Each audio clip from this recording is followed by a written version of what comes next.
Oh,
oh, um, mm.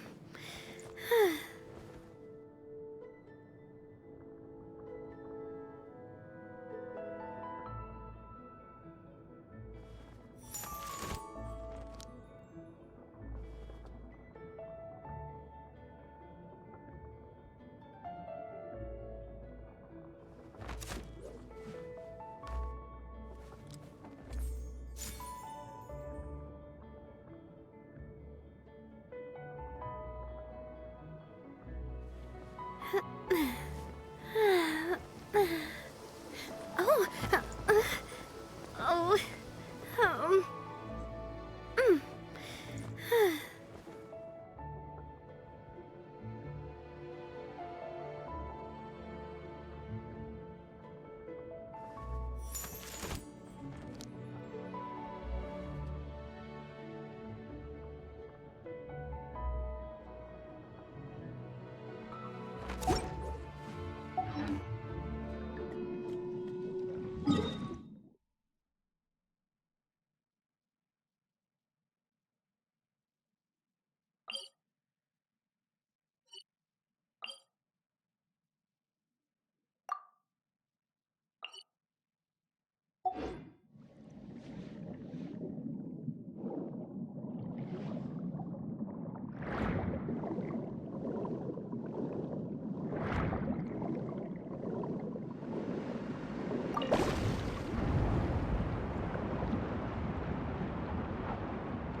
Tea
parties are a must for the...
manner. If you'd like to learn the proper etiquette, I'd be happy to teach you.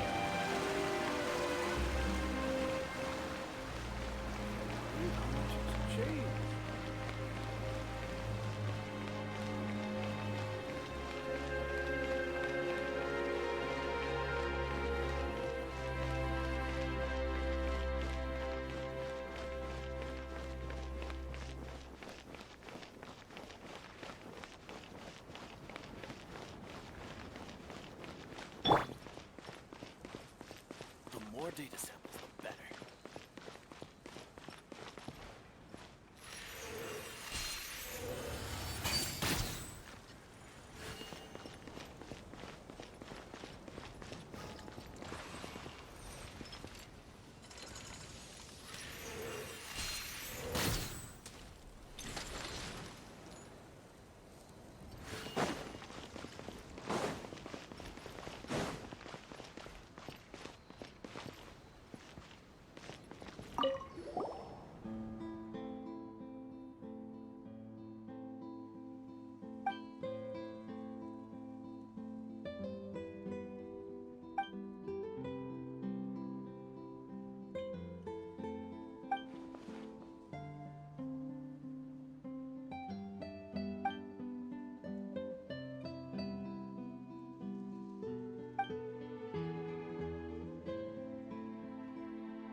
Rah! One with the Force. Ah! I'll protect us. Stop it now!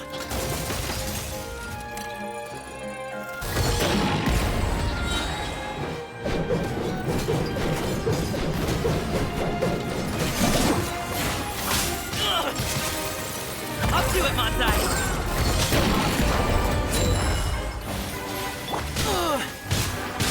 I hear everything! Excuse me?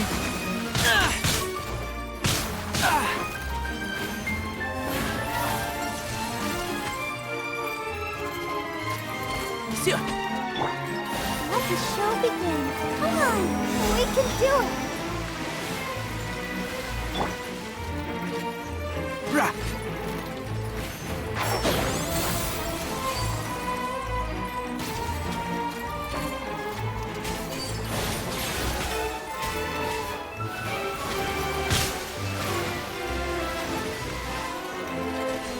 Monsieur!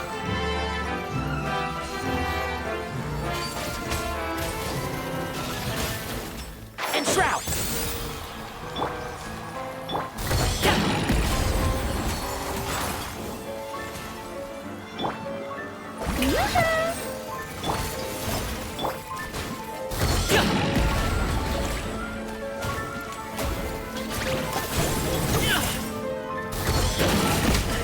The feeling's mutual.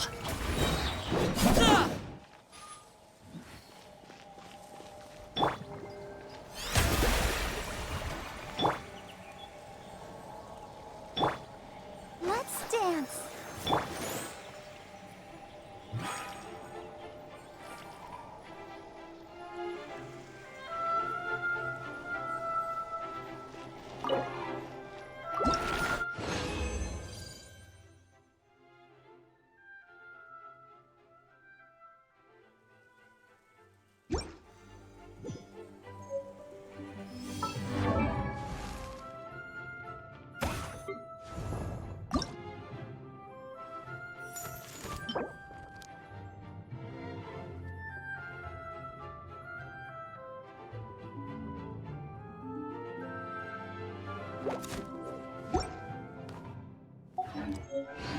Whether it takes me uphill...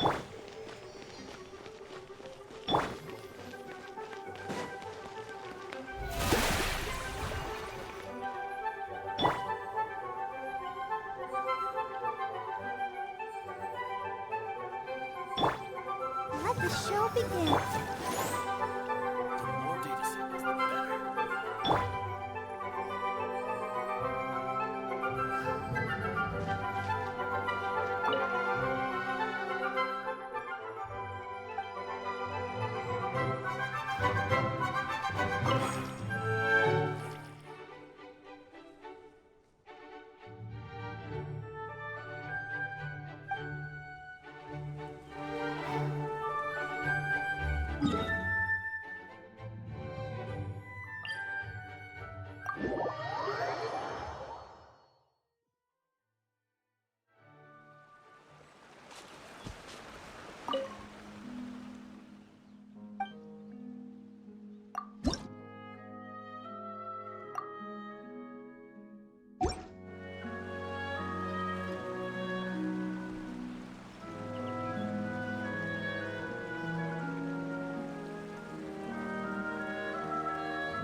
Great, sun's out! About time we had some dry heat. It's been so muggy lately.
wonder when I'll be as tall as my...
I'll uproot you! Sorry, pal. Many happy returns!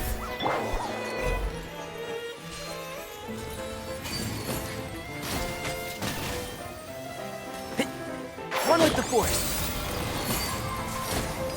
Yeah. Yeah. Yeah.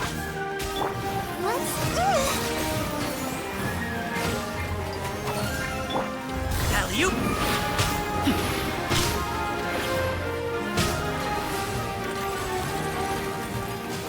Congratulations!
secret.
Wait for my signal.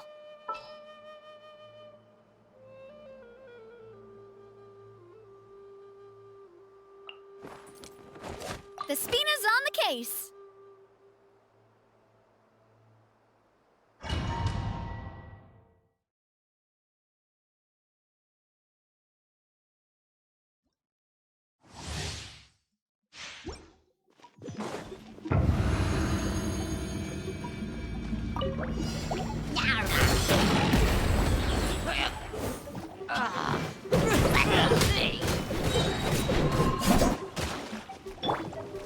Feeling lucky?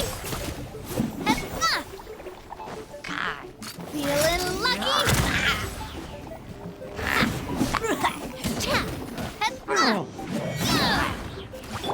Let the show begin.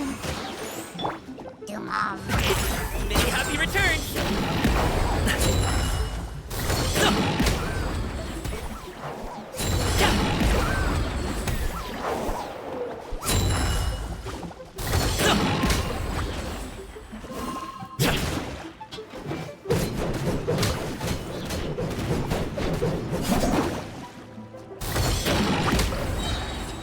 Mighty mythical beast!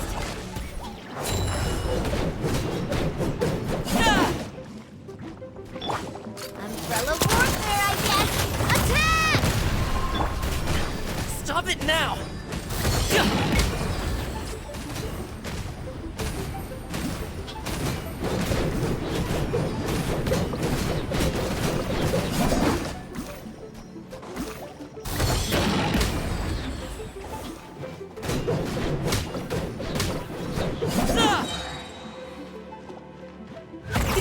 Many happy returns!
A pot of tea with a couple of nibbles, some seasonal greens.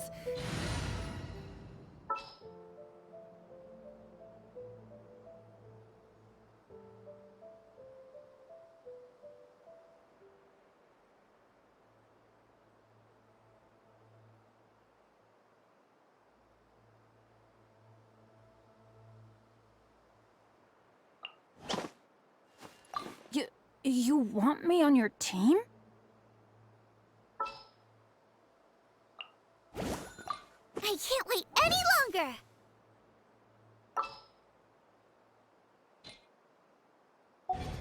Piping hot bowl of fresh kanji. That's a...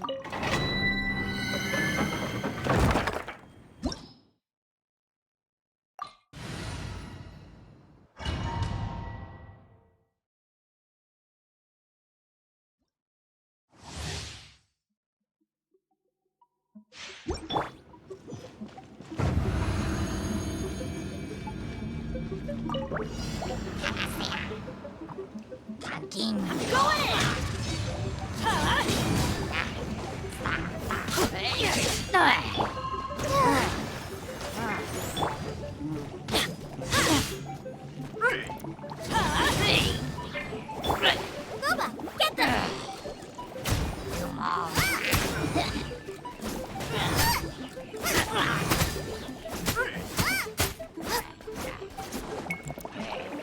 Out of the frying pan, into the fire!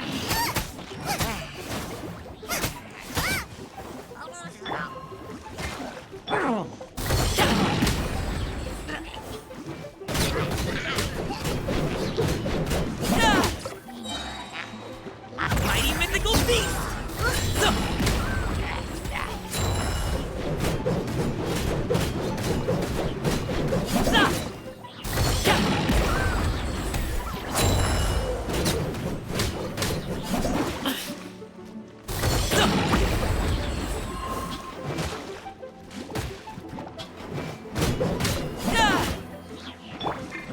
Let's light it up! Teamwork is dreamwork! Alley-oop! Many happy returns!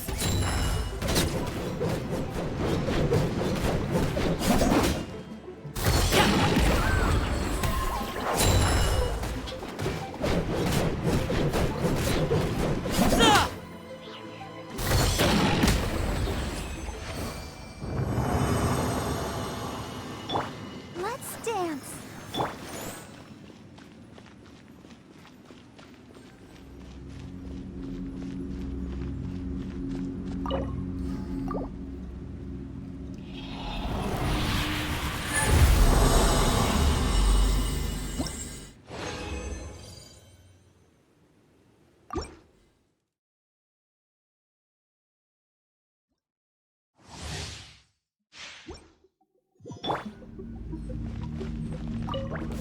Nice and spicy. Eat this!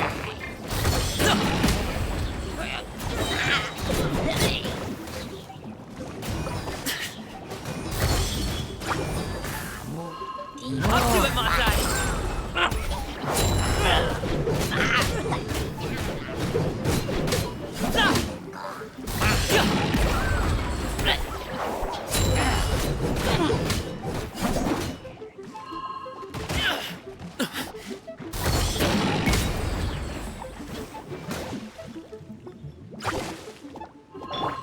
Everybody stand back!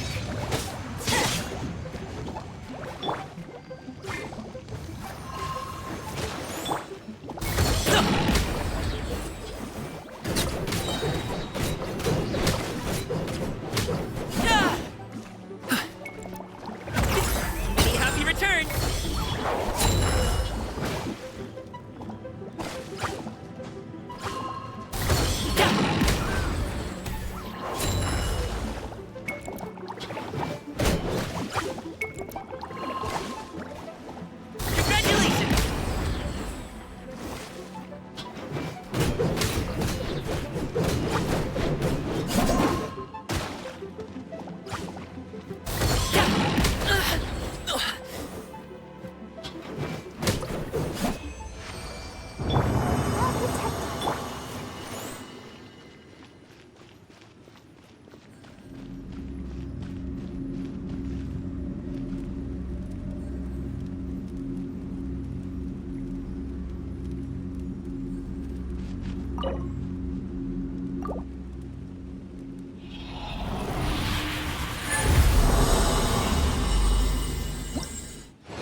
Don't tell me they did it again. I knew you'd miss me.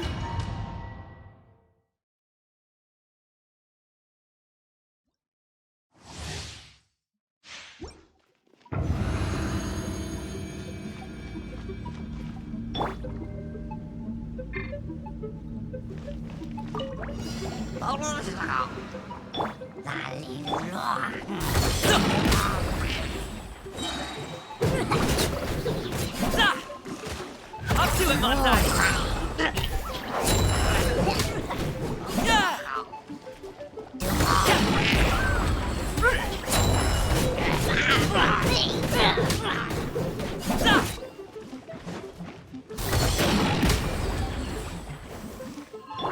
Our bond is strong. Let the world collide!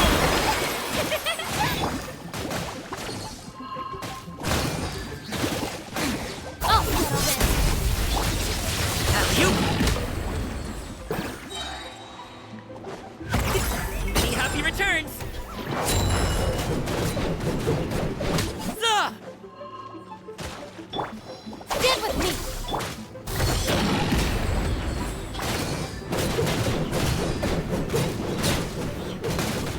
Zah!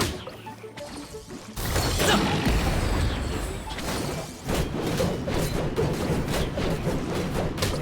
Yeah! Let's dance.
A toast to our success.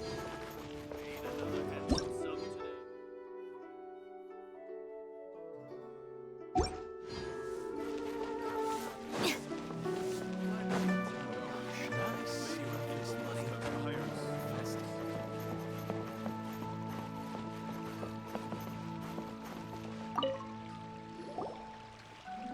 traveler. Right on cue. Hey,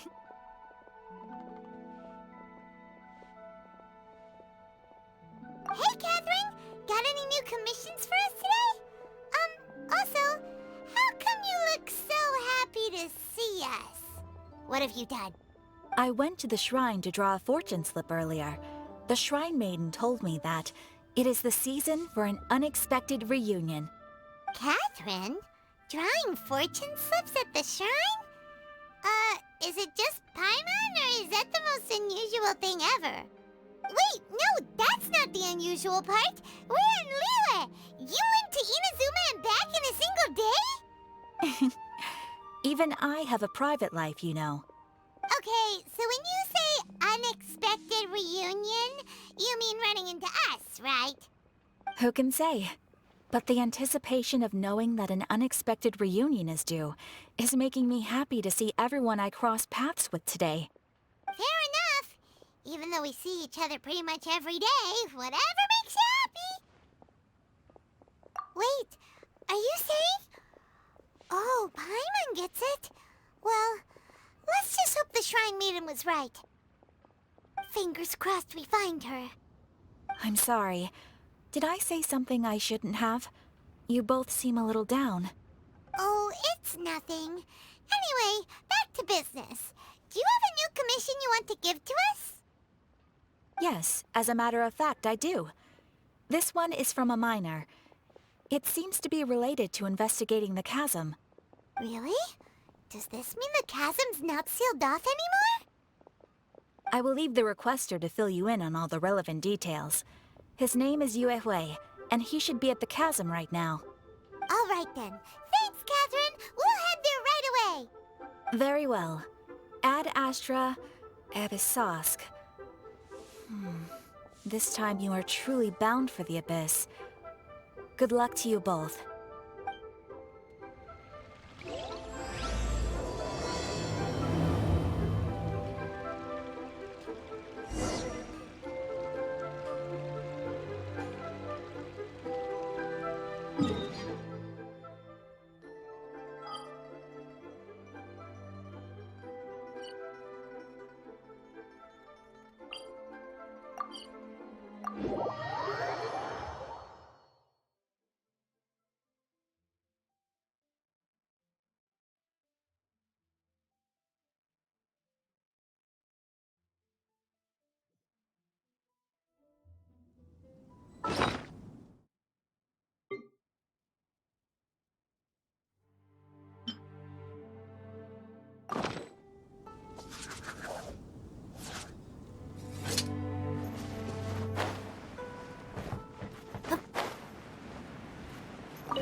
Hi there. You must be Yue Hui, right? We've been sent by the Adventurers Guild. Ah, great. Good to meet you. Yes, I was the one who posted that commission. Wait a second. You look kind of familiar. Are you a famous adventurer or something?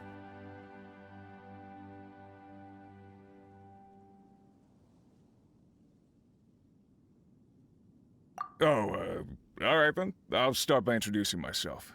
I'm Yue Hui, a miner, and I received a mining permit for the chasm just recently. I have a handful of other guys in my crew. Seriously? They actually give permits up? Yes, the folks over at Yujing Terrace finally came to their senses and are now allowing a limited amount of ore mining near the surface. We were among the first to gain approval, but some things have happened recently that put all the miners on edge. Really? What happened? We haven't heard anything. So, it's hard to say exactly how big of an issue it is. Could be something, could be nothing. The main thing is that it's just very strange. While one of the miners was on a break, he suddenly noticed a few hilly trolls walking his way. They seemed like they were in a daze or something. They walked right by him without giving him a single glance. They just made a beeline for the depths of the chasm. After that, the miner started observing his surroundings more closely and noticed the same thing happening time and time again. Are the hilly trails just curious? Maybe they just want to take a peek inside. Not likely. The strange part is that in all the time this miner's been watching the hilly trails, he's never seen any of them come back out. It seems to be a one-way trip. Once the hilly trails go in, they never emerge again. And it seems to be happening more and more frequently as of late. What are these hilly trolls up to? What happens to them after they go inside? Is there a disaster brewing? These are the kinds of thoughts going through the guys' heads now. Everyone's driving themselves crazy worrying about it. Paimon's not surprised. Paimon feels spooked just hearing about it. Exactly. The deepest fear is the fear of the unknown, you know? So we have to get to the bottom of it before everyone can put their minds at rest. Do we really want to take this commission? Thanks, Mr. Miner, sir. We need to consider it first. Hey, you can at least pretend to consider Paimon's opinion first.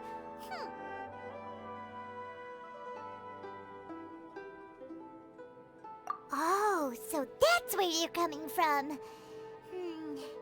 Well, okay then. Maybe we will find some clues about your twin. You'll really regret it if you don't go, huh? So, what's your verdict? Will you take the commission? No pressure, but I gotta say, I'm not loving the prospect of my mining permit going to waste. Yep, we'll take it. We're kinda curious ourselves now, too. Great. You're doing me an enormous service here. Now, let me give you the rough location that the hilly trails keep heading to.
What the? It's a city? A whole city that's floating in the air! Upside down? Just look at this place. Doesn't it remind you of something? Wait, what was it again? Yes, that's it! It's just like that. Just as strange, just as upside down, and just as spooky. In which case, maybe whatever's going on in the chasm really is connected to the Abyss Order. Oh, we gotta get to the bottom of this. Oh?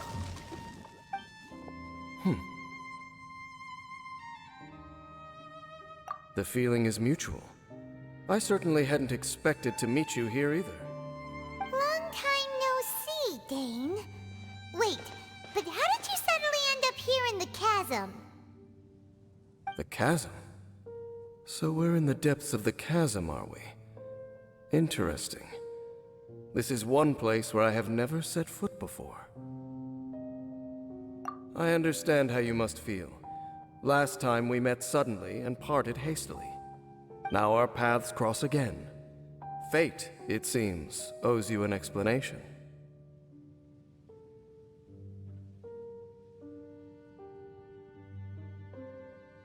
That much should be self-explanatory. I came upon the trail of another Abyss Herald recently and began pursuing it. Unfortunately, I got as far as cornering him before he resorted to the same trick that they all do. I was hot on his heels when I followed him through the portal, but as usual, it was to no avail. It took me to the wrong place.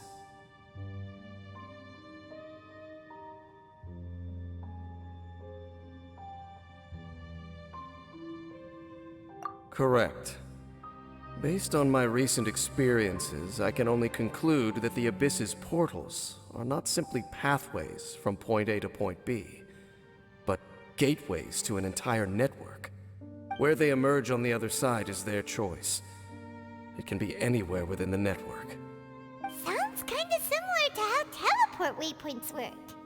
In short, though I was right behind your twin last time when I entered that portal, the next moment that I realized where I was all alone, back in the ruins known as Storm Terror's lair. Oh yeah, about that!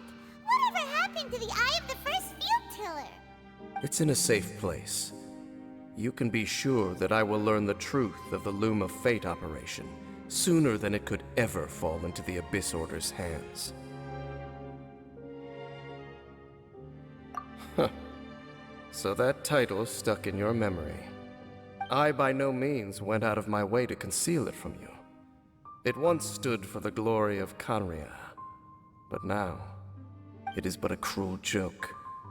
My curse to bear. Twilight Sword was my title as captain of the Royal Guards when I witnessed the destruction of my entire homeland firsthand. I believe my reluctance to raise it in conversation is quite justified. Sounds like your sister was right.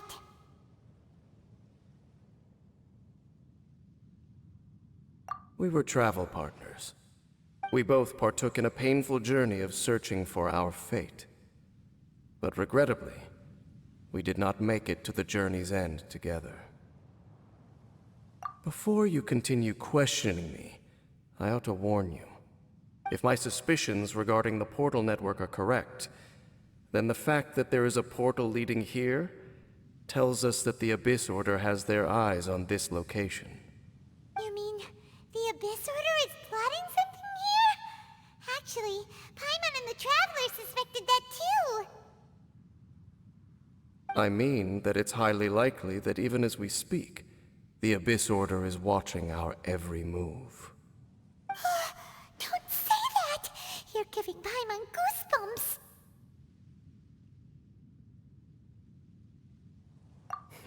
A wise choice. There appears to be light from a fire coming from near that rocky wall. Let's take a look.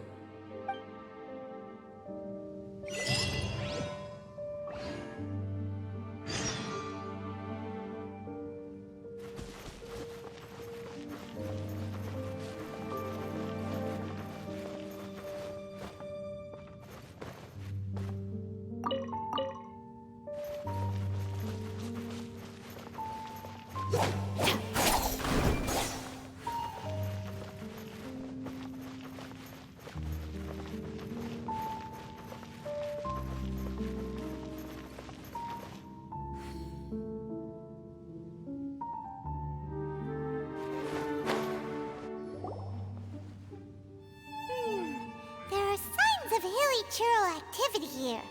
Could these be the hilly churls the requester was talking about? Requester? In fact, hold on. You still haven't told me what you're doing here. I doubt that most travelers would have any reason to venture down this way. We took a commission from the Adventurers Guild to investigate the chasm. Apparently a whole load of hilly churls have been gathering here, and the requester wants to know why. And now it looks like we finally found our first clue. Do you want the answer? Huh? You mean you know something about this? As it happens, I do.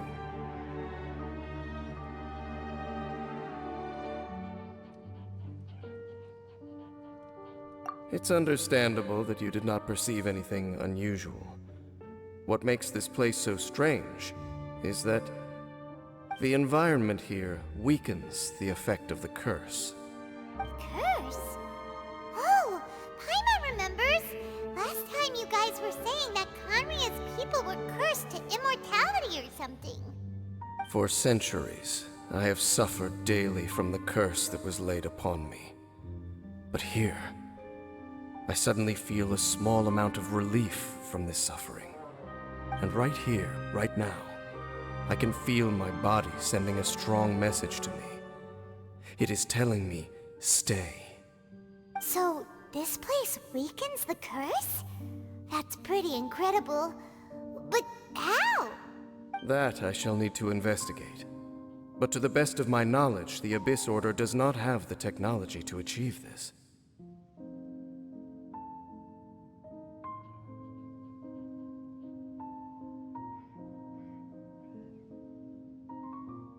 Indeed. Do you know why Hilichurls wear masks? It's to hide their appearance, lest they catch sight of their reflection in a body of water. Compared to how they remember themselves, it is a terrible sight to behold, one that causes them great despair. The curse of immortality denies death to those afflicted with it, and yet, it does not truly mean that they will never die. So, you mean there's a way to undo it? No. I mean that the body and soul will continue to be eroded until they are virtually non-existent, even if death is not the form that this erosion takes. When the Hilichurls realize that the end is nigh for them, it seems their instinct is to seek out a calm and dark corner of the world in which to finally say goodbye to the centuries of suffering they have endured. And of all the places they could lay down to rest, one that can ease the effects of their curse would surely be their first choice. Wow. That's so... Conversation's over. Brace yourselves. What is it? We're under attack.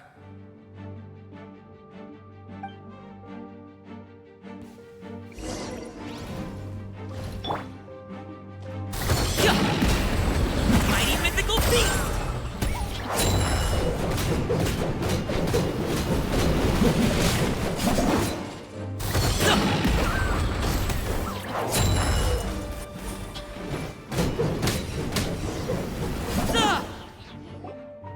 What were those? And why did they attack us all of a sudden? Black Serpent Knights. They once belonged to the Royal Guard of Kanria. Wait a second. Royal Guard? So, they used to be your troops? Yes, they were. But now, the curse engulfs them, and they fight with none of the honor they once had. Because they've become pawns of the Abyss now? Let's continue on. Wait! Dane!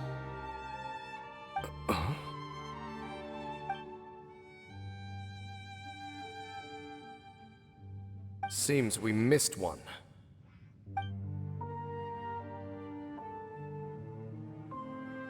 Wait, stand down. There's something different about this one. It's disappeared. What the heck? What was going on with that one? Was it trying to say something? How is this possible? How could he have retained self-awareness for 500 years without it? But more importantly, why did he seem so familiar?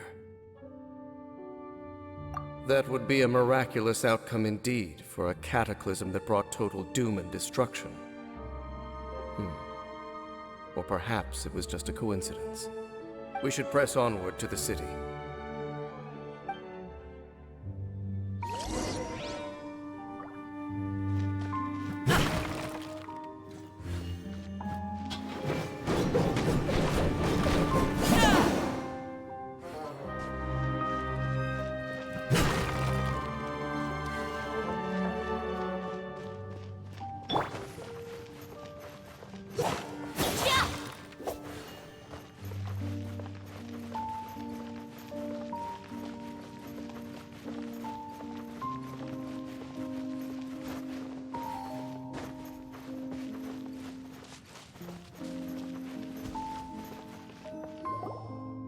Looks like there's a strange energy surrounding the city. We can't go any further. Guess there should be a mechanism or something around here, right? Traveler, looks like it's time to get into ruin exploring mode. Don't waste your time.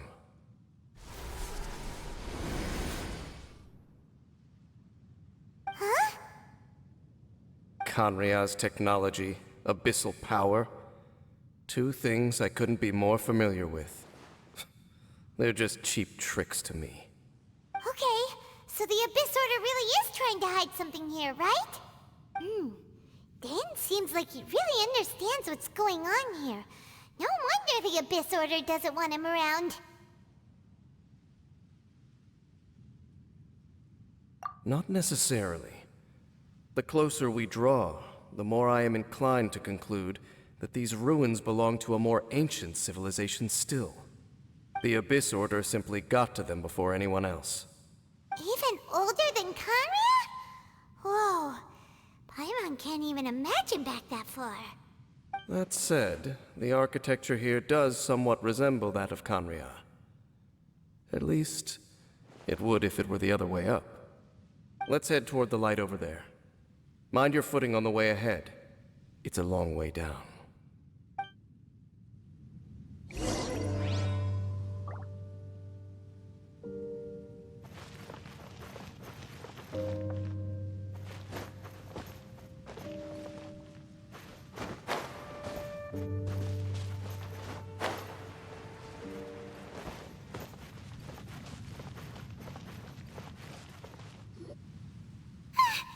Black Serpent Knights! Is this where they're based? Or wait, are they guarding something here? We are likely drawing near to whatever the Abyss Order is trying to hide. Let's take them out first.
Seem like they're hiding something behind them.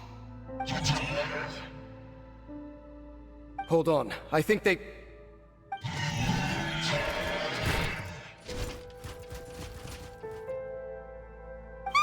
They're coming! Quick, get them! Dissipate! Lightning purified!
this? So, the Black Serpent Knights have nothing to do with the Abyss Order's secret. Huh. I should have guessed. So, what exactly is going on with these hilly churls? As I said, for these hilly churls, the end is nigh. They have grown old and fearful of the light, even become one with the darkness. And yet the curse continues to corrode them. But why would the Black Serpent Knights want to stay here and guard them?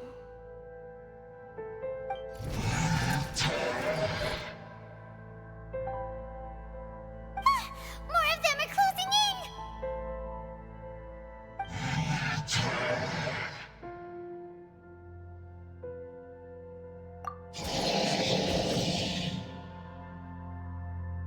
It's him!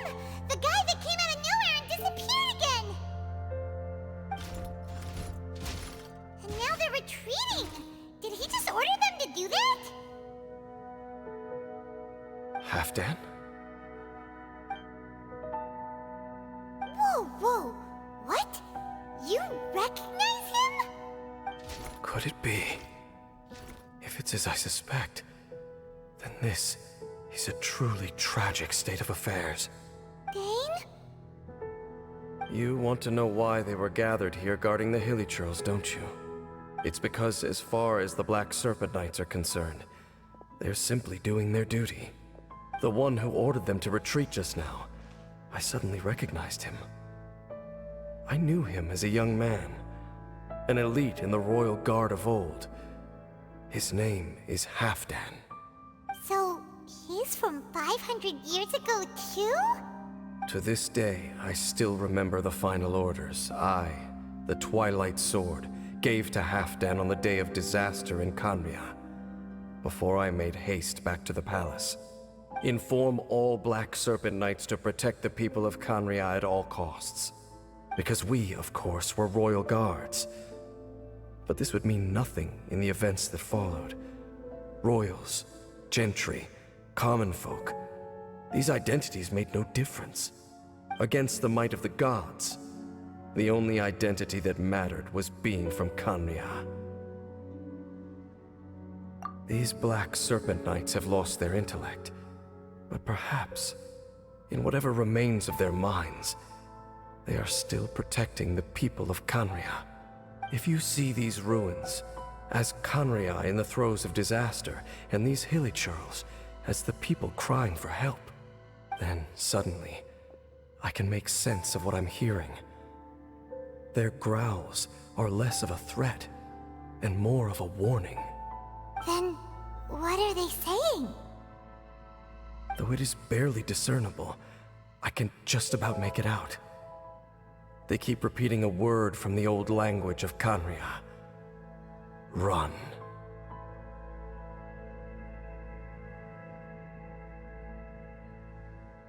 Even I have to admit, the fact their will is strong enough to survive 500 years of erosion. It is nothing short of a miracle, born from hopelessness. Oh, so Paimon had them all wrong. It doesn't matter. Even I took them for enemies for a moment. Let's keep heading toward the light at the top. I believe the Black Serpent Knights will no longer try to stop us.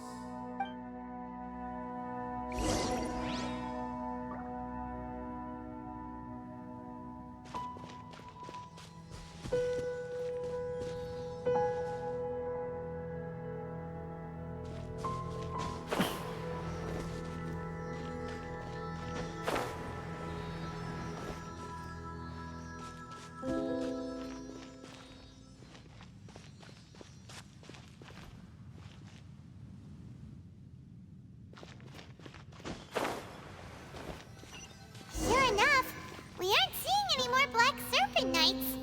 Guess that Halfdan guy really did recognize Captain Dane, huh?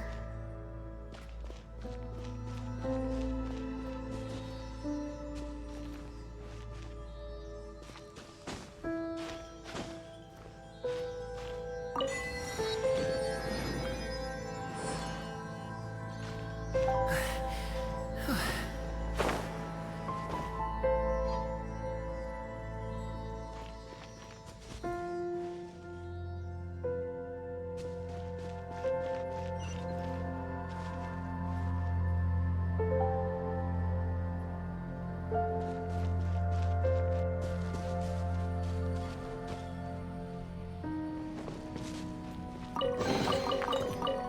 cool. This stuff looks dope.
Whew.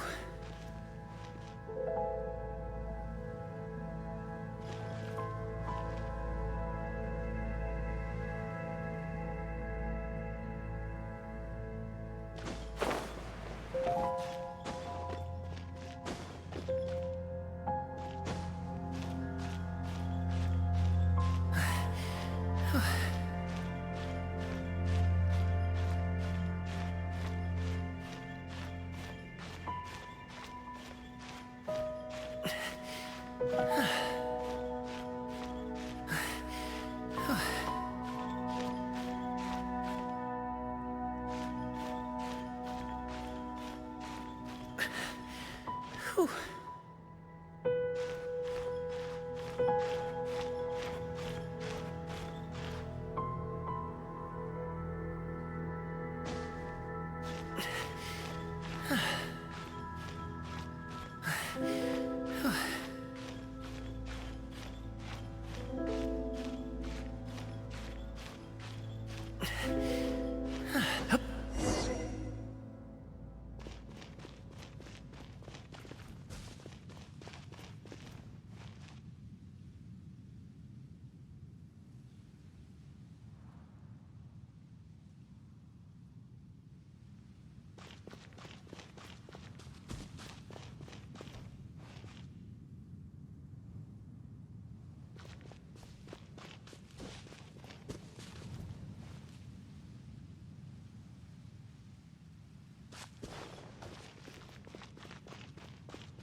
Dane, why so quiet? I'm just thinking, nothing more. If you're trying to console me, I can assure you there is no need. Fine.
Hey, look!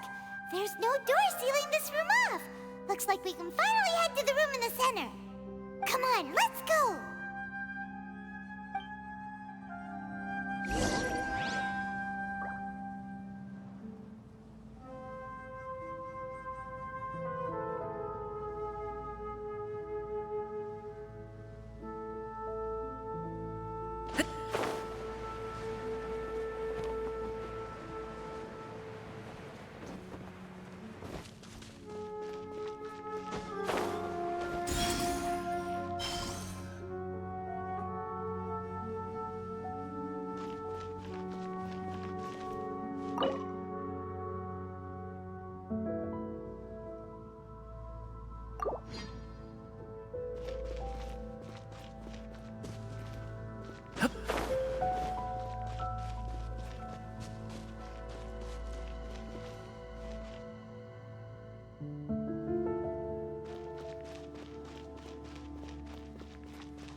Look! Up there! A water pool! Even the water pool is upside down. Oh, wow! This is a pretty amazing place! Dane, do you have any idea at all how it works?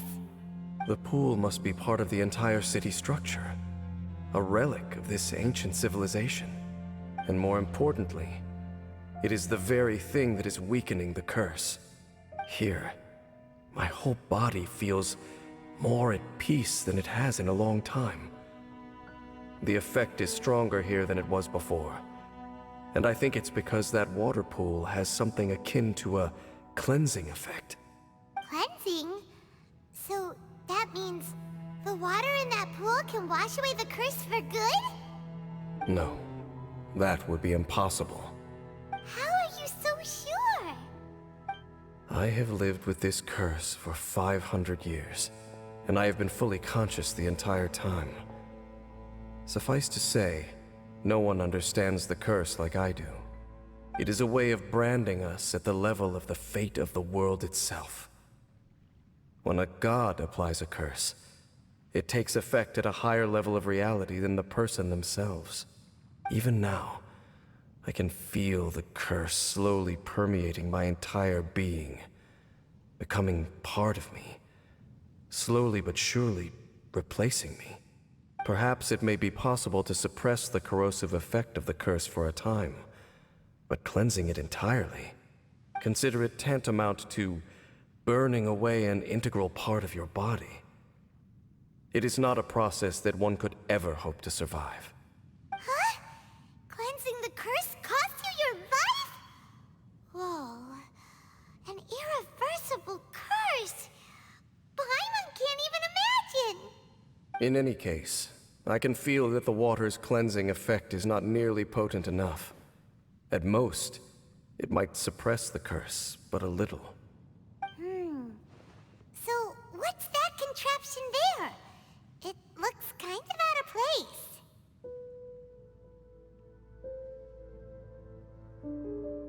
Frankly, I have never seen a device of this design before either. It is not unreasonable to suspect that it could belong to the Abyss Order.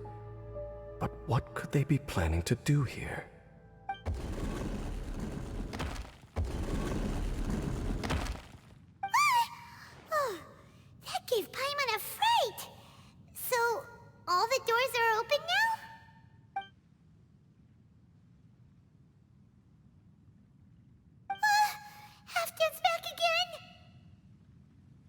Halfdan, do you have something to say to me?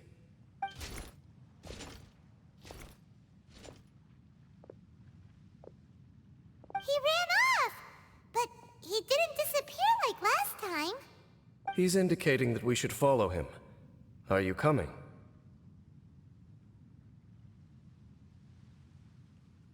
True. So, we going then?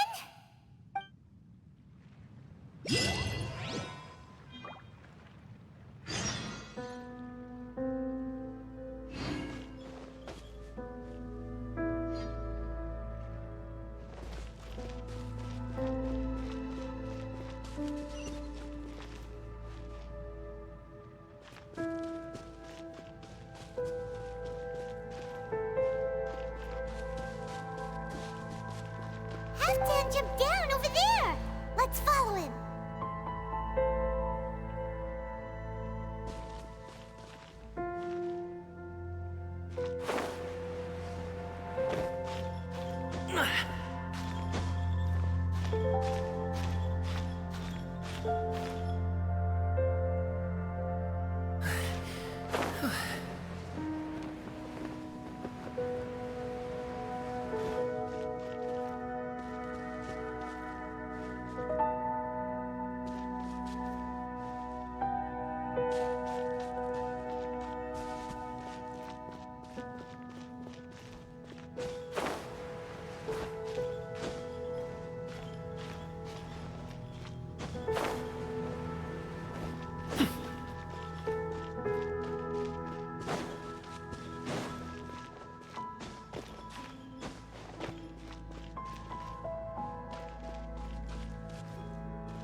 Good things come to those who wait.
Let the show begin.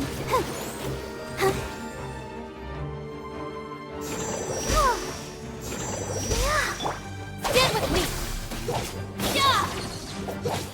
Yeah!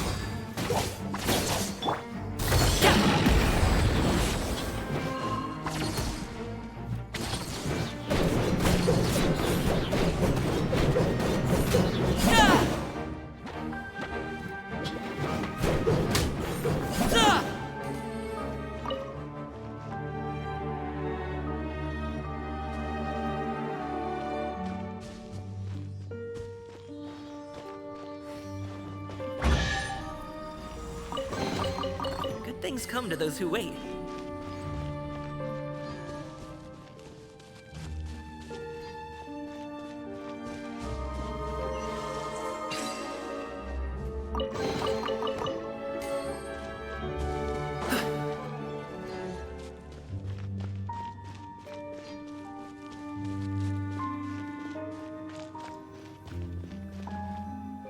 Looks like Halfdan disappeared at the far end of this path. Perhaps whatever lies ahead is what he wants us to see. Let's keep going.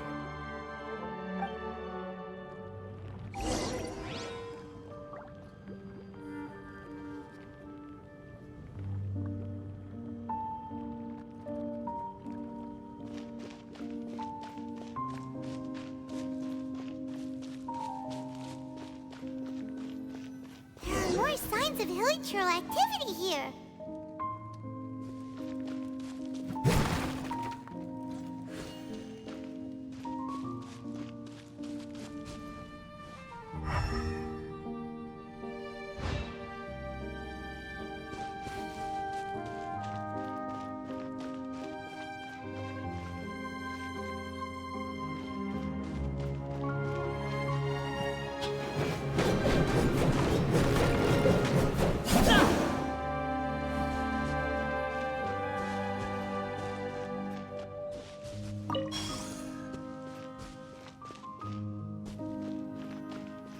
Is that way into the hilichurl camp?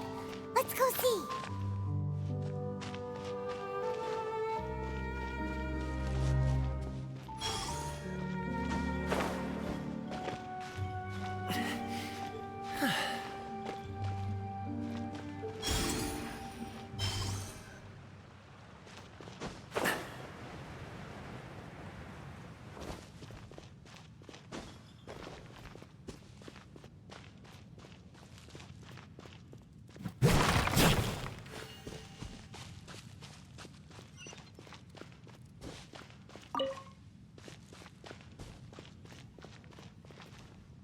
It's a humble hilichurl camp. Oh, these hilichurls look like they're in pretty bad shape, too. Some of them look like they've already taken their final breath. Is this what Halfdan wanted to show us? Whether it is or not, everything here is worth investigating in detail. Inspect the area. Leave no stone unturned.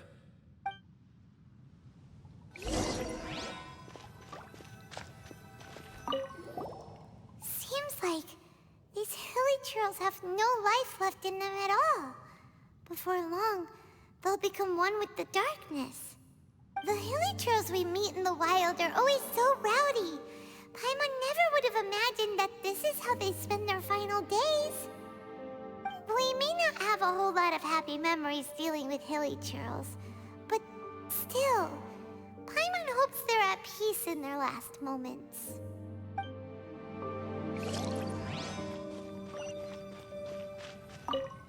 Hilichurls usually store food in crates like these, right?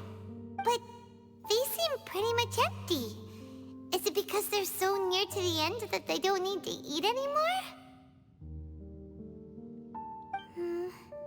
Even if they don't need to eat anymore, Paimon bets they still miss food for the flavor.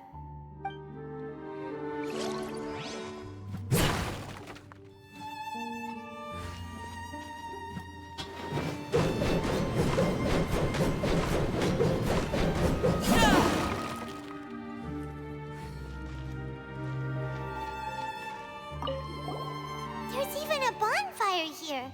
Like what hilly churls built in the wild. Wait, but wasn't Dane saying that hilly churls get scared of the light when they reach the very end of their lives? Maybe, in the very, very end, they still want to feel some light and warmth. Just thinking aloud here. Could also be another reason.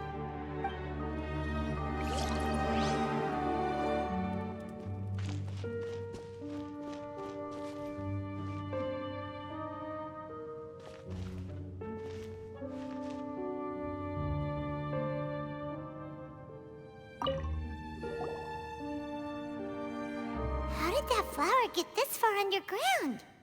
Did someone bring it in memory of the deceased hilly churls?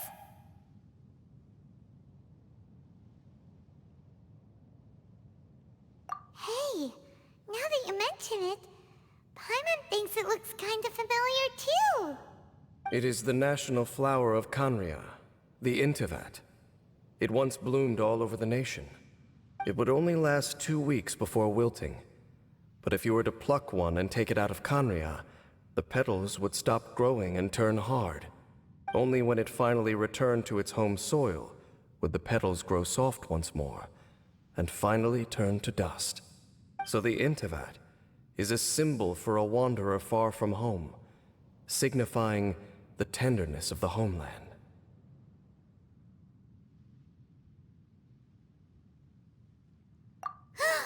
So for this flower to get here, it must have been brought from...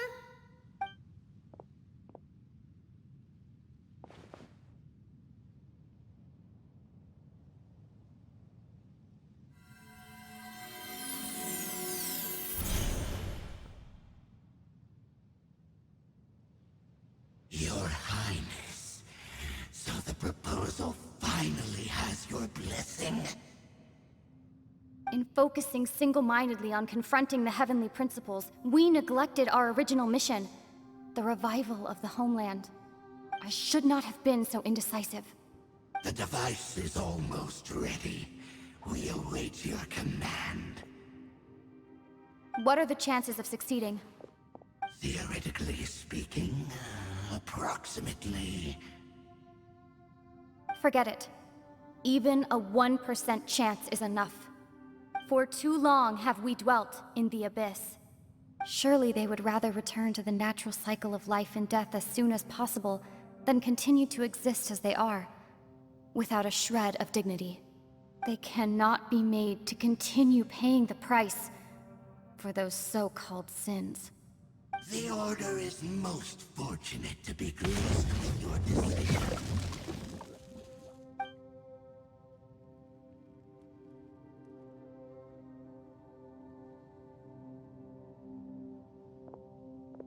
Lumine.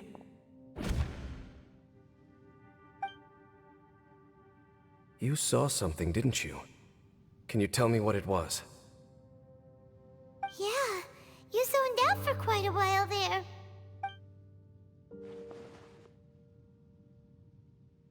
Huh. Well, people do say that twins have a special connection. It sounds as if they are attempting to make use of certain equipment to cleanse the curse.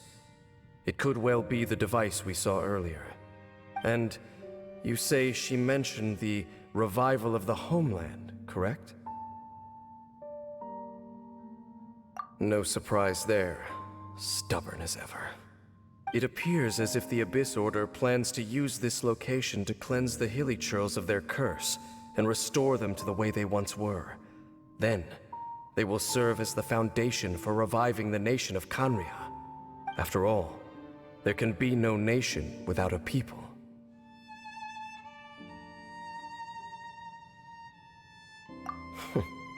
It is the height of foolishness. They have no chance of success, not even a 1% chance. I told you already that no one knows this curse better than I, having lived with it for 500 years. There is no redemption. There is no undoing the curse. Trying to remove it by force will achieve nothing but to inflict further suffering. So make sure you are clear in your mind. You have to tell yourself, they are no longer human. If you cling to false hope and allow yourself to become too emotionally invested, the only way is down.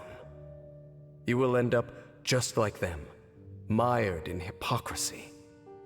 Save your strength for something worth saving. Oh? But of course, I am merely someone you hired for a task, while she is your sister. It is only natural for you to side with her. But whatever decision you make cannot deter me from mine. My chosen path is to stop the Abyss. If we have reached an impasse, then perhaps this is where we should say...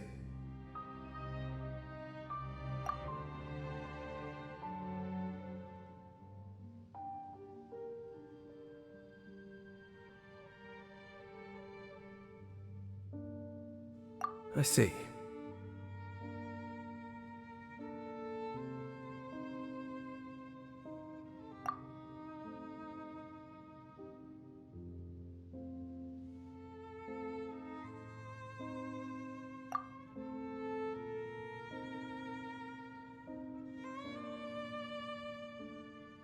It seems that the 3 questions I put to you on our first meeting were worthwhile.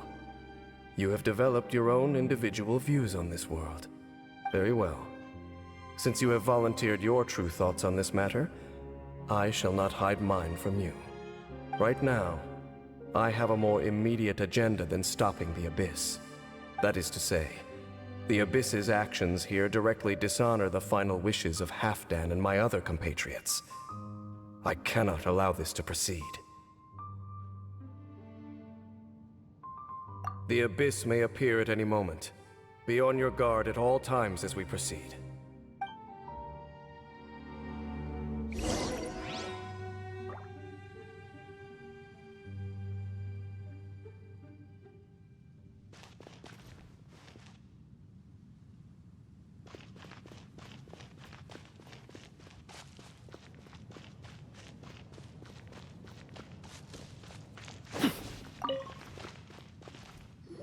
We can see the Upside Down City from here, too. Wait, watch out!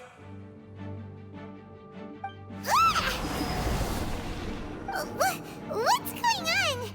Is that light coming from the room in the center? It's too bright! The mutation is continuing. Has the Abyss made its move already? Genshin, I see your incessant meddling continues, and that you have once again joined forces with our Highness's kin. Regrettably, I was not in time to control your exit from the network, and it sent you here of all places. This was a catastrophic error. I am surprised that you dare to face me. You ran like a coward last time. Our Highness's will must be done. All interferences must be removed, whatever the price to pay. This time, the curse that torments our people must be undone, once and for all. You are the only ones who torment them. There is nothing else left of those hilly churls. Nothing besides the curse itself. Say what you wish. I am going nowhere, Dainsleif. Then you will give your life just to delay the inevitable. How absurd. But since you wish to persist, then so be it. You really think you can use that device beneath the pool to cleanse this curse? Do not underestimate the ways of the Abyss. This device can provide the cleansing effect of a more renewing but 100-fold. Then I overestimated you. This plan is even cruder than I thought.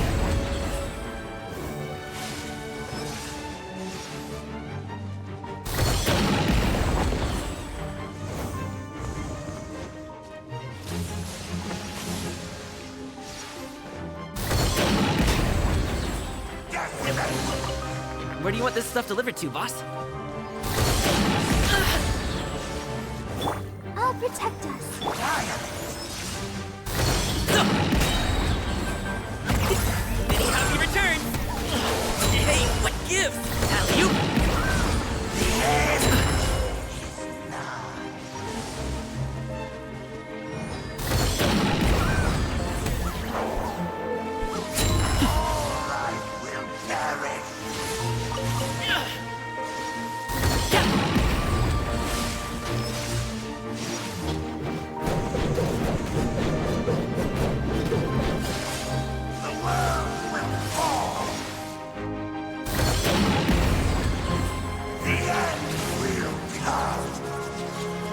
All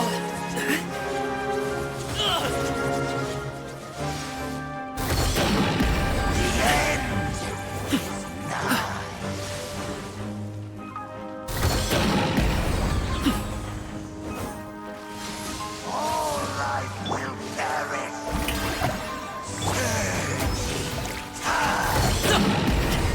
No pain, no gain.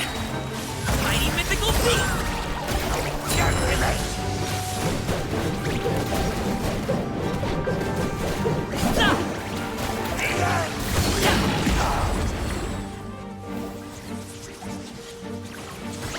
Hey, what gives? Let the show begin. Ready, steady, go! The end.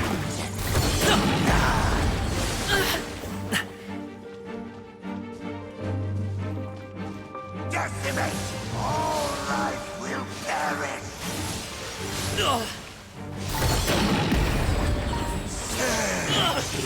Time.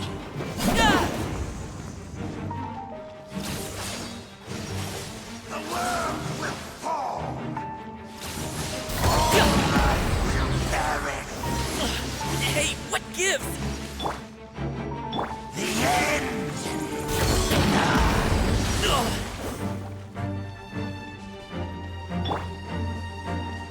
Go, Barber! The world will fall. Let my name be Rolling Stone! Out of my way!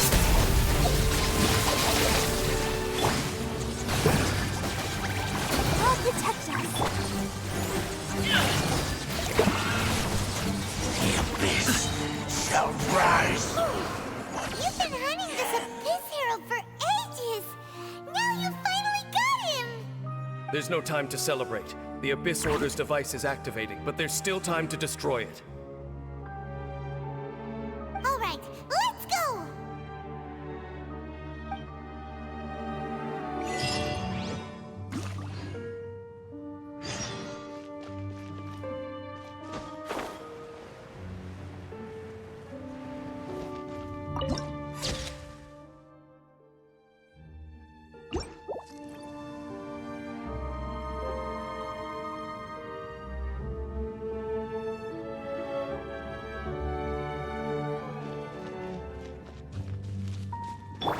Let's dance.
Look, the amplification device.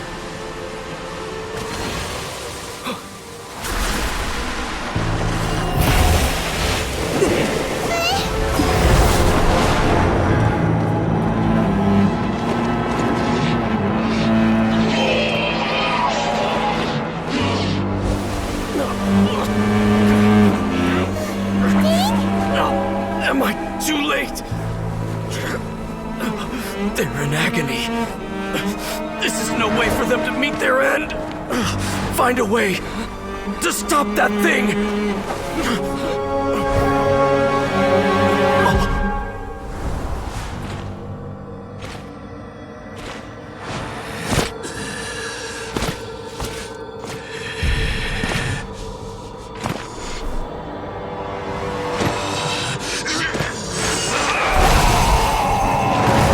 I have to end. Don't do it!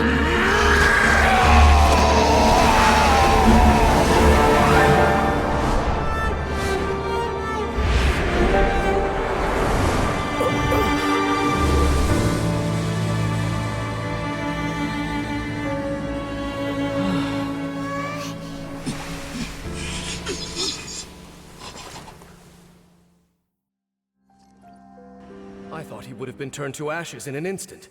Halfdan's soul is extraordinarily resilient. Meddling fool! Encumber us no more! Don't you have a greater encumbrance to worry about? Come on. This is your grand opportunity to get rid of me. Dainsleif!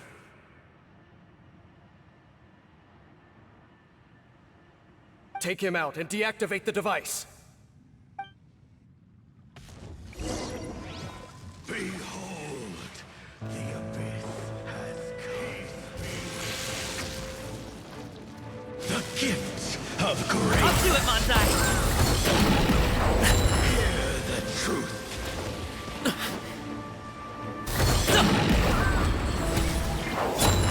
Shower you with praise! Light shine. The gift of grace.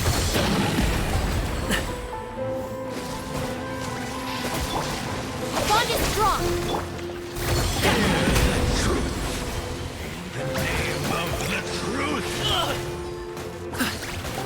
The power of revelation.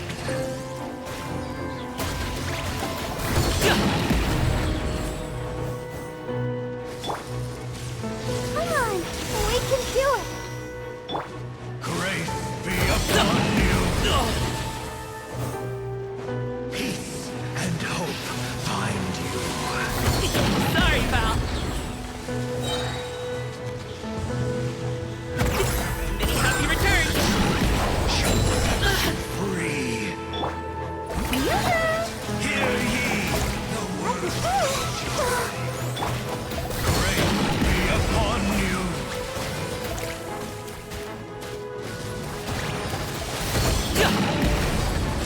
Peace and hope find you. The truth shall set you free.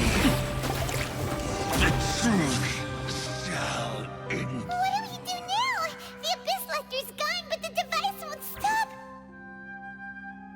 And Halfdan.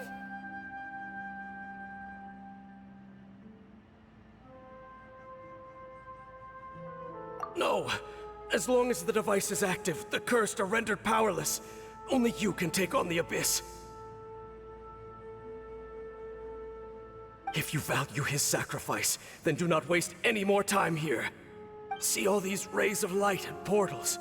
They must have installed several of these energy devices in various locations. Find them, quickly! So, we have to go through these Abyss portals? Hey! Wait for Paimon!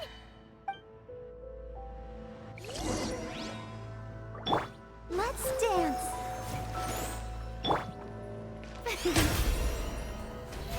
How brilliant! Stand with me.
stuff?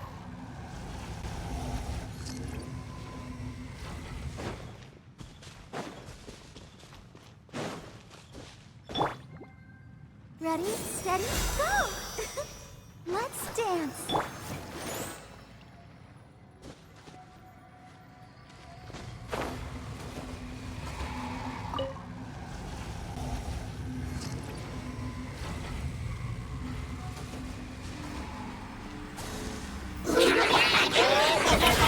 Time to shine!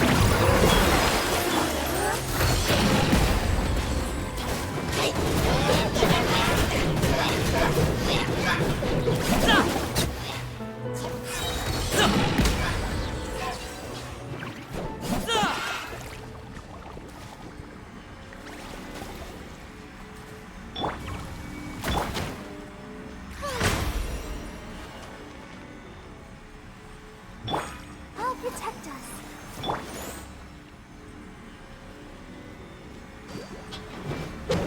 Destroy the devices and put an end to the Hilichurl's suffering! The show begins!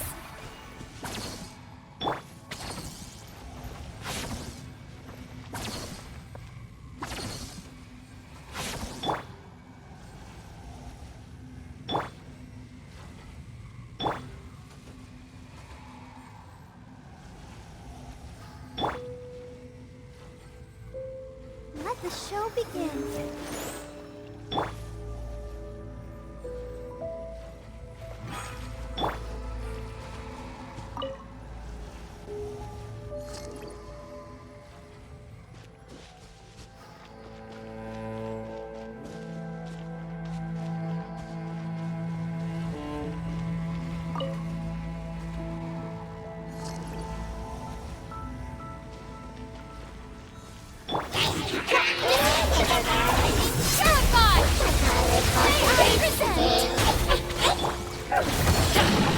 Up to it, Montai!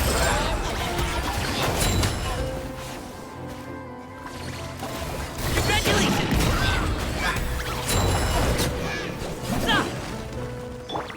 I'll protect us.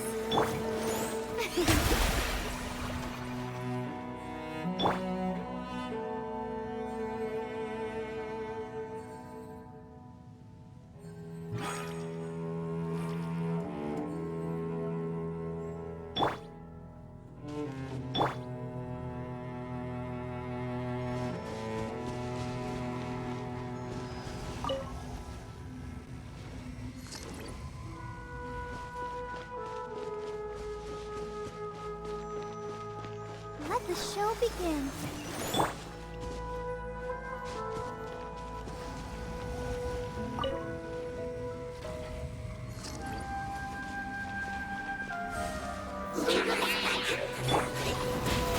How brilliant!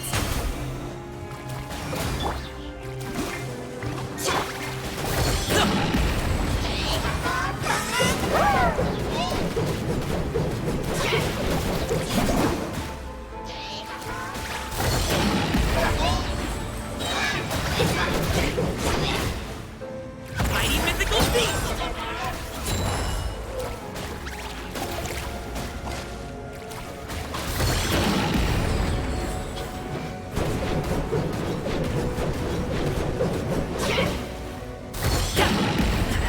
The feeling's mutual. I'll protect us. La, la, la, la. Stand with me.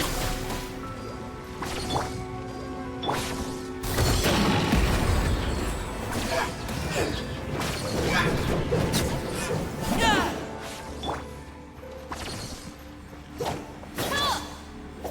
Okay, it's gone dark all around now. Shall we head back to the room in the center?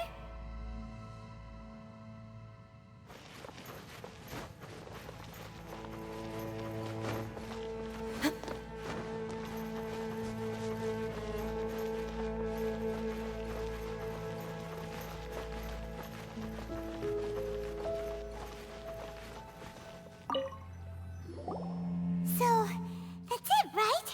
The device is fully shut down now? The burning sensation has indeed stopped.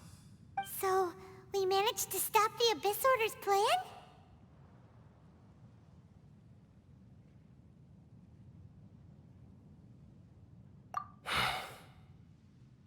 Let me check. Dane must be really upset. Of all the ways to be reunited with one of his former comrades after so long, this is rough. Let's go.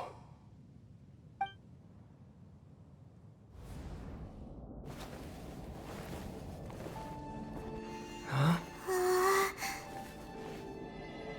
Huh? Light?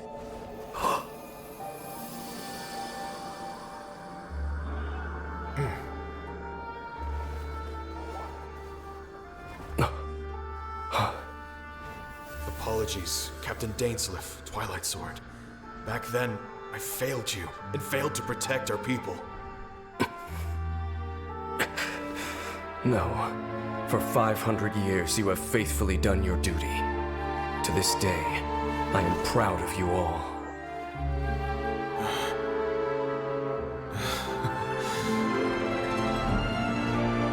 Conria didn't fall, did it? Since you're still here. Correct.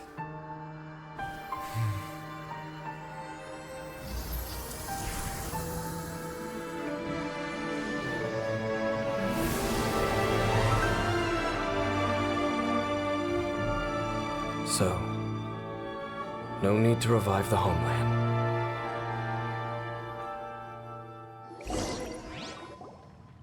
That was Halfdan's soul. More than one kind of strange power exists here.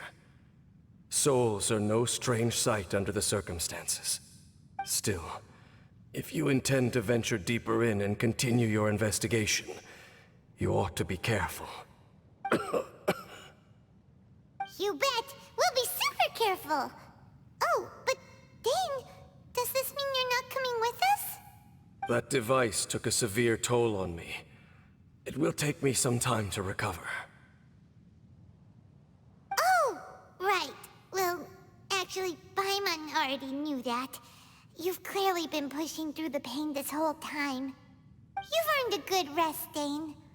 Oh, you should take a vacation!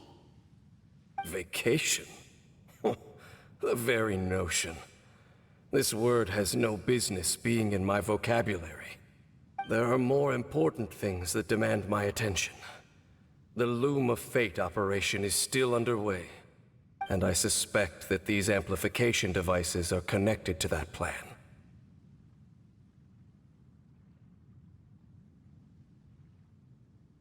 Thank you for understanding. I only hope that next time we meet, you know whose side you're on. Sheesh! He sure knows how to hold a grudge, saving that snide remark right until the end.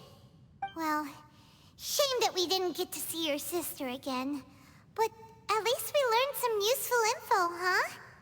As long as you keep pressing on with your journey, you guys will definitely meet again.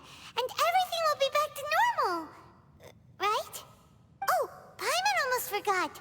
The real reason we came here was to investigate what was going on with the Hilichurls, wasn't it? We've probably seen enough to report back to the miner now. But, how are we going to explain it to him? This is all way too complicated for regular people to understand. We'll figure it out. Just don't forget about the commission when we're done here.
If the...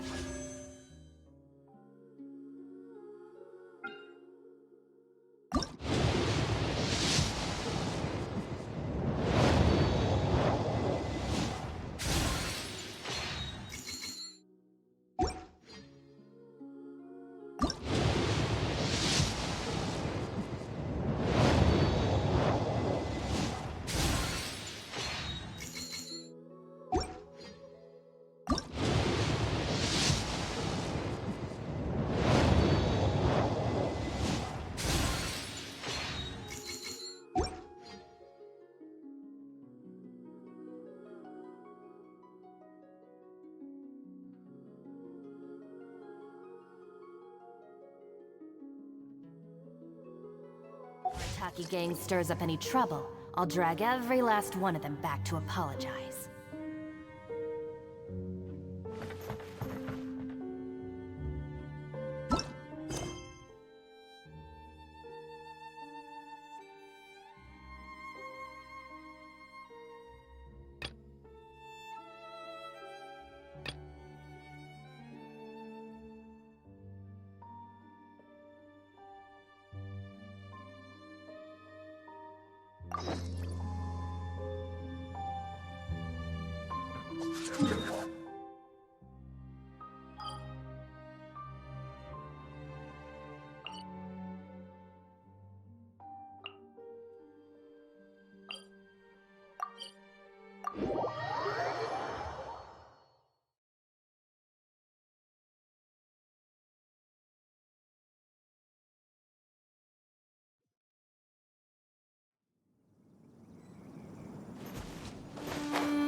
I'll lead the way.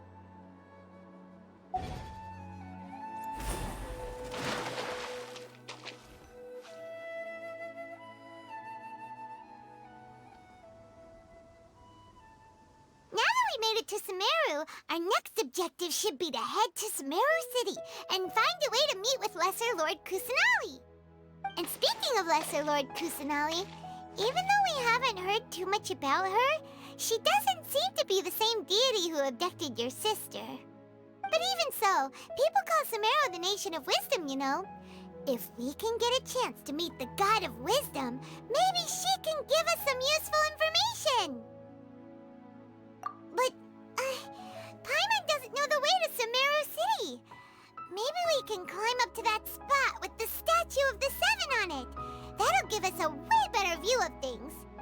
Even if we can't see exactly where the city is, at least we'll be able to check for some smaller settlements nearby.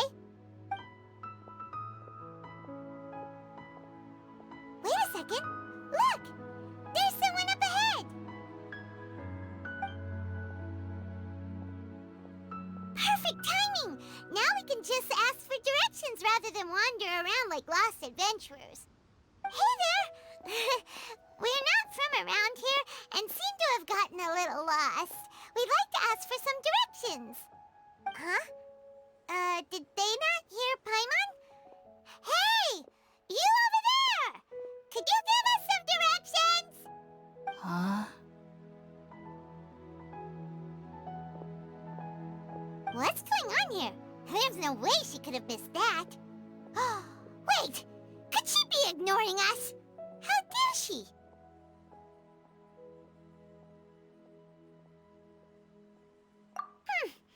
Well, even so, she might be heading someplace where we could find other people to ask. Let's keep our distance and follow her. When we get the chance, we'll just ask someone else for directions.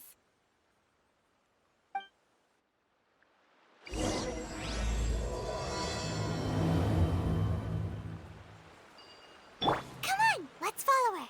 Just keep quiet and make sure she doesn't notice us.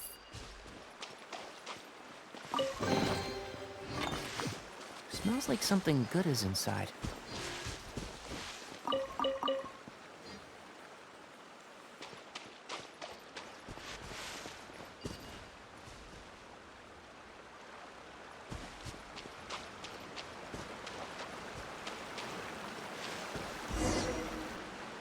Huh? She just walked near that small waterfall and then suddenly vanished. Let's go take a closer look.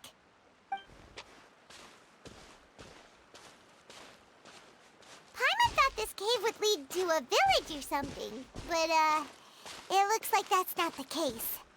Look, she's sitting over there. Wait, she couldn't possibly be living here, could she? What should we do now? Do we try asking her for directions again? Alright then. It's not like we have anyone else we can ask. Even if she's not very friendly, we just need her to point us in the right direction. That's all. Oh. What a lovely smell. It's coming from that sensor over there. This is definitely not your typical place to call home, but at least it smells nice. Maybe living here wouldn't be too bad after all.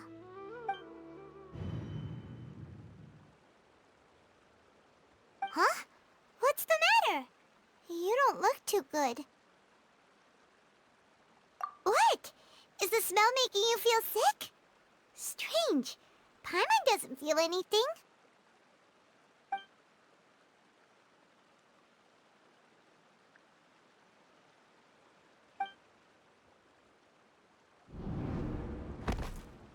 What's happening? Traveler? This is no time for a nap. Oh, come on, wake up.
Are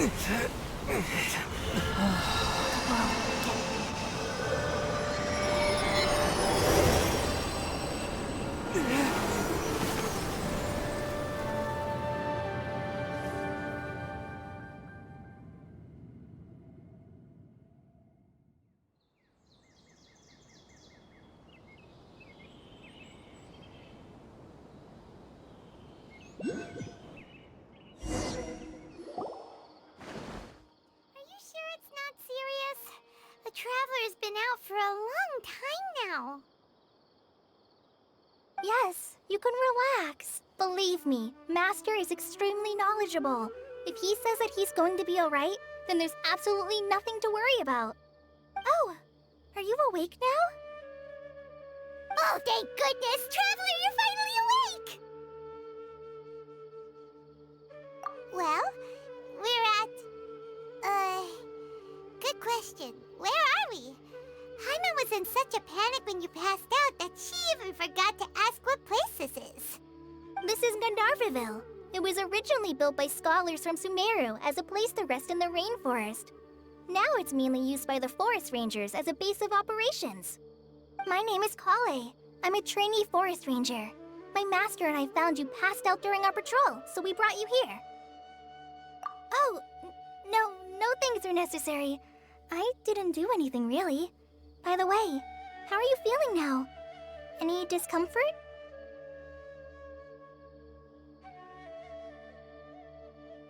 Oh, that's Master's herbal medicine you're tasting. He gave you some while you were unconscious. Before I forget, Master mentioned you should take more medicine once you wake up.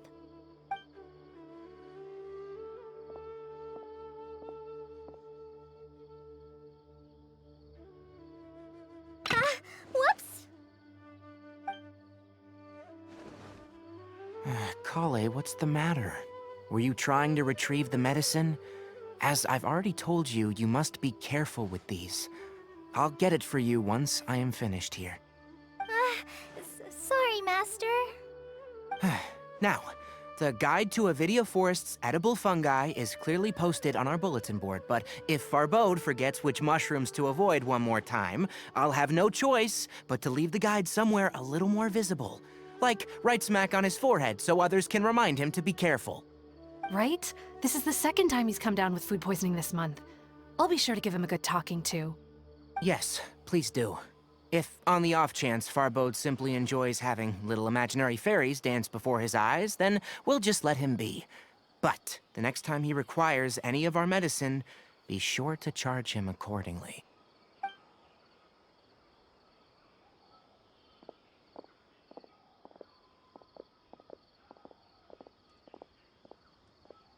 So, how are you doing?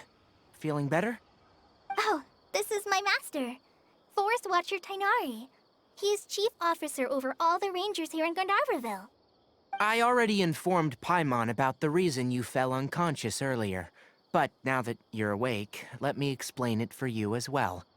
It is common practice for Sumeru scholars of certain darshans to dedicate themselves to training in meditation in isolated areas, particularly the nearby forests.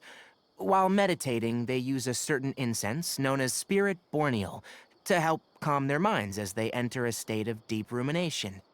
In hopes of asking directions, you two followed a scholar named Hypatia into her cave. The incense you smelled inside was the Spirit Borneal I just mentioned.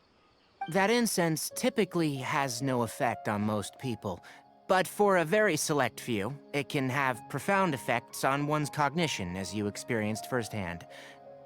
Does that make sense? Very good. Now, answer me this. Did you feel anything after passing out? Say, any out-of-body experiences, or did you see anything while unconscious?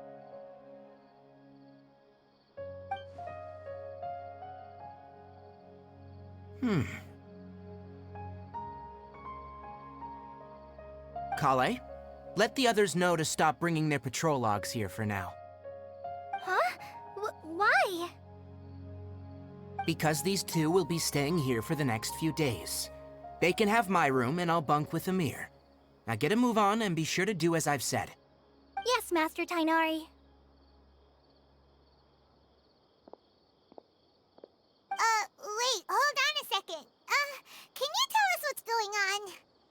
Sure. Let me fill you in. I originally planned to send you on your way once you finished your medicine. However, it appears now that you should stay a while longer in Gandharvaville for further observation while you recuperate. Further observation? No need to be hasty. As long as you have the capacity to judge between right and wrong, I promise that you'll understand the gravity of the situation once I explain everything to you. Based on what you saw after smelling the incense and losing consciousness, we can conclude that you experienced a powerful hallucination, which suggests your mental state is not in the best of shape. If you're skeptical, have a whiff of this. Oh, are you okay? You're experiencing a similar sensation as when you passed out, aren't you? So even though your condition is stable as of now, if I were to haphazardly let you leave, it's highly likely that you'd suddenly pass out again somewhere else.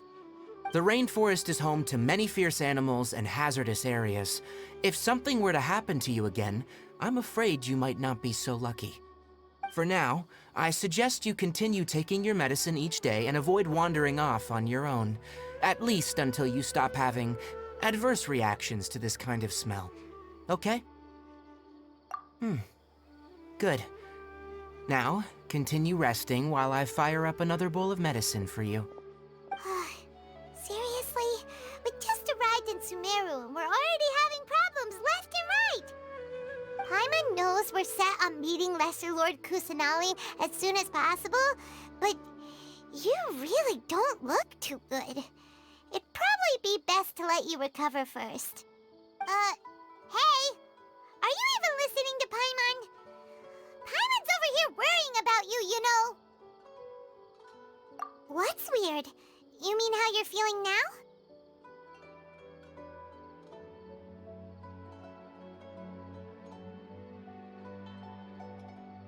You mean the vision of tree roots and red skies you saw?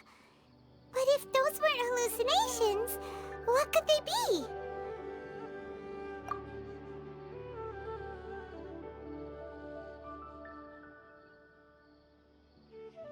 Well, considering how unique you are, Paimon trusts your judgment here. But why didn't you say anything about it to Tainari? If he misjudged your condition, then there's a chance you could get worse, right? Huh?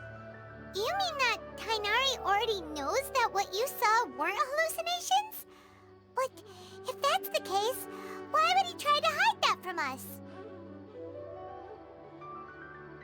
Oh, Paimon gets it now. That explains why you were so quiet earlier. Well, that settles it then.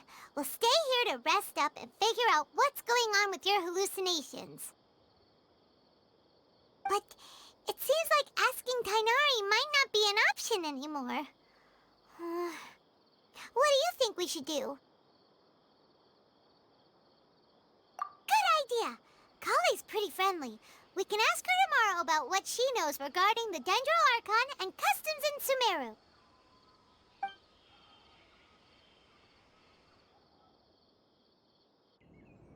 Rise and shine! Come on, it's time to go find Kale!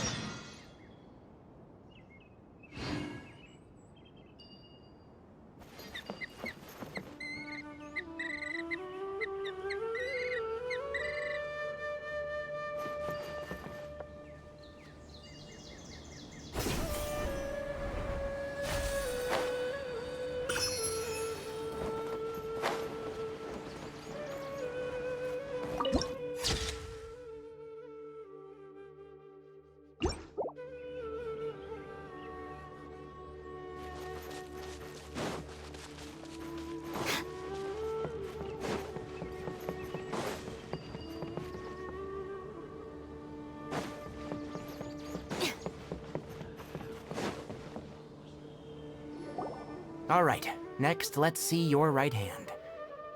Not bad. But please remember that you still need to be careful, understand? Yes, I will. By the way, Master, I still haven't received the patrol route for today. Look, Kale, today's patrol will be a long one, so you won't be coming along this time. Besides, there's a chance we may encounter... well, you understand. But I have a vision too! Am I useless to everyone now? Don't talk like that, Kale. This is not something you need to be worrying about right now. Ah, there you are. Feeling any better? Yeah, since we'll be staying here for now, we thought we might as well try lending a hand around here. Seems you're not the type to sit back and take it easy for a while, huh? In that case, perhaps Kale could take you two for a patrol south of Gandharvaville for the day.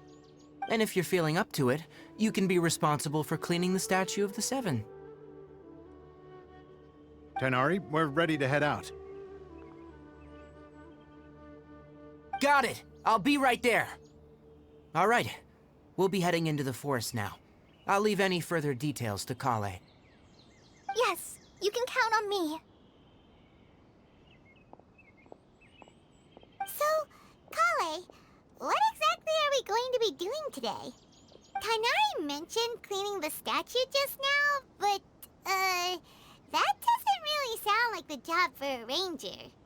Well, a forest ranger's responsibilities can be pretty diverse. They handle a variety of tasks, like checking the condition of outlying roads, maintaining forest facilities, ensuring fire prevention standards are met, and providing assistance to travelers and locals. As for Master, well, he has to handle more dangerous areas of the rainforest. Today we can perform routine checks on the pathway lamps as we make our way to the Statue of the Seven. Paimon, Traveler, this way! You can leave the task of checking the lamps to me. In the meantime, you two can keep an eye out for anything unusual.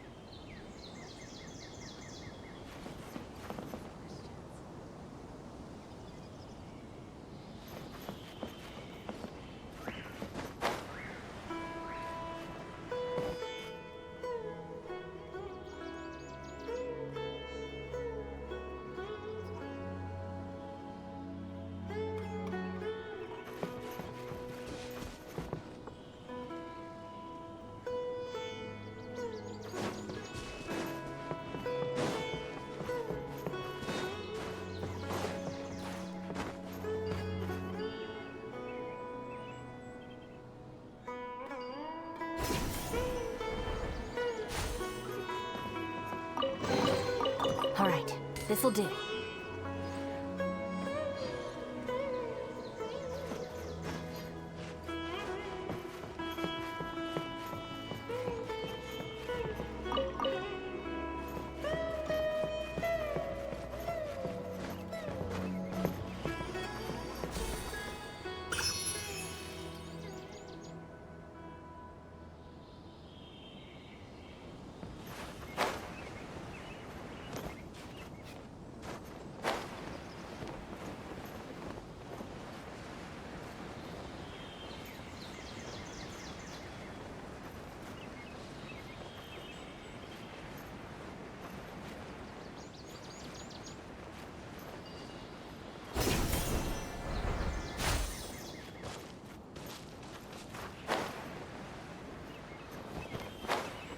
Nothing wrong with these two lamps. Let's move to the next ones.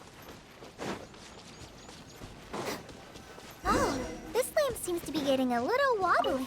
Let me make a note of it.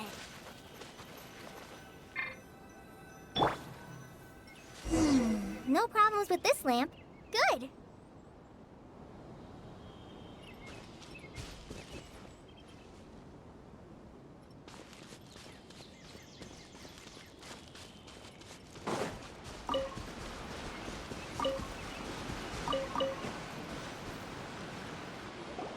The Statue of the Seven is up on top of that large rock formation. You must have seen it when you came down this road before. It's pretty high up there, isn't it? Don't worry. If you're afraid you can't make it up there, I'm sure Master wouldn't mind if you don't clean the statue. Oh? I guess I'll leave it up to you then. There's not much footing once you reach the statue, so be careful up there. Paimon will fly up with you and help you with those hard-to-reach areas. By the way, Kale, do you know anything about the Dendro Archon? You know, what's she like? That depends. Are you referring to Greater Lord Rukkhadevata or Lesser Lord Kusanali? Huh? Greater Lord Rukkhadevata? Oh, is that the name of the former Dendro Archon? Uh-huh. Greater Lord Rukkhadevata was Sumeru's first Dendro Archon. She created the rainforest as well as the wall of Samiel around the desert. Her works provided a means of peaceful living for everyone. To the people of Sumeru, she's not only a symbol of wisdom, but also of power and kindness. Unfortunately, she disappeared in a great calamity that occurred a few hundred years ago. According to what Masters told me, the sages later found the newly born Dendro Archon and whisked her back to Sumeru. To celebrate the reinstatement of their lost deity, the sages dubbed her Lesser Lord Kusanali and let her reside in the sanctuary of Siristana. Uh-huh. Then what happened? Well, and then... I'm not too sure what happened, to be honest. Huh? You're not too sure? But aren't you from Sumeru? Yeah, I'm from Sumeru. But... Maybe it's difficult to discuss this topic with strangers. If that's the case, then don't worry, we understand. No, it's not that. I'm not trying to hide something from you. Besides, I don't consider you two strangers. Because you two know Amber, right? Wait, Amber? You mean... Yes, that's her. I once lived in Mondstadt for a while, and she helped me a lot during that time. You could even say that she helped me become a new person. There's no one like Amber. She lives life to the fullest while always adhering to her strong sense of justice. She's ready to answer the call for action at any moment, but is also very understanding of others. She's like the spark that lights the fire in everyone's heart around her. If you ask me, she's a prime example of a true outrider. She's the first person anyone coming to Mondstadt will meet. You can't help but be enthralled by her charm and enthusiasm, causing you to fall in love with the lands of Mondstadt and...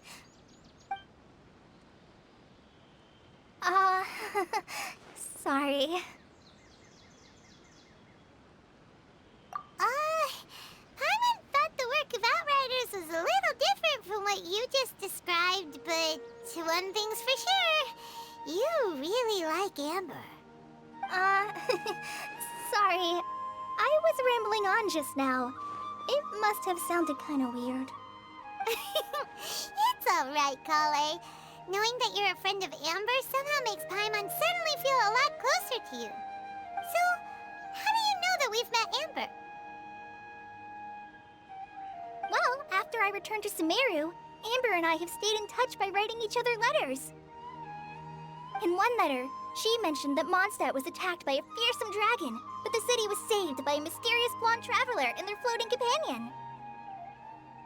I knew you two were the ones she mentioned in the letter the moment I saw you. But, considering everything you've been through that day, I thought it'd be inappropriate to bring it up. Ah, so that's how you knew. Yep, so please know that you two have my complete trust, really. I wish I could tell you more about the Dendro Archon, but I have been away from Sumeru for some time, and I haven't read any books. Sorry. That's alright. You've already helped us a lot. We had never even heard of Greater Lord Rukkhadevata or the Sanctuary of Surasthana until you mentioned them. Oh, I'm happy that was helpful. There is one thing I want to ask, though. Why do you two want to know about the Dendro Archon?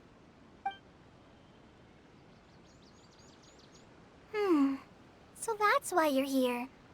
Thank you for telling me your story. Don't mention it. We are friends after all, right?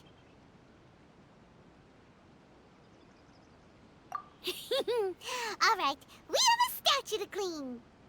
You both have my thanks. While you two are up there cleaning, I'll go ahead and inspect the forest canopy. Let's meet back here shortly.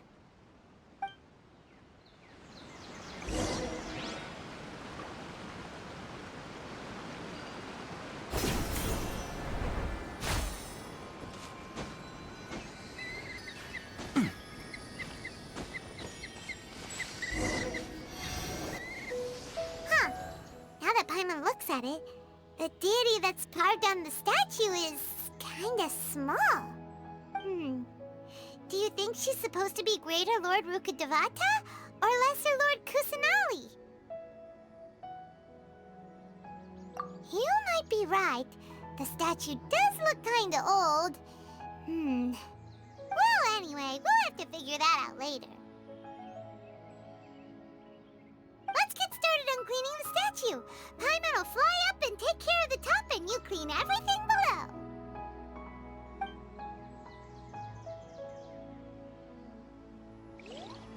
Nice work! That's one clean statue. Let's head down and meet up with Kale.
Be tired after all that climbing.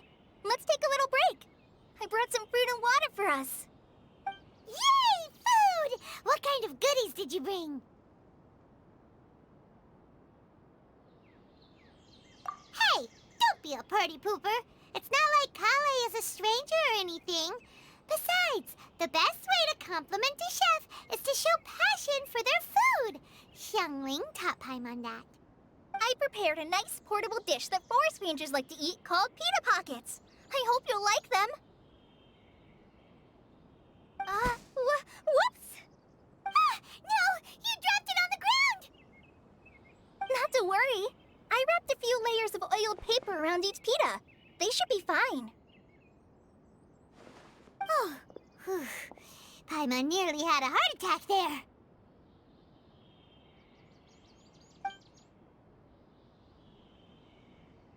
Those pitas are amazing! You're quite the cook, Kale. Thank goodness you wrapped them in paper. Paimon wouldn't have been able to sleep at night knowing something so tasty had been wasted. You really know how to compliment the chef, Paimon. Since you liked it so much, I'll be sure to give you a copy of the recipe sometime. I'll even include all my personal cooking pointers, so you'll be making your own pita pockets in no time. Yay! Thanks, Kale! It's hard to believe someone as diligent as you could have clumsy moments, too. Oh, I guess it happens from time to time. So, Kale, don't you think that Tighnari's a little too strict with you? He won't let you touch anything without his permission. Paimon knocks stuff over all the time flying around the Traveler, but he's never said anything. Everyone has their clumsy moments. No, you've got the wrong idea about Master. Sure, he may seem a bit harsh at first, but with some time, you'll see that he's actually very kind-hearted. I've heard the veteran rangers say that Master is from some ancient and mysterious race that is known for their cunning wit and reclusive nature, but Master is actually very kind at heart. Oh, by the way, you've heard of the Academia, right? Well, there's a group called,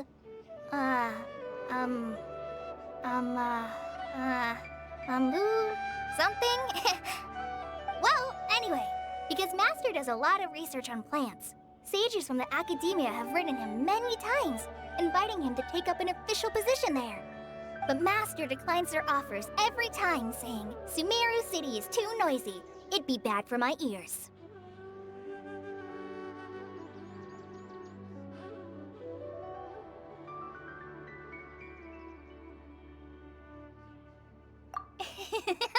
I know, right? I've always wanted to pet them too. Anyway, Master could have easily left the rainforest to take up a position at the academia, but he chose to stay here instead as a forest watcher, helping the locals every day and passing on his knowledge to trainees. In fact, Master's the one who taught me how to make pita pockets. Really?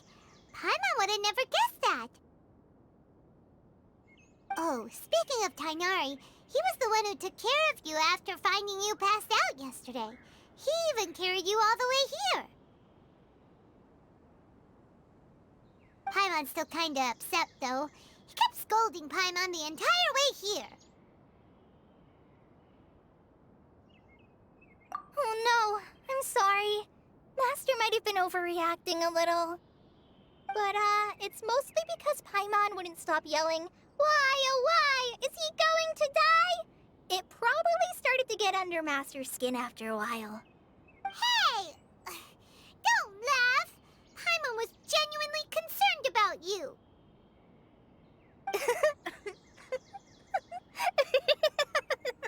Hey! Now even Kali's starting to laugh. Ugh, that's it! Paimon won't forget this! It's time for some Paimonial wrath! No! Don't touch me!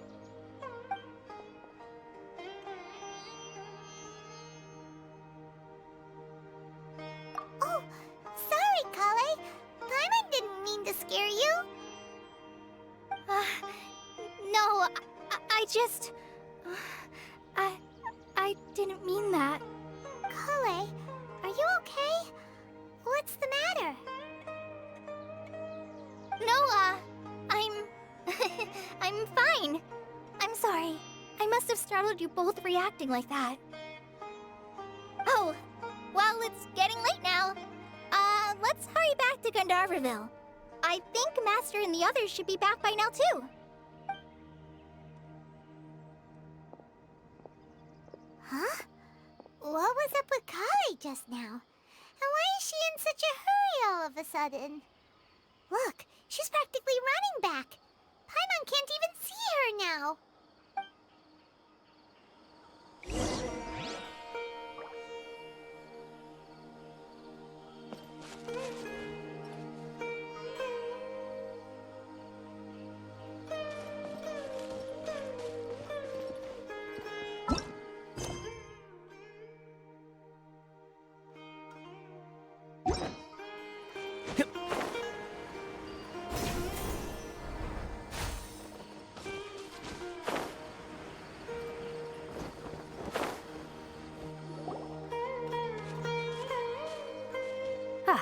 Traveler, you've returned. Yep, we're back. Have you seen Kale by any chance? Oh, Kale? Yes, I saw her go into her room just a moment ago. Oh, okay. Guess we'll just have to wait and talk to her tomorrow then.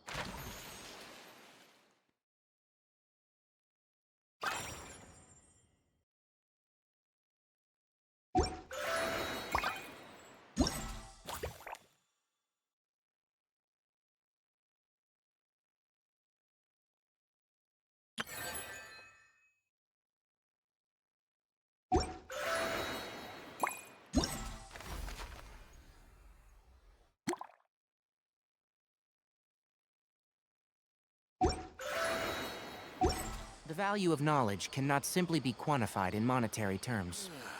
I'm dead on my feet. I think I'll stay here.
Keep up.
The threads of your fate lie in my hands.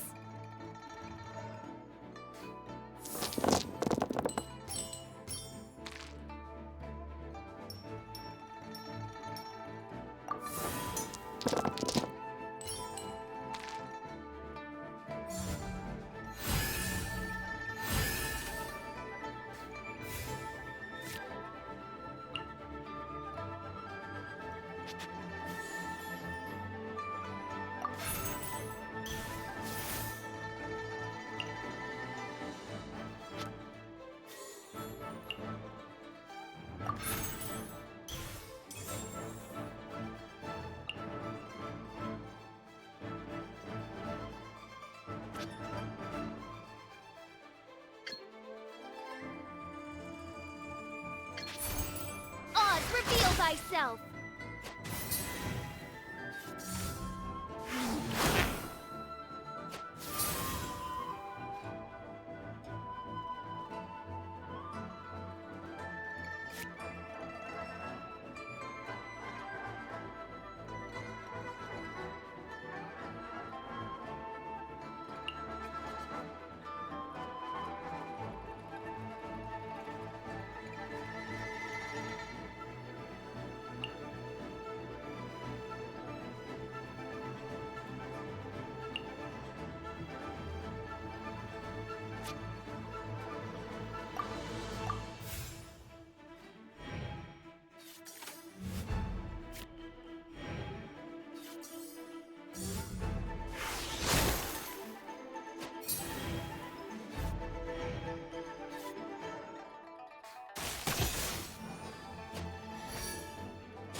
No rest for the wicked.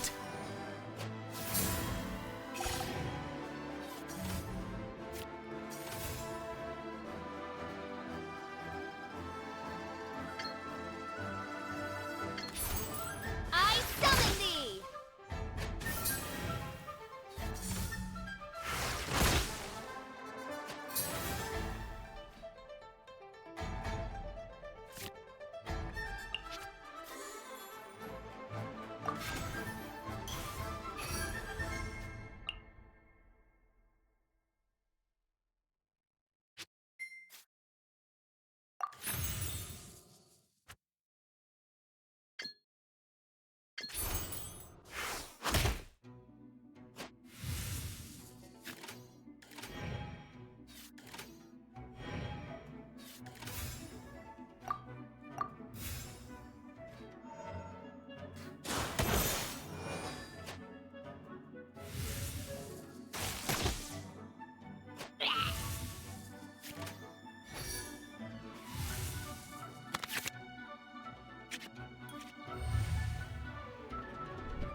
Wings of darkness! Come, sever night from day!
Contamination must be washed away.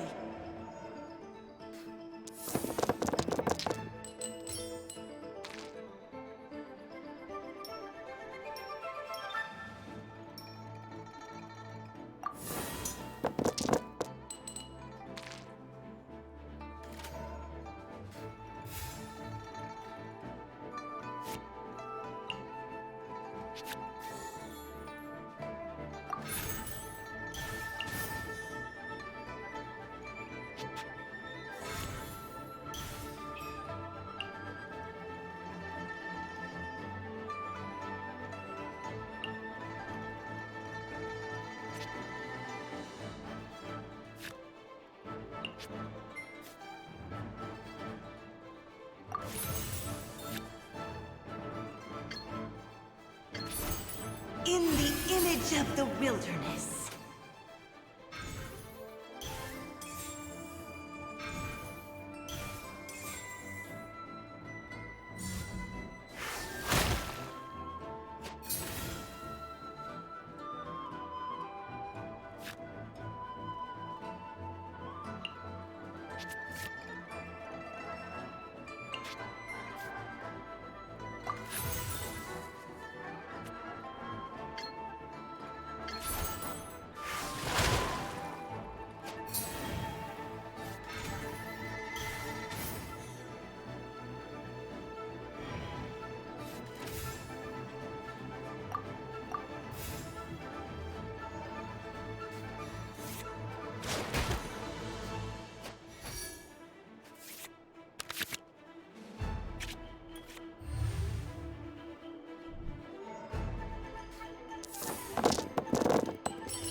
Don't waste my time.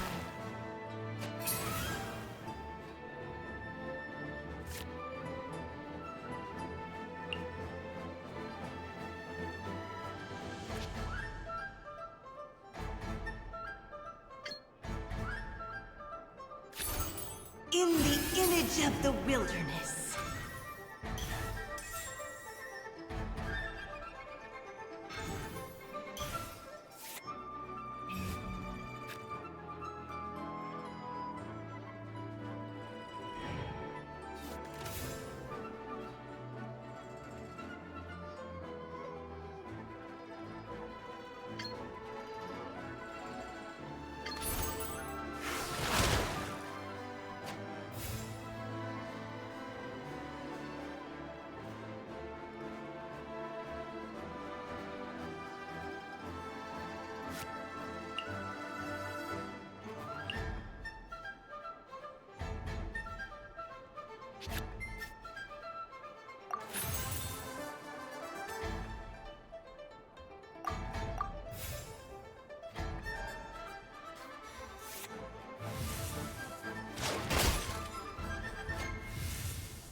Mirror the myriad.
River carving records.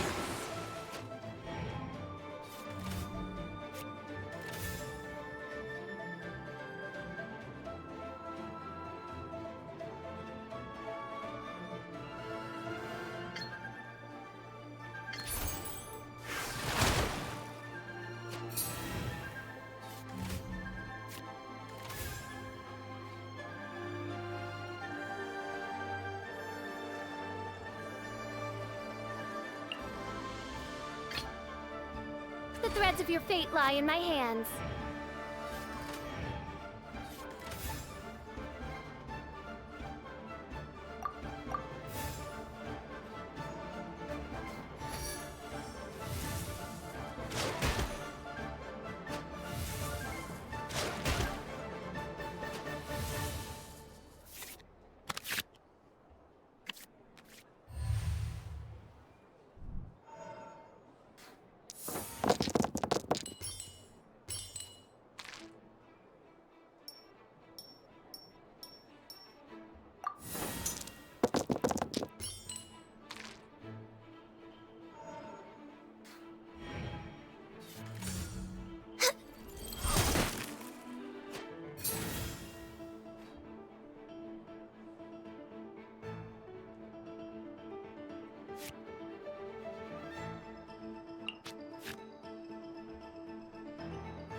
By royal decree!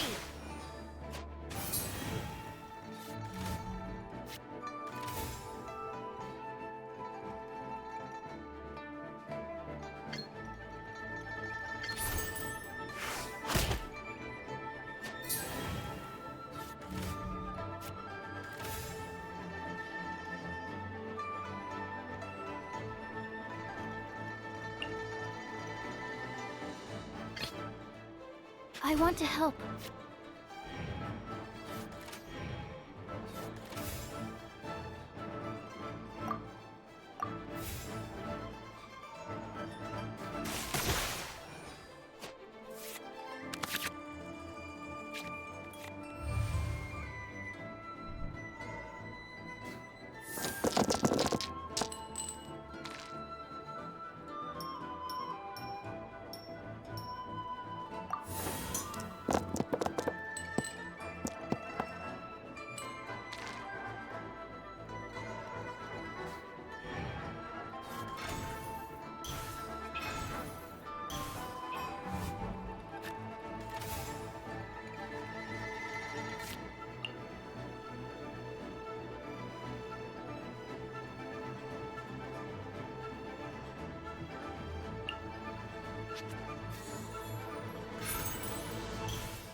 Stand clear!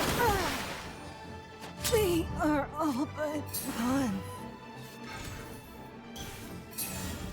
Incoming!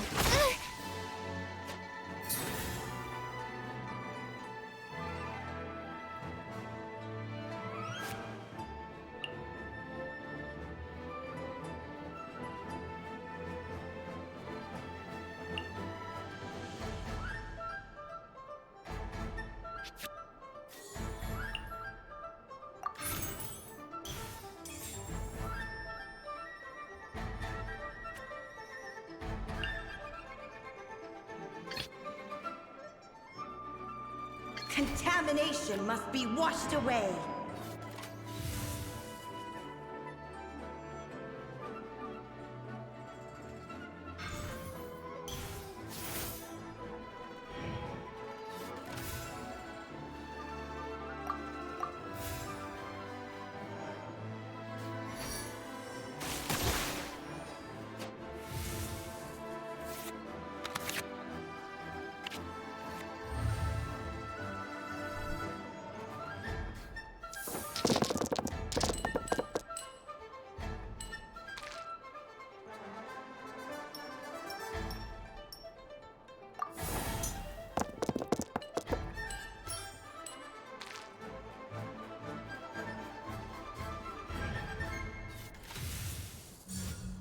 Speed of light! Not water, too. Water will never disappear.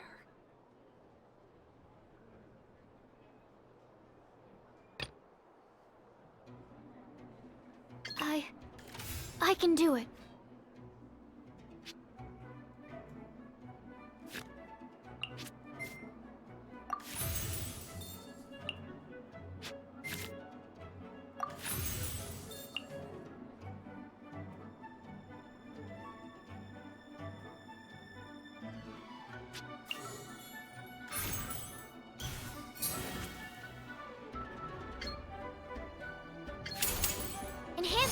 module 75!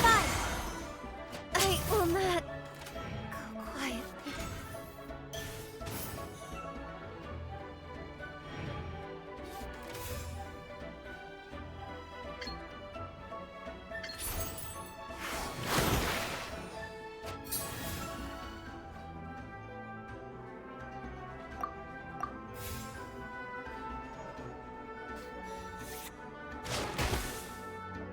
My contract goes unfulfilled.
Things come to those who wait.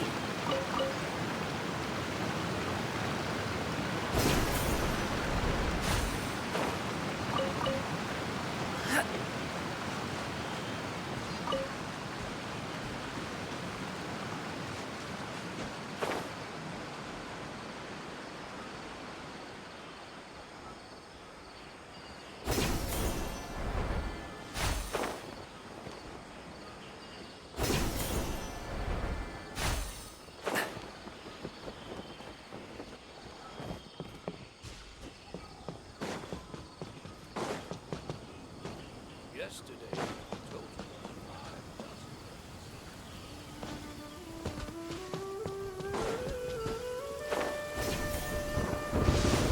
you Hey, you hear that? Ah, it's you two. I was just about to go look for you. Huh? Tighnari? What are you doing here? Where's Kale? I came to check on Kale's condition. To put it simply, she's not well. You mean she's sick? How could she be... Oh, wait a minute. Could it be because of what Paimon did yesterday? No, no need to worry. Something as small as you could never harm her. This sickness is something that Kale has been dealing with for some time. Kale has been more excited than usual since you two arrived. A little too much so, to be honest. She hasn't remembered to take care of herself. I suppose it's understandable, though. She hasn't been around anyone she considered a friend for some time now.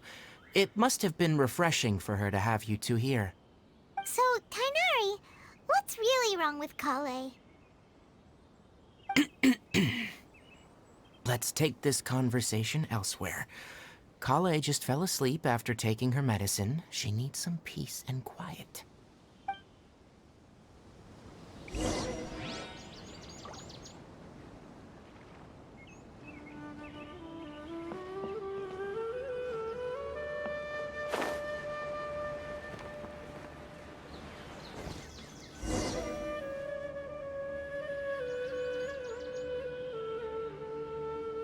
All right, let's continue our conversation here, shall we? To be honest, I hadn't realized you were that honorary knight from Mondstadt until Kale told me just now. I've also heard all about your deeds in Liyue and Inazuma. So just to clarify, what I'm about to tell you about Kale is not because of who you are or your past feats. Instead, I am going to tell you because, well, because Kale asked me to. And honestly speaking, I was against Kale revealing her past to you. But she insisted, saying you two treated her with sincerity and as a friend. So now she wishes to reciprocate the gesture. So, Tainari, what exactly is wrong with Kale? You said this is something she's been dealing with for some time. Just how serious is it? Right. Ever since she was a child, she's been afflicted with a disease called Elazar. Elazar? Yes. It's a disease unique to the lands of Sumeru. It is characterized by dark and hardened scales that form on the body. At first, the afflicted may only feel mild numbness on affected areas of the skin.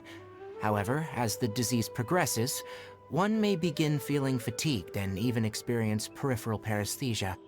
In its final stages, the disease strips a person of the ability to control their own body, and they effectively become completely immobile. That sounds terrifying.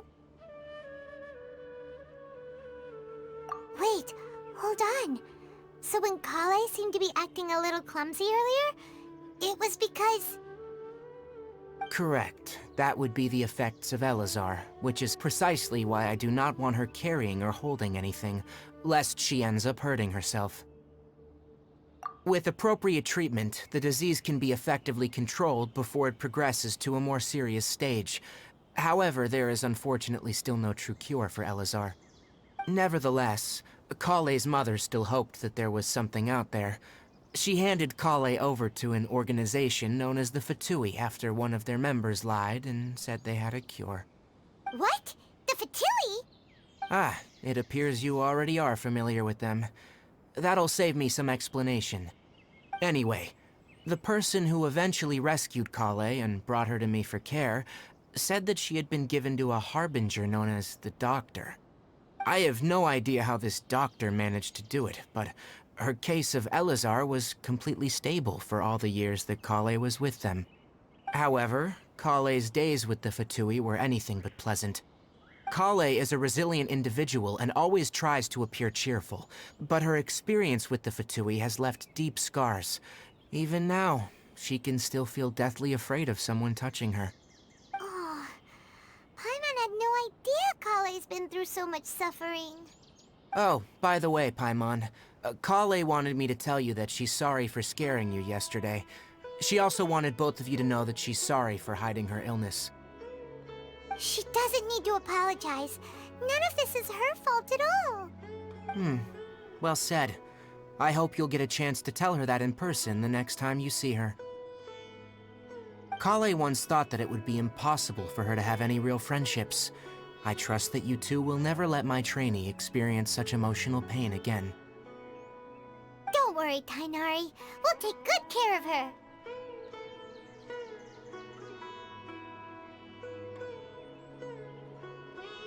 Well, it's not too serious at this point. She overexerted herself the last couple of days, which is what led her to break down this time. As long as she has taken her medicine and gets plenty of rest, she should get better. Though I must admit that Kale's condition was much more stable when she first arrived here in Gandharvaville. She was interested in the work of the Forest Rangers the moment she saw us.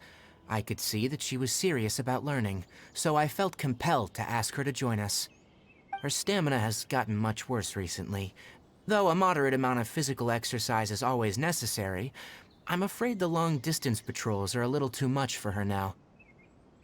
Alright, now that I've told you about Kale's past, I think I'll head into the rainforest to find some ingredients needed for her medicine. I'll see you— Yeah, we'd like to do something to help Kale too. Alright, but I must warn you two. The rainforest is a dangerous place, especially for someone who's still recovering, like the Traveler. You must follow closely and listen to every instruction. No problemo! Let's go then. We'll be looking for a plant known as the Nilotpala lotus. It's often used to help those afflicted with Elazar recover their energy. Hey, Tainari? Where exactly are we going to find this plant? Nilotpala lotuses can be found all over the rainforest, but it often grows right here around Gandharvaville. Given the name, it sounds like we should be looking for it in the water. You are correct. The Nilotpala lotus grows in the water. When fully matured, they look like giant blue flowers floating on the water's surface. Quite an attractive species, if you ask me. The large petals are actually the plant's leaves and sepals, which surround a very small flower. You should note that many of the plants found in Sumeru have names that are contrary to their species. Take the Cowpelata, for example. The plant is not a lotus at all, but rather a vine. And then there's the Sumeru rose, which is not a rose, and is completely contrary to its name. Oh! Huh. Okay then. Note to Paimon. Never bring up the topic of flowers with Kainari.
I hear everything!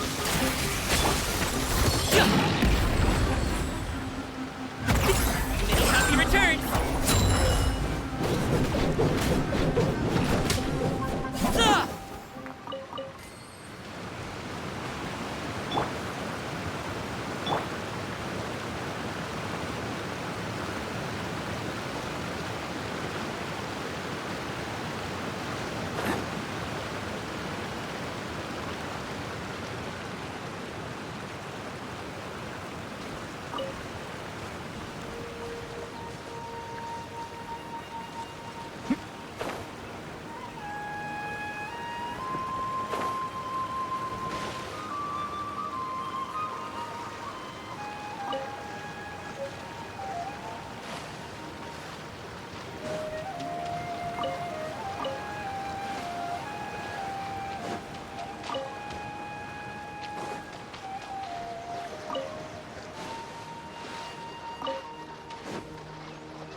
There should be Nilode Pala lotuses growing somewhere in this area. Let's split up and begin searching. If you could manage to gather 4 of them, that would be sufficient. We'll rendezvous here once you've gathered the needed amount.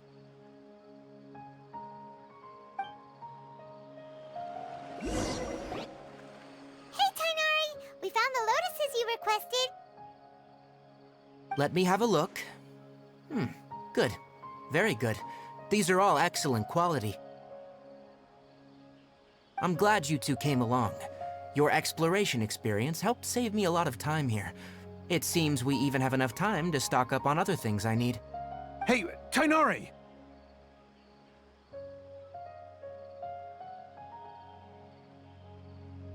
Oh, Tainari! Someone's calling your name! They're dressed like a forest ranger. Ah, yes, that's Amir and the others. But didn't they just set off not too long ago? What are they doing back so early? Let's go find out what's going on.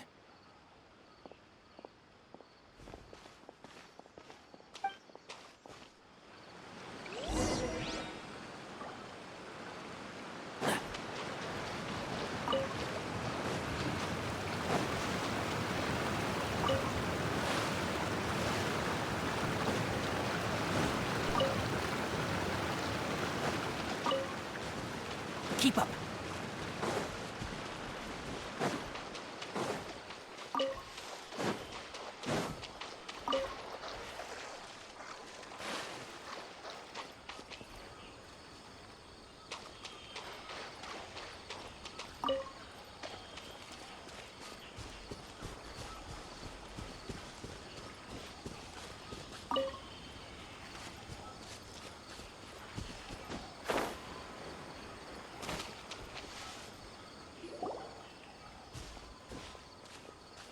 Tainari, thank goodness we found you here. We were just about to head back and find you at Gandharvaville. What's going on?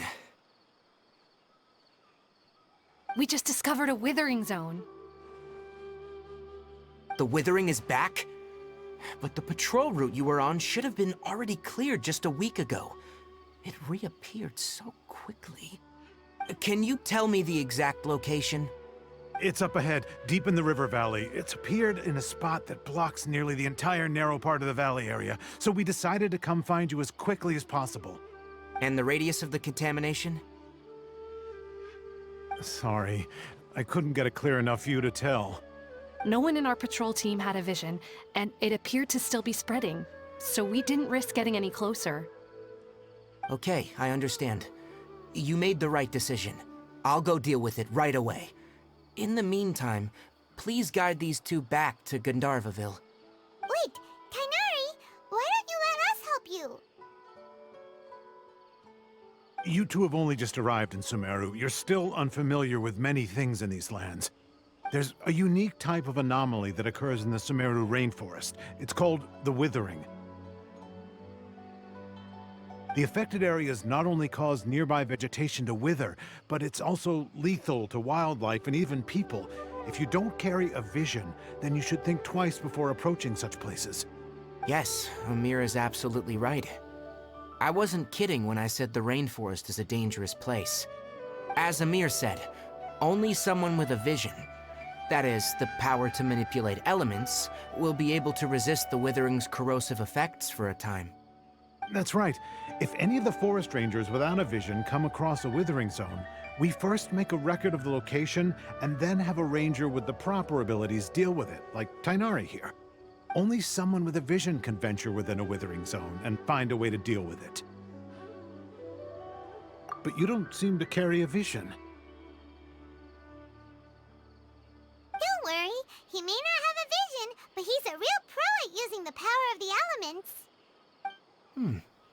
Seems the rumors about you were true then. In that case, all right. You two may accompany me.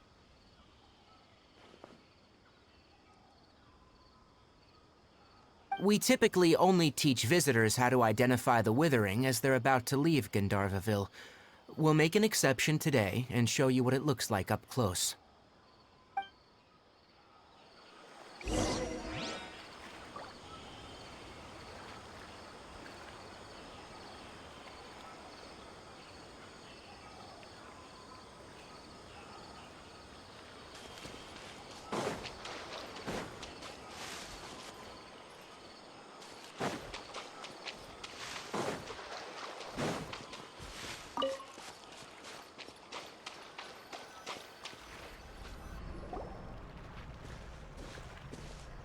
Stop.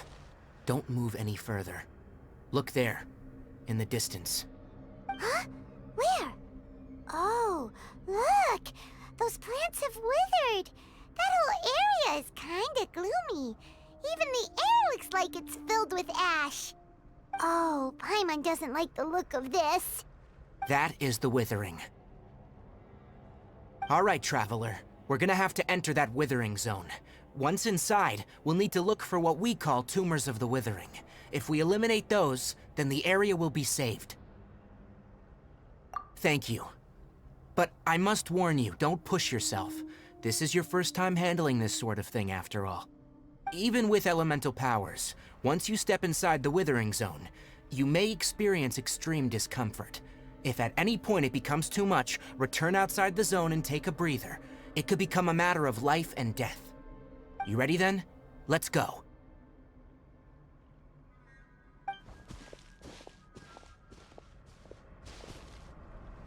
First, we must locate any branches sustaining the withering zone.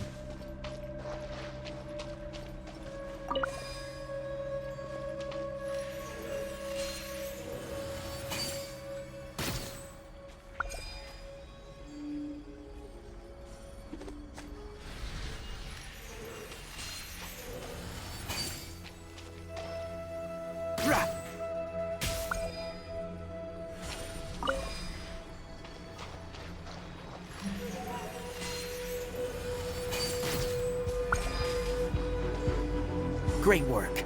Now that all the branches have been cleared, we'll need to take care of the tumor. Can't see?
No pain, no gain. Now! Destroy the tumor of the withering.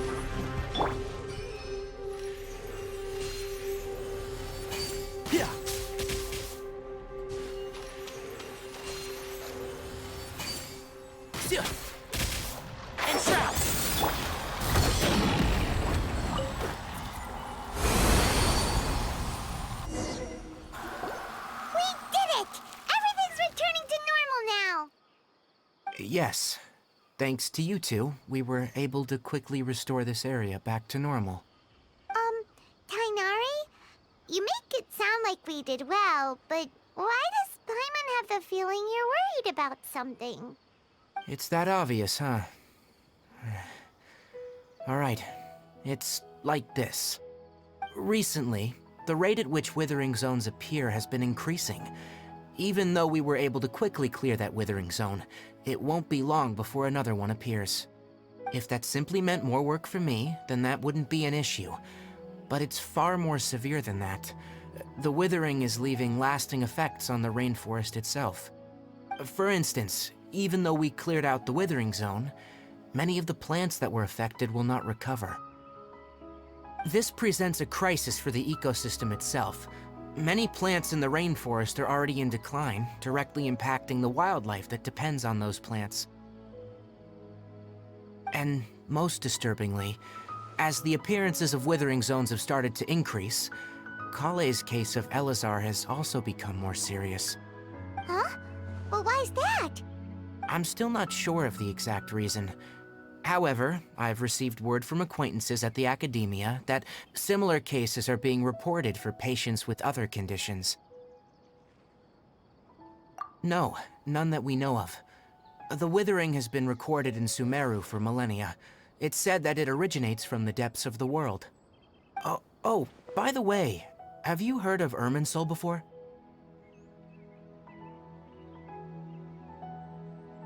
Irminsul is a tree located deep beneath the surface. Although it isn't like any tree we know in a biological sense, you can basically think of it as a large tree that grows downwards rather than upwards. I'm sure you've heard of ley lines, right?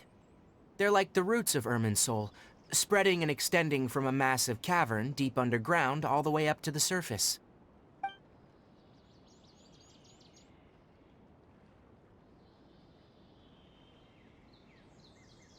Ley lines continually absorb the memories of this world, which are then funneled into Irminsul, allowing it to collect knowledge and wisdom from ancient times to present day. The Dendro Archon is known as the god of wisdom because her consciousness is directly connected to it. It is also said that the Dendro Archon's power is a manifestation of Irminsul. And as for the withering, its emergence is related to a disease that's affecting it. That's right. My ancestors learned of this from Greater Lord Rukkhadevada's familiars a long time ago, but even those mysterious creatures did not know of a cure for Irminsul. I'm afraid we Rangers will be battling the Withering Zones here for a long time, until a cure is found. All right, that's enough on this topic for the time being. Now that we've taken care of things here, it's time for us to head back to Gandharvaville.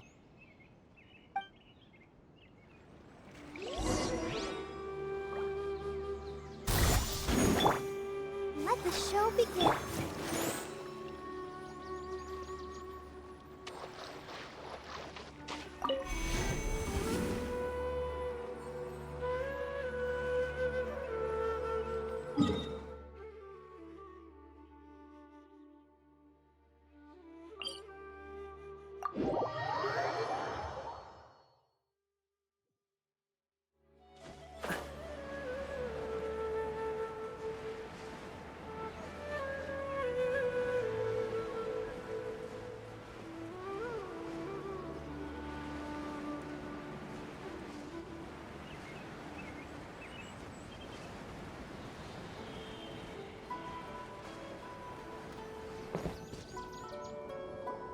Oh, Tainari, you all made it back.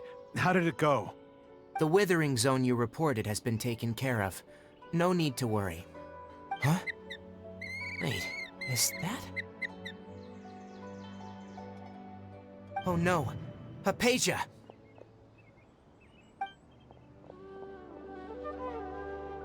Huh? What's wrong, Tainari? This Duskbird is Hypatia's designated courier for urgent news.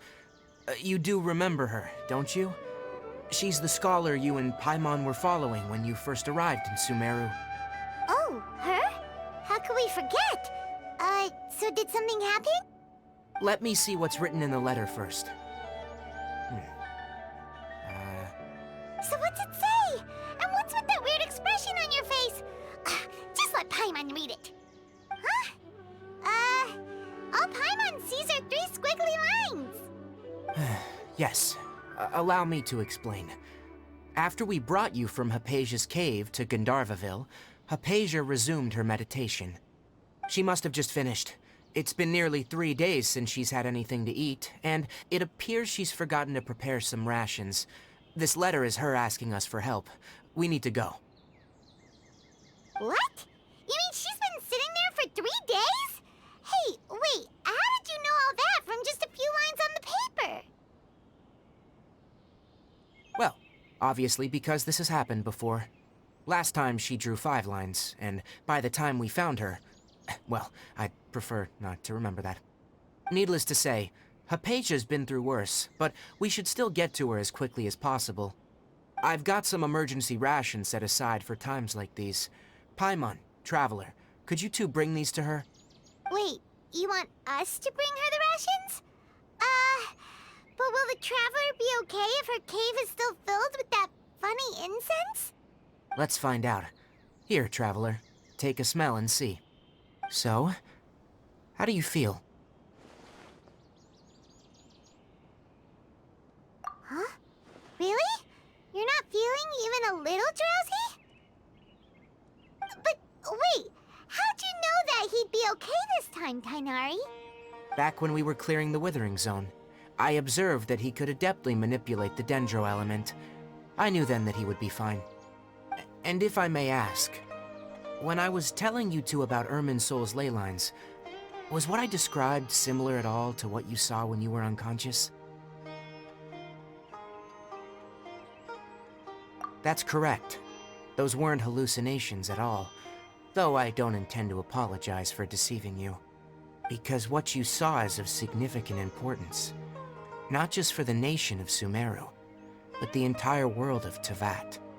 My forefathers were shown much favor by Greater Lord Rukkhadevada. We took an oath to protect this nation together with her. Now that that duty has fallen to me, it was a part of my responsibilities to ascertain whether you could be entrusted with the fate of Sumeru. Now, after seeing you in action with my own eyes, you have earned my confidence, and I no longer feel the need to hide any secrets from you. When you passed out, Your consciousness had connected directly with Irminsul.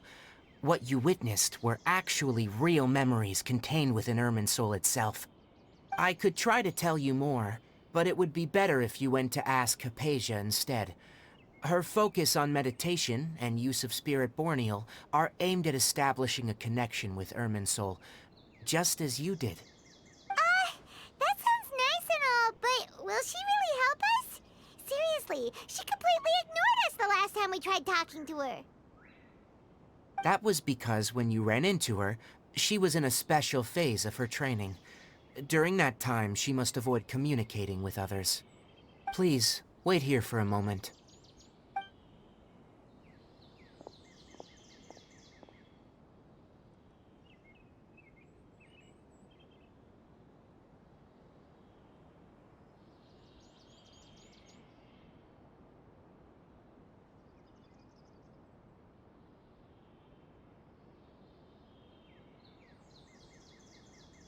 Here, take these. It's a meal I packed for Hypatia, as well as some other ingredients. I'm sure it'll come in handy. Also, here's a letter that I would like you to give to her. Just show it to her, and she'll answer any questions you may have. No, I should be the one thanking you. You've both been a great help these last few days.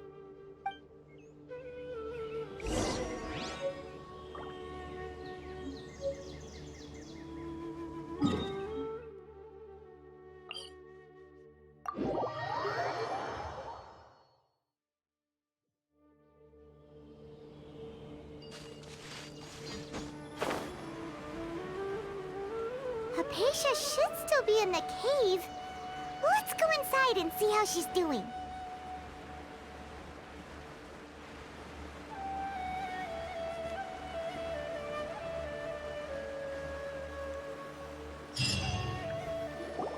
Hello? Hypatia? Hey, there's nobody here. Maybe she went out to look for some food. Let's try looking around the area.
There you are!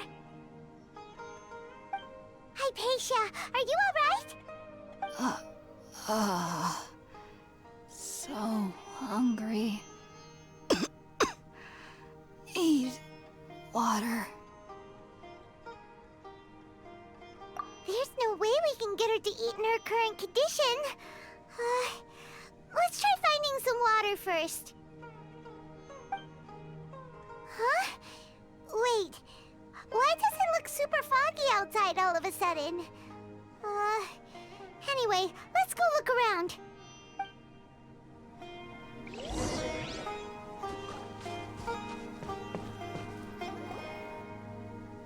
Huh? How'd things out here end up looking like this? What happened? And where are we? Really? Oh, maybe you're right. Let's go investigate the area.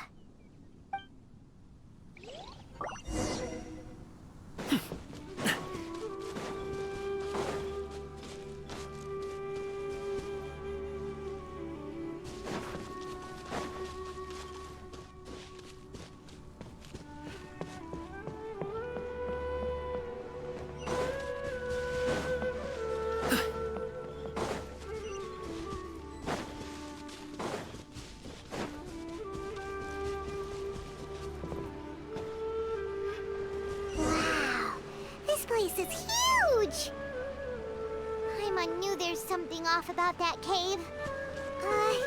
Let's think of a way to get over there and have a closer look. Who knows? Maybe we'll find a lead of some kind.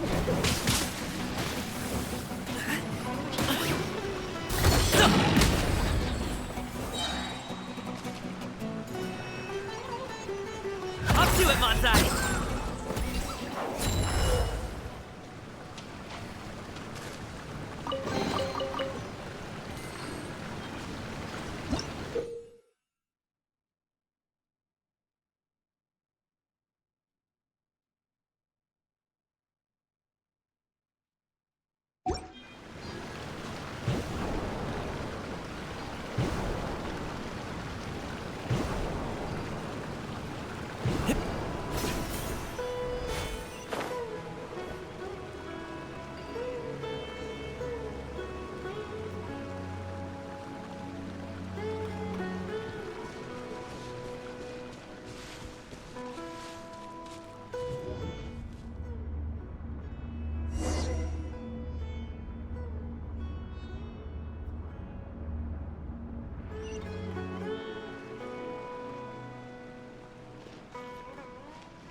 Huh? What happened just now? Why'd everything around us suddenly change?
Stop it now!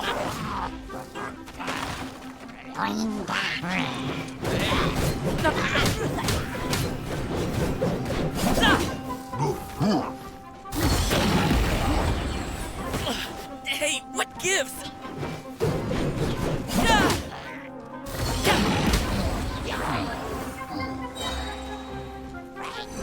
Mighty mythical beast!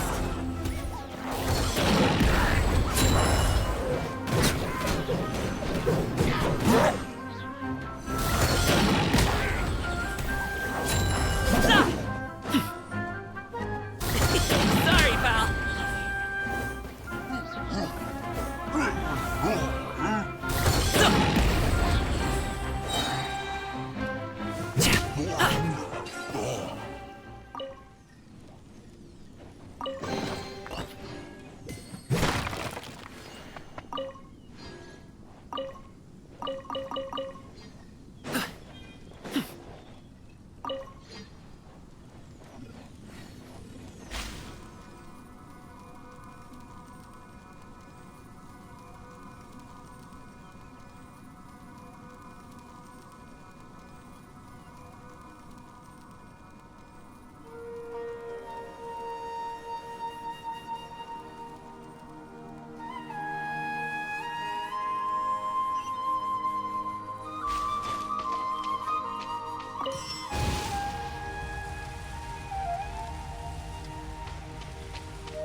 freaking Tibet is going on here?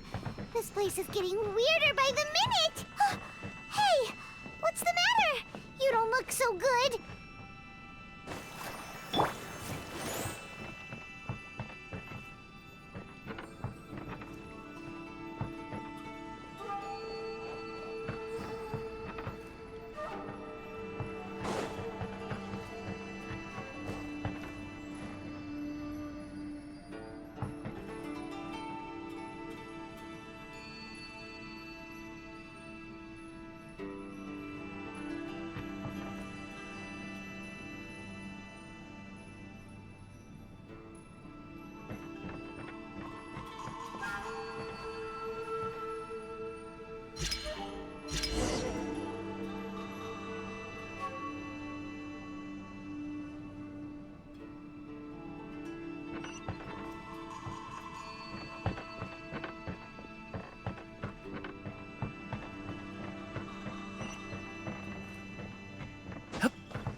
Well. Looks like we meet again, traveler. The Abyss Herald! What are you planning to do in this strange place? Strange place. Plotting. You needn't worry about such things. They don't concern you. Bow before the Abyss! Mini Happy returns!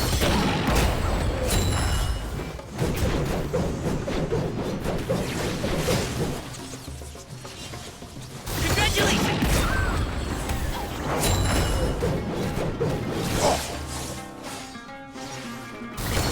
Sorry, pal.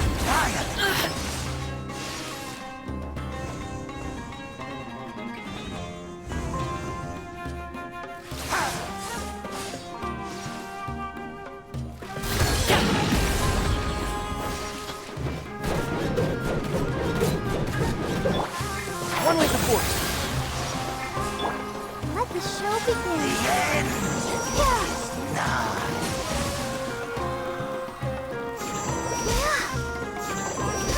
The end will come.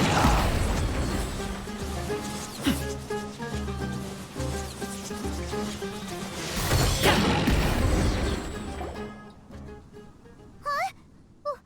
Why can't we beat this guy? Oh, Paimon doesn't get it! We faced others like him before! What's wrong this time? Traveler, though you may have managed to avert countless crises before, your good fortune was bound to end sooner or later. It's time you realize how weak and powerless you really are. Your sister. Oh, pitiful traveler. Are you really so ignorant? Or are you just living in complete denial? Her Highness has long since forsaken you. Your meager existence in her eyes is that of an annoying bug, only to be stepped upon. The bonds of love and family which drive you to find your sibling are utterly gone. Your journey is meaningless. But don't you fret now. Today will be your last. Now die!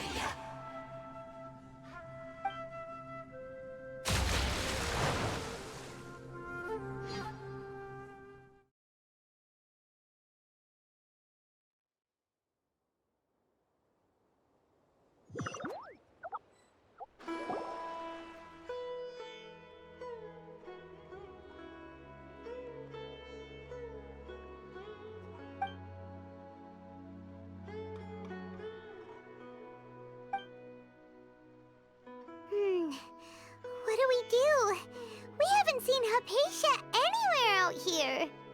Oh, there she is! Quick, let's see how she's doing. So sweet. Well, the good news is that she's still conscious. Hey, why'd you drop her food on the floor like that?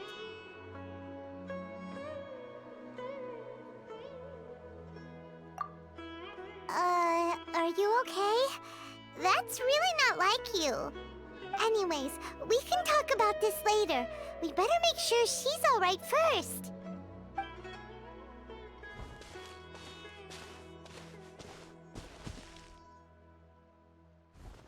Whoa! Wait a sec. Look at all this fruit lying around her. We can put that to good use.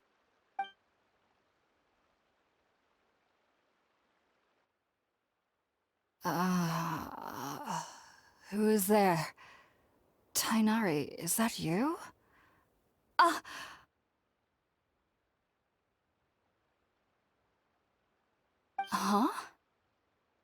It's okay. You can relax, Hypatia. Tainari sent us here to bring you some food and water. Here, we have a letter that he asked us to give you.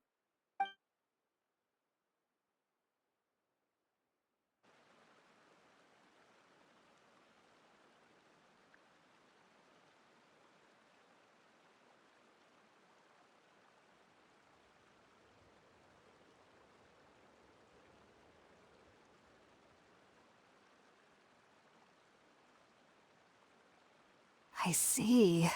So, you're friends of Tainari. I apologize for all the trouble I've caused you. I'm grateful that you came so quickly to save me. You even brought all this fruit. Well, actually, we didn't bring the fruit. It was already here when we arrived. We were kind of wondering about that, actually. When we found you here, there was all this fruit lying around and even some juice dripping from your lips. How did you end up like this anyway? Oh, really? I seem to understand now. All the fruit was likely from my, neighbor. Must have come by and saw me like this. Your neighbor? You mean there's someone else living nearby?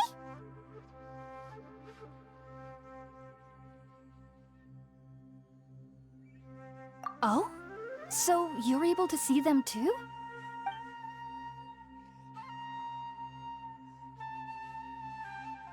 Wait, hold on a second, Traveler.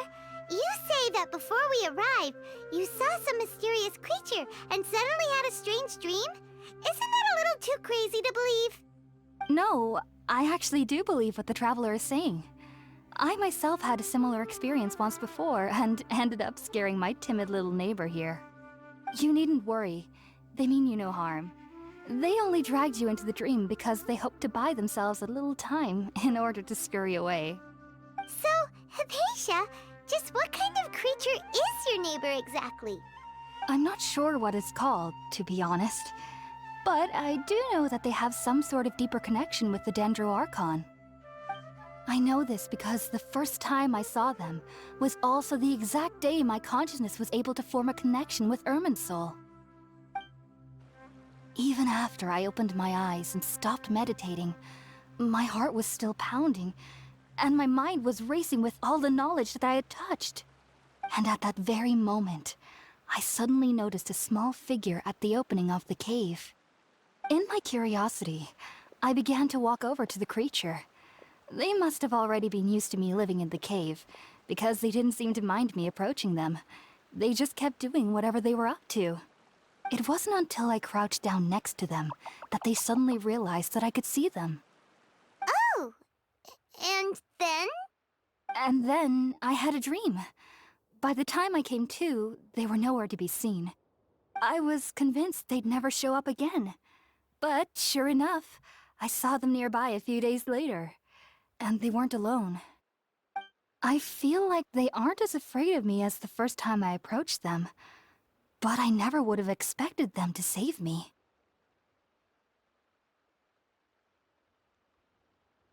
Yes, no doubt about that. By the way, Tainari mentioned in his letter that you had questions for me regarding Irminsul.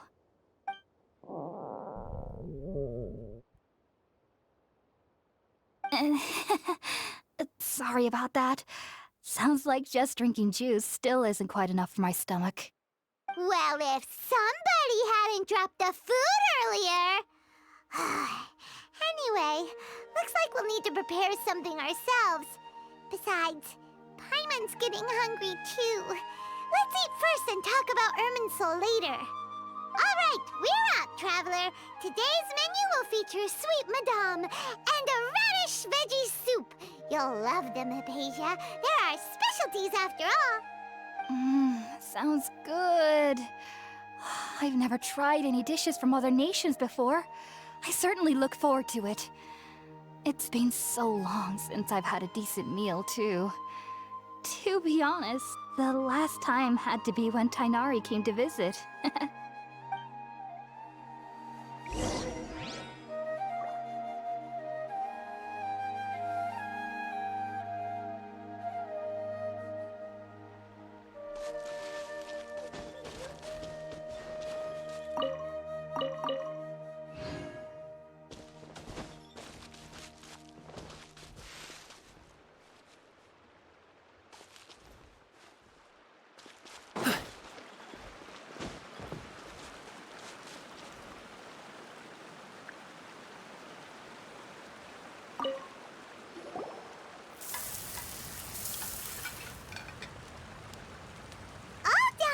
Let's use the empty box that Tainari gave us since we already watched it.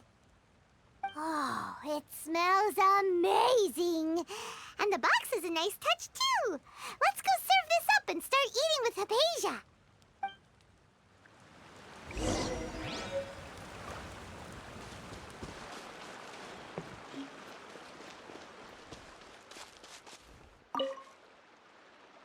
Are you already finished cooking?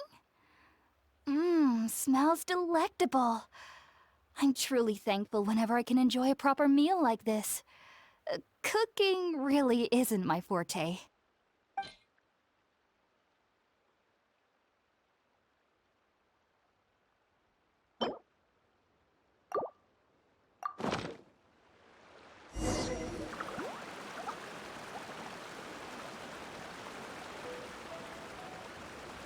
Even though everything you mentioned was in Tainari's letter, it's still hard to believe you were able to connect with Irminsul immediately after smelling Spiritborn eel for the first time.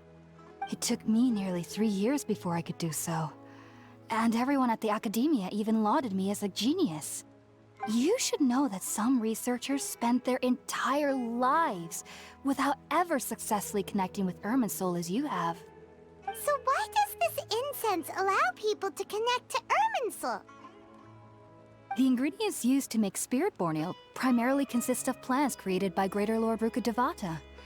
These special ingredients are conducive to heightening our senses to the Dendro Archon's power. Since the root of the Dendro Archon's power lies within Irminsul, we can occasionally tap into her powers to peer into the depths of the earth. Naturally, anyone who can establish a connection with Irminsul in their first ever attempt must be a person of great understanding. Makes sense. But Paimon's got a question. Why was he sensitive to the smell of those plants for such a long time? That was primarily due to his body's unique constitution. Stimulated by the incense, he could perceive the Dendro Archon's power and experienced a sensory overload, hence the adverse reactions. Taking in any scent similar to the ingredients of Spiritborn eel would cause adverse effects. Not to worry though, it appears you've already fully recovered. Technically, your body should still be sensitive to the powers of the Dendro Archon, but unless you're using intentional meditation techniques, the scent of Spiritborn eel should no longer trigger such reactions. Whew. Well, that's a relief. I must admit, I am quite envious of your abilities. Even if it meant suffering from pounding headaches for the rest of my life, I'd consider it worthwhile so long as I could connect with Irminsul at will. Whoa! You're really serious about this whole thing, aren't you? I am a researcher after all. As a member of the Ritaoist Darshan at the Academia, my main area of research is the stars and their connection to the fate of living beings. But there is still so much we don't know, especially regarding the mysteries that lie in the starry skies. Which is why I must turn to the all-knowing Irminsul for answers. If only my perception wasn't so limited. Unfortunately, I cannot guarantee that my every attempt to attune with Irminsul will be successful, or that doing so will leave my consciousness intact. I am currently in the stage of training known as Satyavada life. Many researchers in Sumeru have lost their minds while seeking to attune with Irminsul during this stage. Sages have said that Irminsul contains divine knowledge, and touching such knowledge without the proper preparations and abilities will only lead to one's mind caving in on itself. That's why we meditate alone. We need to ensure that our minds will be calm while minimizing the possibility of involving anyone else. Whoa. So knowledge from Irminsul could be super dangerous. Don't you ever feel afraid of the risk, Hypatia? Of course I do. Especially during nights that are pitch black with no moonlight, and dead silent without even the sound of insects. However, I've been feeling better as of late. I don't get as scared anymore knowing that I have a little neighbor living nearby. I believe that being able to see them is a sort of blessing from the Dendro Archon. But what's strangest of all is that they're clearly an envoy of the God of Wisdom herself, and they have the curious power to make people dream. What's so strange about that? It doesn't sound so out of place for a divine being, does it? Well, it's strange because nearly nobody in Sumeru can ever dream. Oh, is that true? Yes, well, to an extent. Only children can dream in Sumeru. Adults, however, never do. The sages say that wisdom implies rationality, but that which occurs in dreams is often neither rational nor logical. Yes, if one struggles with anxieties, those emotions could influence their dreams. The fact that the people of Sumeru do not have dreams is seen as a blessing by the sages.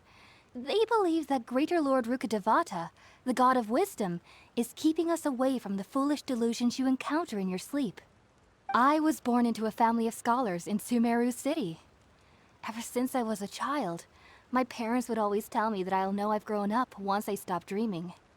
I studied hard, enrolled as a student in the academia, and went on to become a researcher. Sure enough, I never dreamed again. But then, on the day I scared the little Aranara, I suddenly saw a dream again. It was incredible. Though I don't exactly remember what I saw, I clearly recall the feeling. I suddenly felt like I was a child again. Back then, I was foolish and ignorant as any youth would be, but I was free of fear. Maybe dreaming isn't as bad as we've made it out to be. Just be sure not to speak of this if you travel to Sumeru City. They'll look at you as if you've lost your mind. So, do you have any thoughts about the things he saw when he connected with Irminsul? Sorry. I'm afraid I don't have any answers as of now. All I can say is that what you saw is a memory contained within Irminsul itself. World forget me. What could that possibly mean? If only I could ascend past Satyavada life and begin Paripurna life, I might have some more answers for you. If you two are ever in the area again, please be sure to come and see me. There's no need to be thanking me. You two are my saviors. Besides, I'm already looking forward to tasting some more of your cooking.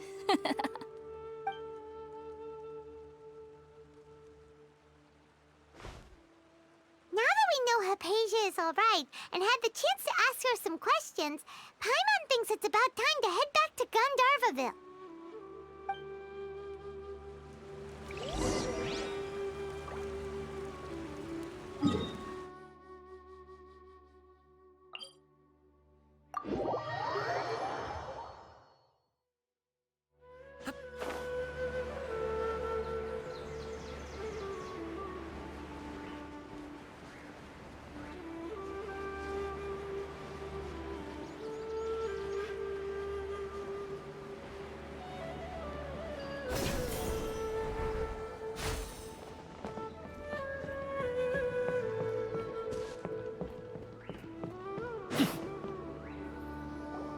Think about it, Tainari. Refusing to join is tantamount to burying your head in the sand.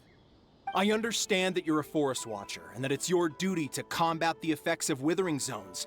But isn't it evident that such work is not a lasting solution to the problem? As Sage Kage clearly stated, your presence and guidance in Sumeru City is pivotal in finding a cure for Irminsul. How could you possibly refuse? Keep your emotions in check, Gulam. Let's at least listen to Tainari's reason for declining. We're here to invite him to the Academia, not to cause a scene. Sage Kage, I am truly honored that you came here in person, but I'm afraid I must still decline your invitation. I am merely a forest watcher. How could the great minds of the Haravatat have any need of someone like me? Well, it turns out that your refusal letter had some implications on your master's reputation. He is a renowned sage of the Immorta, after all. So now I've come here in his stead. I see. Well, I figured that given his temper, he would come here and berate me personally. Tainari, your master is an integral part of this effort, and now he requires your assistance. And what exactly does my master need of me, Sage Kage?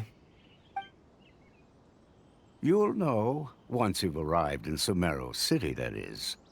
And, how long will I be required to stay? There's no definite answer as of now. Do you mean to tell me that, despite coming all the way here to Gandharvaville, you still can't answer the questions I laid out in the letter to my master? If that's the case, then I'm afraid I cannot give you a definite answer either. Tainari, but you...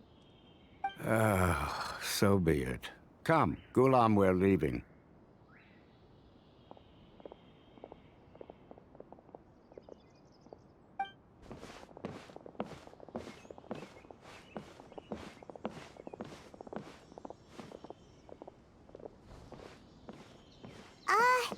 Tainari, what was that all about? It's nothing.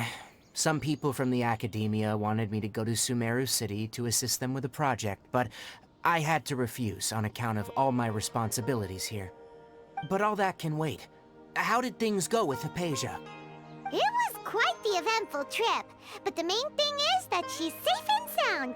She answered a bunch of questions for us, too. Very good. Now that the Traveler has made a full recovery, there shouldn't be any reason for you to tarry here longer. I assume you will be heading to Sumeru City, correct? That's right! We want to meet Lesser Lord Kusanali and ask her for advice. Do you have any idea on how we can find her? Sorry, I'm afraid I don't have any advice for you there. Well, do you at least know anyone we can try asking in Sumeru City? Let me think. My trips to Sumeru City have been fairly short, and most of my acquaintances are researchers. Oh, how about this? I'll write you a letter of introduction that you can give to a researcher I know. He's from the Amorta Darshan and is adept at gathering information. Asking him might prove worthwhile.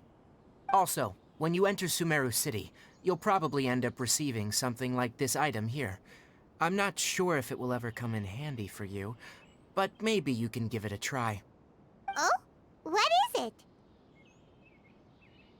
It's called an Akasha Terminal. It's a tool produced by the Academia that utilizes the legacy of Greater Lord Rukkhadevata.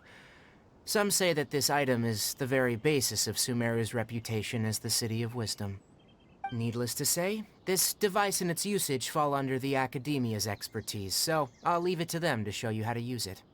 Great! Next up, Sumeru City! Oh, that's right! Tainari, we have something important to say to Kale before we leave. Is she doing better now? Yes, she's doing much better. After being confined to her bed all this time, I thought a little walk would do her some good. Last I saw her, she was taking the path towards the North Crossing. She knew you two would be leaving soon, so she must have wanted to see you off. Thanks, Tainari. All right, let's go! Farewell, and good luck to you both.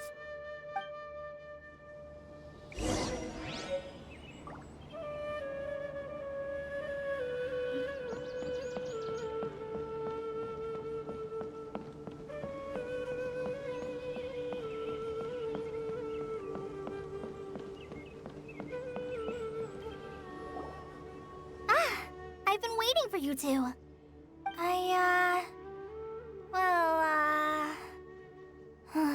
Never mind.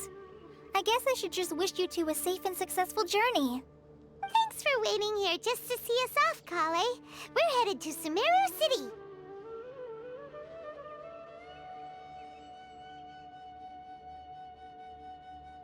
Don't worry about me.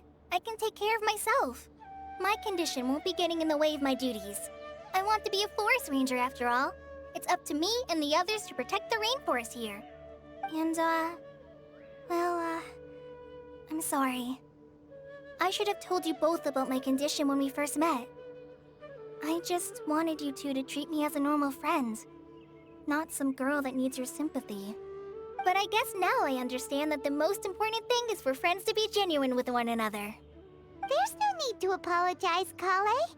We should be thanking you for trusting us enough to be your friends and sharing your past with us. We're probably still gonna worry about your condition, but that's because we're friends and we care about you. Thank you. That means a lot. Before you leave, I have something for you. Oh? What is it? It's my recipe for pita pockets. I told you that I'd give you a copy, remember? My handwriting is a little, messy, so please don't laugh. Yay! Thanks, Kale. Now we can eat those scrumptious little pitas whenever and wherever we like. I hope that whenever you eat them, you'll both remember your time here in Gandharvaville.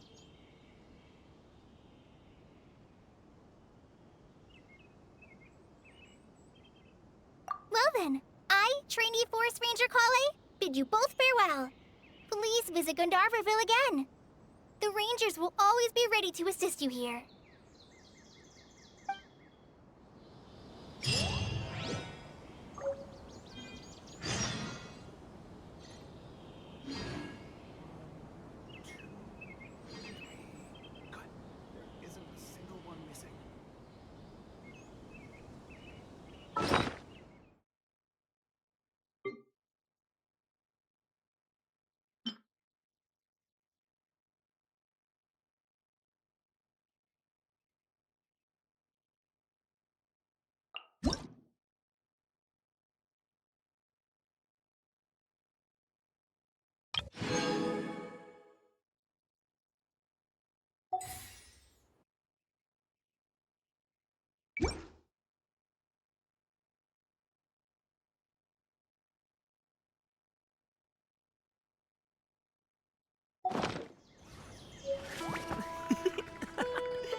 One moment, please, you two. It appears this is your first time visiting Sumeru City. Oh, yeah, that's right. But how did you know that? Because there's currently no information on either of you in the Akasha. But no need to worry, that won't prevent you from entering the city. In fact, the Academia conveniently provides each traveler to Sumeru City with a device. Perhaps you two have heard of the Akasha before. It's our beloved Greater Lord Rukkhadevata's lasting legacy, a treasure trove of collected knowledge.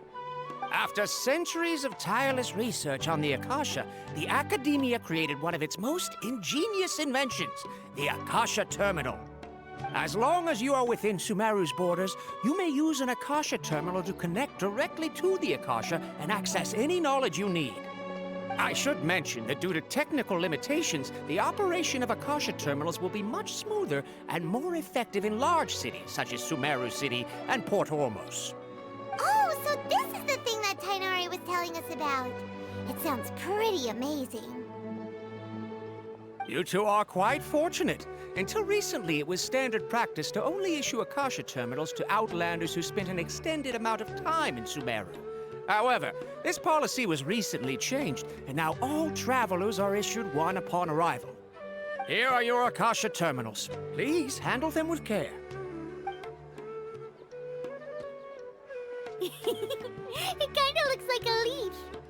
To activate it, simply hold it in your hand and say the following phrase to yourself. May the mighty God bless us with their voice of wisdom. Oh, since this little doodad lets you access knowledge, maybe we can use it to find a way to meet Lesser Lord Kusanali. Let's give it a try. Ahem. May the mighty God bless us with their voice of wisdom.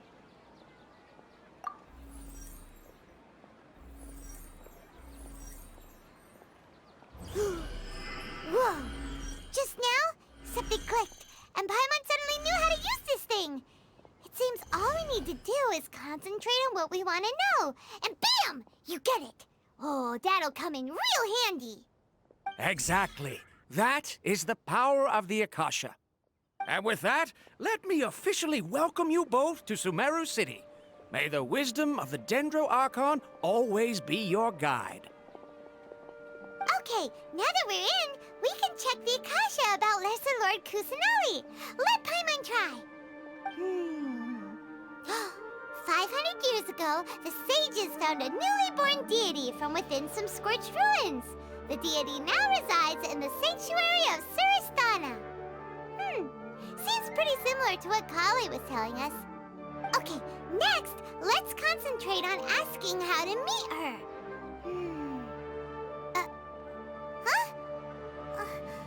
Paimon doesn't sense anything. The Akasha didn't respond to Paimon's question.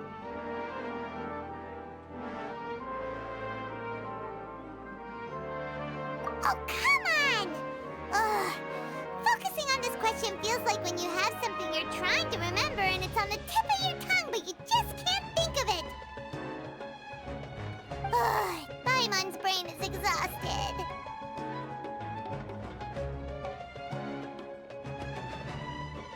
Oh, smart idea!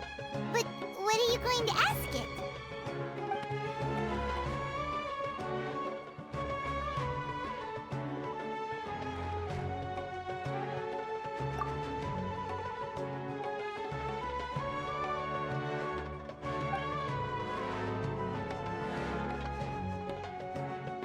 Huh. Could it be because we're Outlanders and we've only just arrived in Sumeru? You know, maybe we're not qualified to receive an answer to this sort of question or something.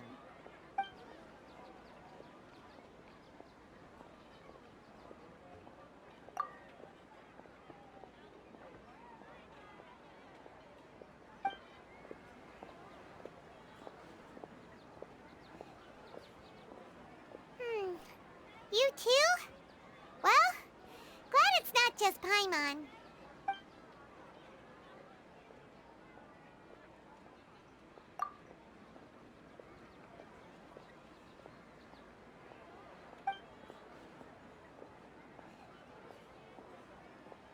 Uh-oh.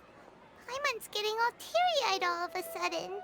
It feels like the people of Sumeru really miss their Archon.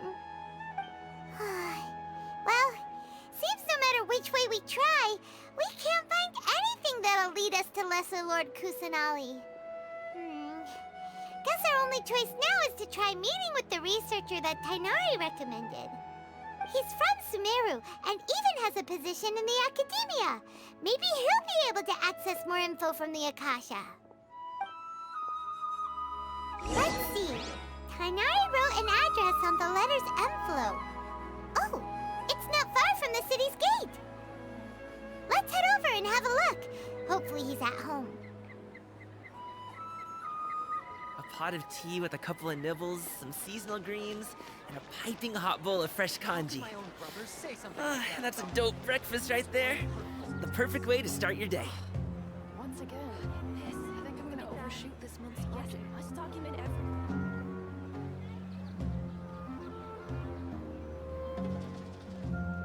Watch out for pickpockets.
Boom.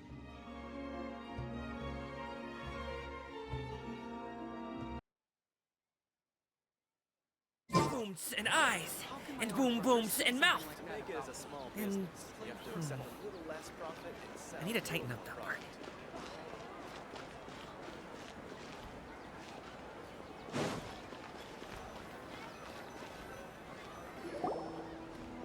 Hello, are you Rohawi? Yes, that's me. Can I help you? Great! You see, Tainari sent us here and... What? Tainari? Please, there's no need to say anything, really. Sure, I admit that the article I published last month wasn't my best work, and maybe the data didn't produce the most convincing results, but... Here! This is a letter from Tainari! Oh, let me see... Ah! Ooh, what a relief. You two nearly scared the life out of me. So you two just have some questions for me? Seems even Tainari acknowledges my innate ability for procuring information. So, what is it you two would like to know? We want to meet with Lesser Lord Kusanali. Do you know a way we can do that? You mean you want to meet the Dendro Archon herself? This isn't exactly my area of expertise, but let me see what I can find in the Akasha.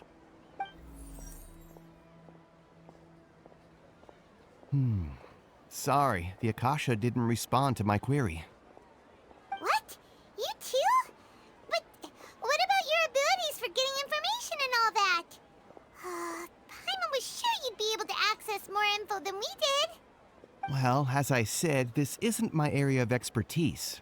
I am but a lowly researcher, so the Akasha doesn't see a need for me to know more about the Dendro Archon. All I know is that ever since Lesser Lord Kusanali returned to Sumeru, she's never left the Sanctuary of Sorasthana or made a public appearance. Huh. Didn't expect her to be such a mysterious figure. The Dendro Archon is somewhat of a recluse. Perhaps she just doesn't want to entertain visitors, which would explain the lack of information in the Akasha. But then what can we do? No need to worry just yet. I'm only hypothesizing here. You could certainly try asking around and see if anyone else has ideas. And besides, you two should consider the bright side of things. Not being able to see Lesser Lord Kusanali may not be a bad thing. In this world, there will always be information you cannot obtain from the Akasha and things you can never accomplish. Knowing when to yield is a form of wisdom. Take me, for example. It's a miracle if my brain cells can spit out one paper every 3 years. But Tainari? That guy can publish 3 papers in just a single year. Okay. Thanks for your advice. Don't mention it. If you two ever want information about things like who's been promoted within the academia or relations between the 6 great sages, come find me. Hey, come on! This is a survival skill at the academia. Paimon's expectations were pretty low, but this is so low, it's like digging holes in the dirt. So what do we do now? Even if we want to talk to someone, we don't know anybody here. Huh? Like who? Oh, you're right! Catherine! The Adventurers Guild has its own intel network. Let's hurry and find her.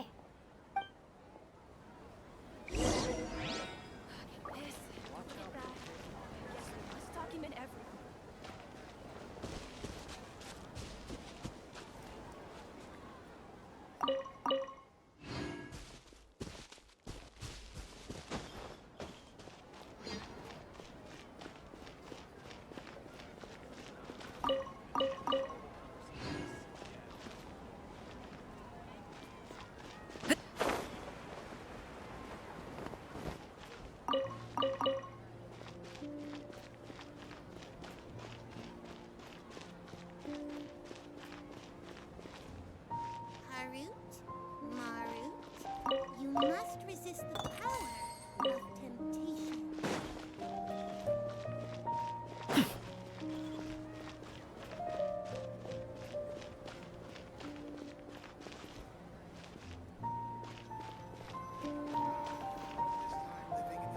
Ad Astra Abyssask. Hello, Traveler and Paimon. Catherine, we need your help with something. Understood. The Adventurers Guild is always ready to serve you. With what do you require assistance? We want to meet with Lesser Lord Kusanali. Do you know a way we can do that? You two wish to meet with Sumeru's Archon. Understood. Please wait.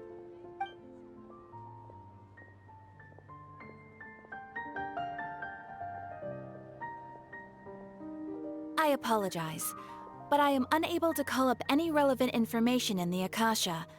I'm also unable to locate any pertinent information in my personal memory. Aw, another dead end. Well, if Catherine can't help us, then we really don't know anyone else to ask now. Please do not worry. I may know of someone who can help you two. In Sumeru, the Adventurers Guild does not serve as the vanguard of information. Rather, there are numerous active mercenary groups collectively known as the Eremites. They take on various contracts and work all across Sumeru, so they naturally accrue intelligence. An Eremite brigade called the Corps of 30 is in charge of Sumeru City's defenses. Not only are they the oldest brigade, but they are responsible for managing and coordinating the affairs of all other mercenary brigades. Corps of 30? What a weird name. Supposedly, they are named as such because their ranks numbered 30 at their inception. Asfand, an advisor with the Corps of 30, maintains good relations with the Adventurers Guild. Though he's already retired, he and his words carry great weight within mercenary circles. If you'd like to get in contact with him, you can find him at the Corps of 30's headquarters, the Citadel of Rexar. You're welcome. I wish you two the best of luck. We look forward to your exploits in Sumeru. All right, off to the Citadel of Rexar we go!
Am I trying too hard?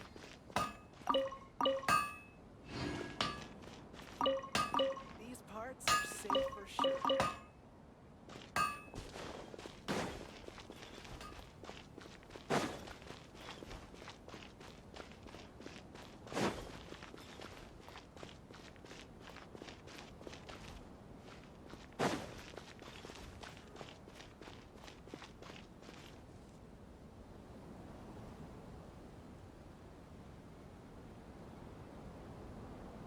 Welcome. The Adventurers Guild told me to expect you two. It's nice to meet you, Asfand. We'd like to ask you about something.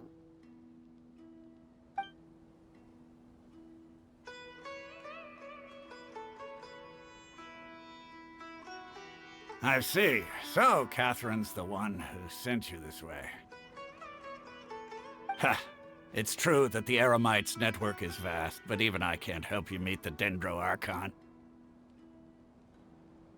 Wait, seriously? That's it? Afraid so. The Eremites aren't terribly religious, so we don't know much about divinities. As far as the Akasha goes, we can access even less than you. We originally came from the desert. The gods there died off long ago. Since those days, we've used our own two hands to carve out a living. We don't beg gods for their aid. It isn't just us, though. If you ask me, I think most in Sumeru aren't interested in Lesser Lord Kusanali. Oh? Why's that? Just take the Academia, for example. They're the ones who truly rule Sumeru. Although they believe in gods, most of them only care for the late Greater Lord Rugurdevada. In their eyes, she was the one who founded Sumeru and gifted us with the Akasha. Lesser Lord Kusanali just happened to inherit her legacy. Because of the Academia's influence, most citizens are more familiar with Greater Lord Rugurdevada and hold her in greater esteem. Not to mention that Lesser Lord Kusanali never makes an appearance, and the Academia never announces anything about her. As far as the people of Sumeru are concerned, she's just a god that exists. And that's all. Really? Aw. After hearing all of that, Paimon sort of feels bad for Lesser Lord Kusanali. Ha! But who knows? We're all just guessing when it comes down to it. Besides, I'm sure the God of Wisdom doesn't worry about her reputation among people like us. Alright, well, thanks for the info, Osfond. No problem. Always happy to help out the Adventurers Guild.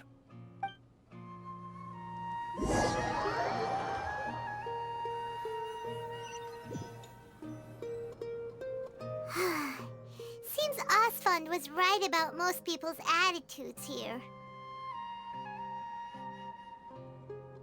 Not only are they not interested in the Dendro Archon, they even say stuff like, if the Akasha doesn't think I should know, then I don't need to know about it. We've been asking for information non-stop ever since we got to Sumeru. But the harder we try, the more helpless everything seems. Isn't there at least one person in this entire city who cares about Lesser Lord Kusanali? Oh, you two are interested in Lesser Lord Kusanali? Huh? Who are you?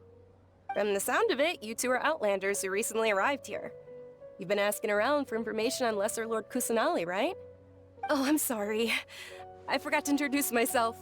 I'm Dunyarzad, one of Lesser Lord Kusanali's faithful followers. Whoa, really? Then do you know how we can meet with her? I'm afraid I can't help you with that. But your conversation earlier did happen to remind me of a legend about the Dendro Archon.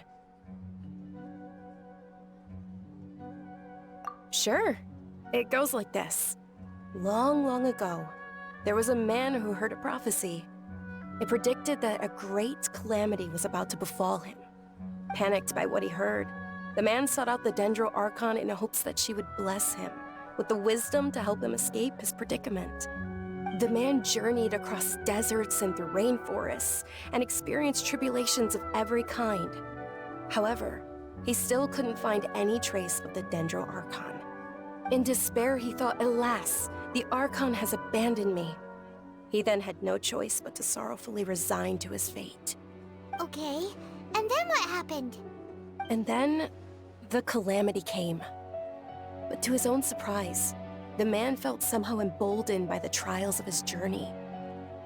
By relying on his own strength, he managed to overcome the adversity. At that moment, a bird perched upon his shoulder. This bird was, in fact, an avatar of the Dendro Archon. She said, "O Archon Seeker, do you now understand? She and her wisdom have long been found by you. Along your journey, we were in every flower and blade of grass, every ray of sparkling sun, and every breath of dancing wind. So long as you continue to think and ponder, we'll be wherever you go."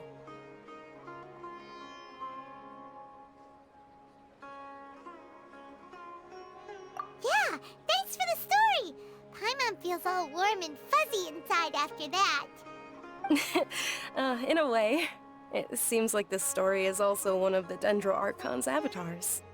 Dunyarzad, since you worship Lesser Lord Kusanali, can you tell us anything else about her? Of course. So did you two know that, I'm terribly sorry, but it seems something's come up now. Let's chat another day.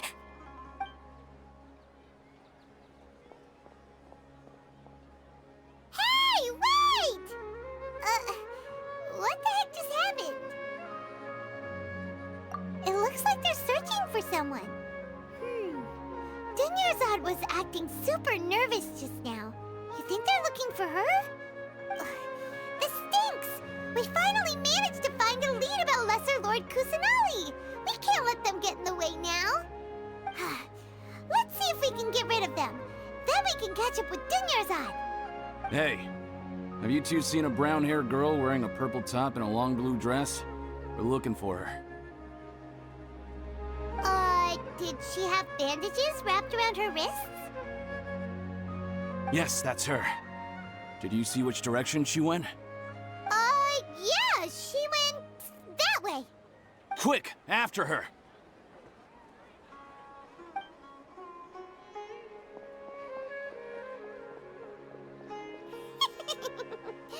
That should keep him busy for a while. Let's hurry and find Dunyarzad.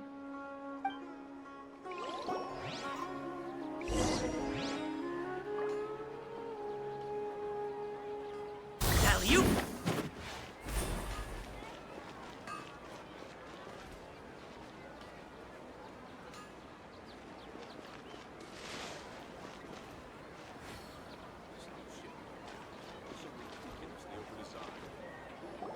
There you are, Dunyarzad.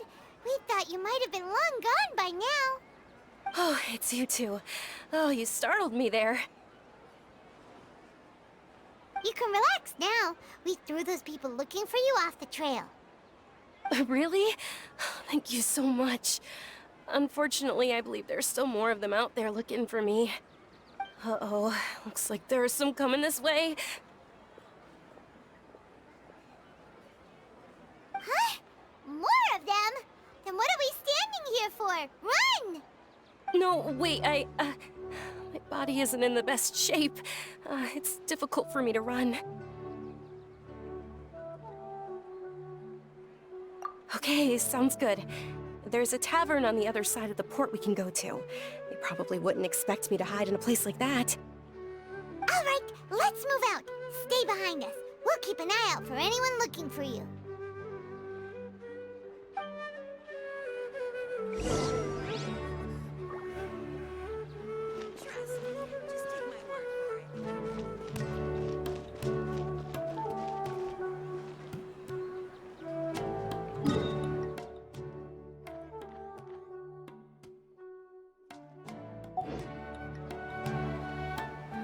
Congratulations!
We made it. Oh, they shouldn't be able to find us now. Wait, stand down, Dia.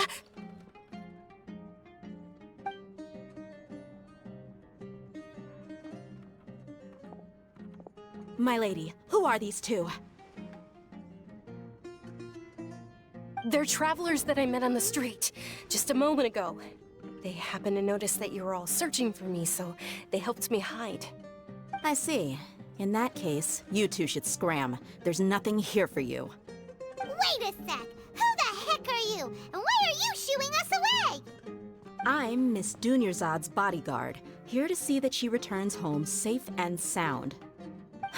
My lady, let's get going. You've been gone for so long that your parents are worrying themselves sick. And if I refuse to go with you? It'd be easier for the both of us if you cooperated. But if you insist on not going, then I'll have to carry you like a sack of potatoes. Hey! Dunyarzad already said she doesn't want to go back. Why are you still pushing her? Stay out of this. You don't understand the situation. Sorry, my lady. Even though I'm your bodyguard, your parents are my employers. I have to answer to them. How much? Wait, what? How much more do I have to pay you to become your employer?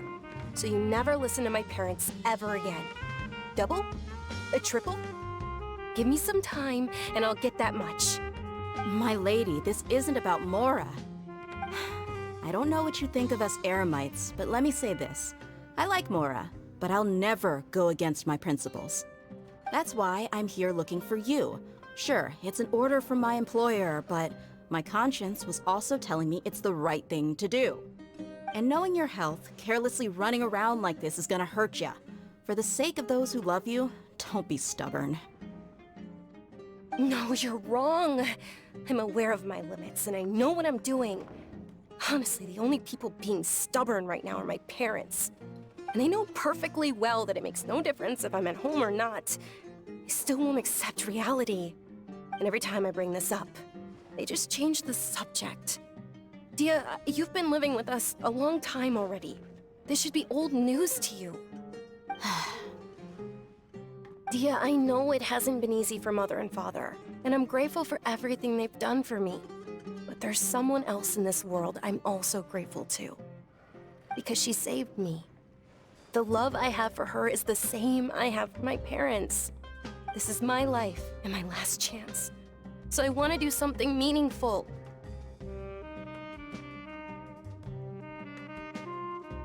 My lady, are you sure what you're doing now is meaningful?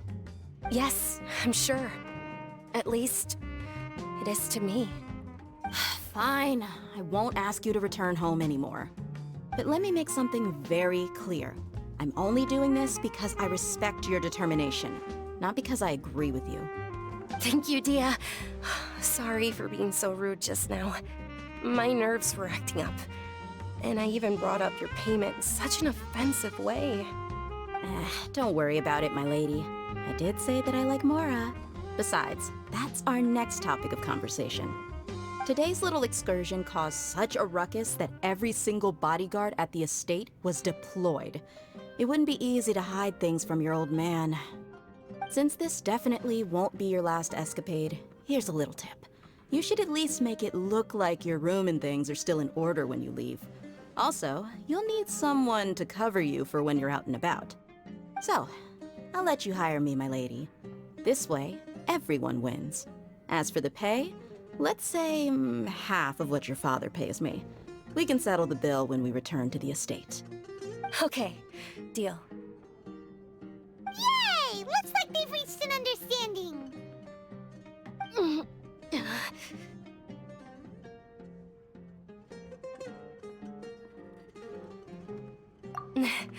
I'm fine, really. I just feel a little tired now that things have calmed down. My lady, stop trying to look tough.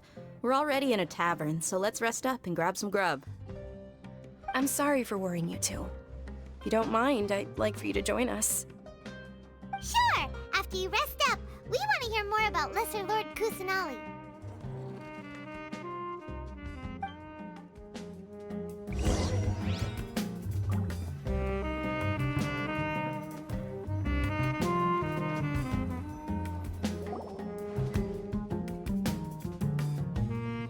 Ha! Well, if it isn't Dia. Haven't seen you in nearly half a year. Word on the street is that you're a bodyguard for the Homayani family now. Ha! Don't you find that kind of work boring? Nah, you get used to it. How about a menu over here? You got it, huh? Isn't this little Miss Homayani herself? We don't get to serve personages like you very often. We'll be sure to prepare our very best. Thank you, sir, but there's no need. I don't have a lot of Mora on me, and I really ought to save as much as I can.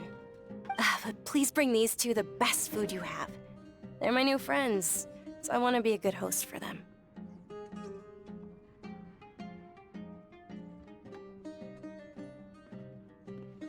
Yeah, we're already super grateful for everything you told us about Lesser Lord Kusanali. How about our charcoal-baked Agelenach cakes? They're our signature snack, and they run cheap. Look, other customers over there are eating some now. They look kind of burnt and dry. Paimon will pass. Hey, come on! Paimon has personal preferences too, you know. Dunyarzad, we asked a lot of people when we first arrived, and almost nobody was interested in Lesser Lord Kusanali. So, what made you want to follow her? Well, remember when you asked me if I knew how to meet the Dendro Archon? Even though I don't know how, I think I've actually seen her before. Huh? Really? Yes, it was when I was a child. At the time, my illness had kept me bedridden for the better part of a year. I was stuck inside and couldn't make any friends, and my parents did their best to find treatments for me. But even then, the Akasha didn't have any helpful information. My younger self no longer had any hopes or dreams. One flare-up was so bad that I was in a semi-conscious state for several days. Then one night, I woke up alone in my room. I was terrified. My body was paralyzed. Even if I cried, there was no sound. At that moment, an ethereal voice spoke in my mind. Dunyarzad, don't be scared. You don't have to cry. Dunyarzad, don't be scared. You don't have to cry. Huh? Who are you? How do you know my name? How do I explain this? You might not be able to understand, but actually, I know everything about you. Really? Of course. I know that you're scared of thunder, that you hate taking medicine every morning, and that you love counting the petals on your mom's skirt. Wow, you really do know everything. Dunyarzad, is there anything you want? Want? Not really. I can't go anywhere or do anything. Huh? But aren't you a child? All children have wishes. Tell me what you want, and maybe I can make it happen. And can you make my illness go away? Oh. I'm sorry, but I'm not powerful enough to do that right now. Then, can you be my friend? After that, the voice said, "Okay, I'll be your friend." Although my body was suffering during those days, that voice encouraged me and told me many wondrous things. Beyond my window was the flourishing Sumeru city. Beyond the city was a lush rainforest. And beyond that was the wall of Samiel, deserts, and all of Tevat. Once I finally made it through that bout of illness, I couldn't hear that voice anymore. I told my mother about it, but she said that I must have been dreaming. But I know that that voice wasn't a figment of my imagination. Before that, I had never heard of Tevat.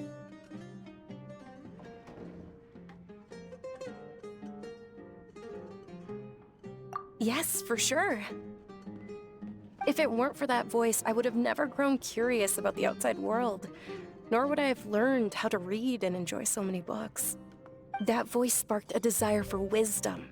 It had to have been the Dendro Archon. I've been hoping for a chance to repay her kindness. In fact, I was running around today to help prepare the Sub-Zerus festival for her. What's the Sub-Zerus festival? It's Lesser Lord Kusanali's birthday. which was the day that she was found by the sages. It's actually an old holiday that originally celebrated Greater Lord Rukkhadevata's birthday.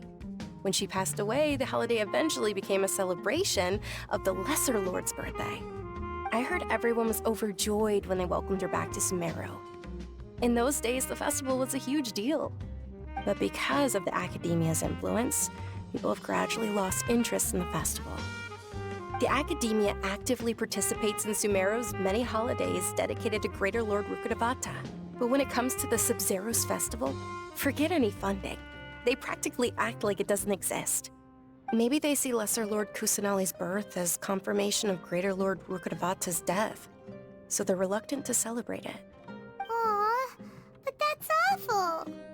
It is. It's absolutely terrible. Sure, the Greater Lord founded Sumeru, but hasn't Lesser Lord Kusanali been the one quietly protecting us for the past few hundred years? Just remember that we're still out in public. Don't get too carried away now. I know that people over by the Grand Bazaar still hold the Sub-Zero's festival to this day. But I hadn't met any of them before, so I was never able to contribute. But recently, I made a friend there who also follows Lesser Lord Kusanali. I gave her my savings because I want her to throw a wonderful festival this year. That's the least I could do for Lesser Lord Kusanali. Hold on, my lady. Does this friend happen to be Nilu, the one who sends flowers to the estate? Yes, that's her. I saw her leaving the other day with a nervous look on her face. It seemed like she was hiding something in her arms. Did you give her something? Yes. Initially, I didn't have much Mora prepared, so I had Nilu sell one of my skirts. I've agreed with Nilu to meet up at the Grand Bazaar today, and see how things are coming along. Dia, would you accompany me? Sure. That's quite the trip, though. I'll carry you. No, that would be too much, even for you. You might as well just accept the lift. If I let you walk, who knows how long it'll take us. And if anything happens to you, then I'd really never hear the end of it from your father.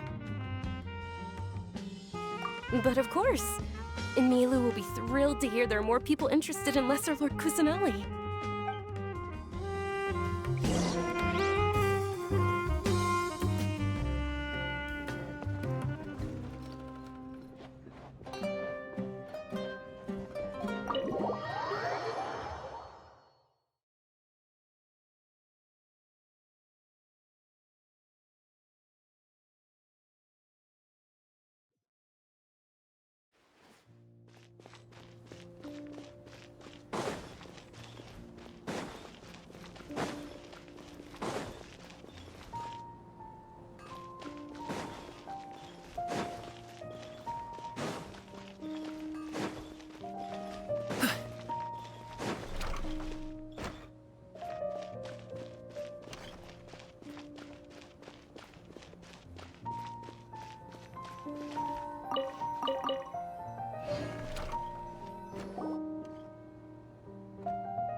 Sorry I'm late, Nilu.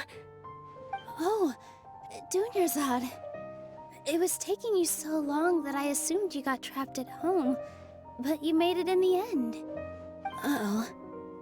But if Dia's here, that means you got caught, right? You could say that, but everything worked out. She's on our side now. Not completely. Oh, and who are these two? Oh, meet the Traveler and Paimon, my two newest friends. They're visitors who just arrived at Sumeru City and are looking for information on Lesser Lord Kusanali. So you're followers from another land? That's wonderful. You two absolutely mustn't miss the Sub-Zero's festival. By the way, Dunyarzad, we've already started decorating the Grand Bazaar. It looks spectacular, thanks to your generous contribution. You're very welcome. It's the only thing I could do. Do you still have enough Mora? Probably? But don't sweat it. We've already finished renovating the stage. Come on, I'll show you.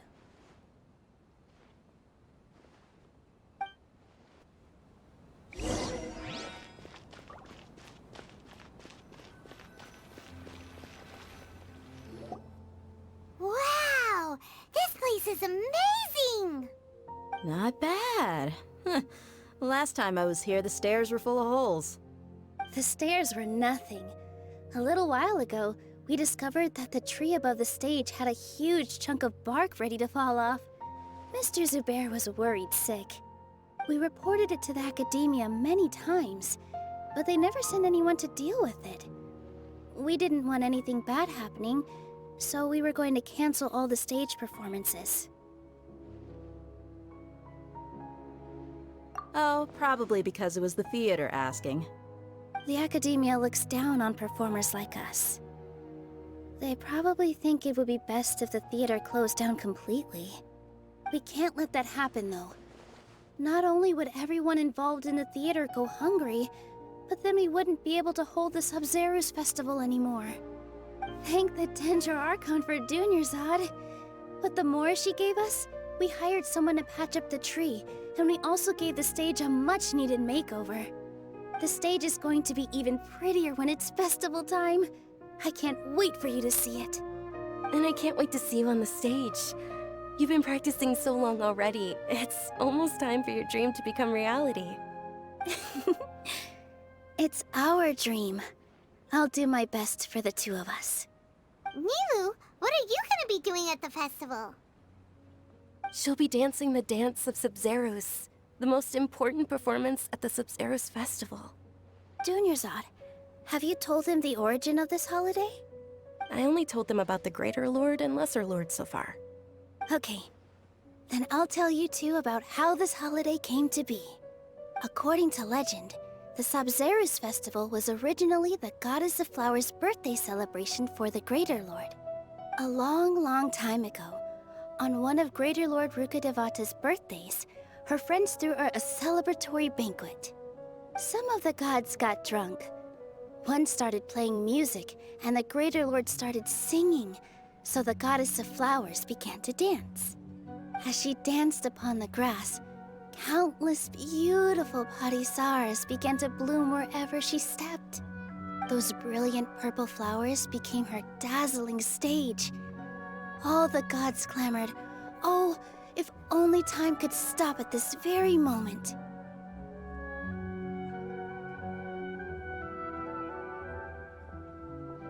Of course they did. When people mention the gods, they always think of the Archon War. But Sumeru's gods also had happy times. Although they aren't around anymore, they're preserved in our tradition of dance. This outfit I'm wearing is apparently based on how the Goddess of Flowers looked. Though we're just tiny people compared to the Divine, we still have to do our best to make sure that the birthday girl feels loved on her special day. Nilu, you of all people will definitely be able to convey our well wishes to the Dendro Archon. I also noticed that you went the extra mile and scattered parisaras around the stage. They symbolize the Goddess of Flowers, after all. It's just a shame that all the real parisaras went extinct after her death. Yeah. The Greater Lord brought forth parisaras in memory of the Goddess of Flowers, but she ultimately could never truly replicate that beautiful purple. Thinking about the Goddess of Flowers dance makes me wish I could have seen it. If my stage were anything like that, I'd be thrilled if I had just 2 real parisaras on the stage. So, Traveler and Paimon, what do you think? Interested in the Sub-Zerus festival? Will you two be coming? All of Lesser Lord Kusanali's followers will be there for her birthday. It'll be a good opportunity for you to learn more about her. Ooh, Paimon thinks that's a great idea!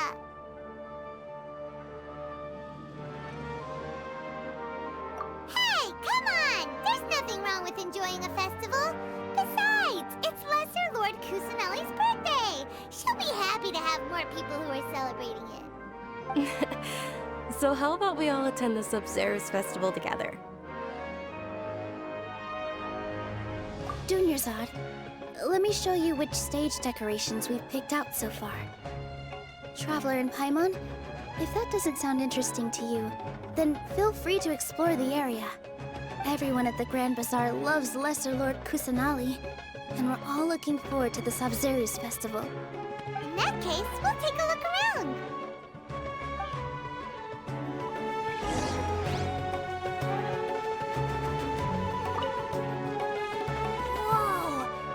with your yellow hair? And why do your clothes look so funny? Are you an Outlander? Did you know that the Sabzeruz festival is about to happen? There'll be loads of fun things to do at the festival. But the best part is when Ferris, the Knight of Flowers, passes out candy to everyone.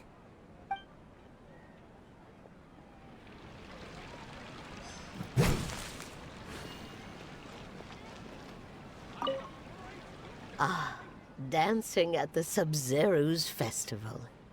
You know, I also danced when I was younger. As a child, I even asked my grandmother why we performed the dance for the Lesser Lord when it was originally done to honor the Greater Lord. My grandmother said that Greater Lord Rukkhadevata is a beloved deity and honored by all. And Lesser Lord Kusanali is too. If the Goddess of Flowers ever knew Lesser Lord Kusanali, then she would certainly have wished to be her friend and hold celebrations for her too. The Sabzeruz festival has been losing its appeal over the years. That is, until a wealthy benefactor stepped in this year and brought the festival back to life. I heard she forked out a lot of mora to make it all happen.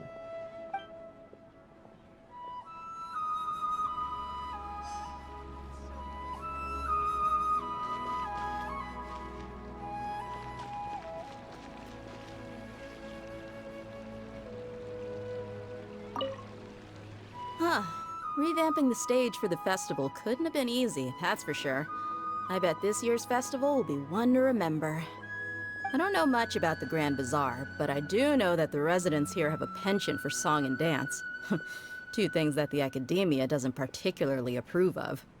Oh, and the perfume sold around here is a lot better than what you'll find elsewhere. The fragrances are longer lasting and they're gentler on your skin and... I mean, that's what I've heard at least.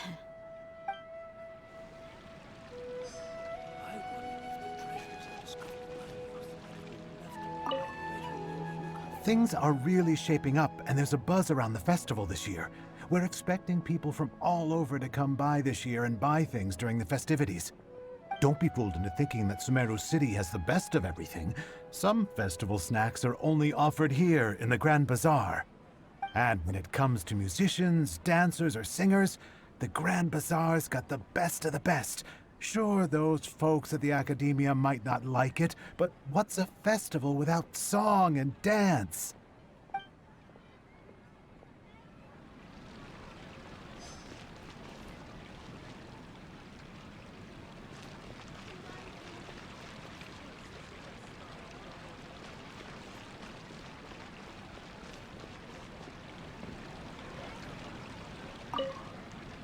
Nilu, your outfit looks amazing.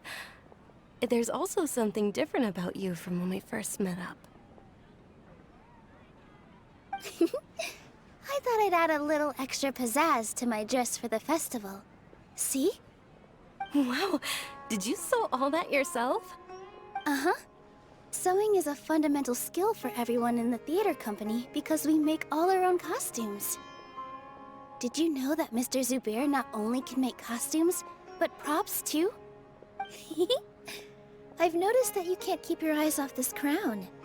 Would you like to try it on? May I? Of course. The legends say that the Goddess of Flowers had beautiful horns on her head, so this crown was made to reflect that. Dunyarzad, you look absolutely stunning with it on. It's like I'm looking at the Goddess of Flowers herself.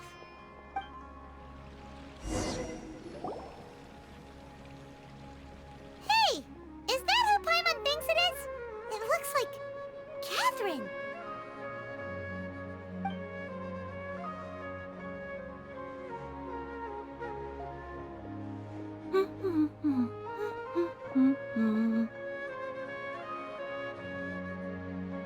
Huh.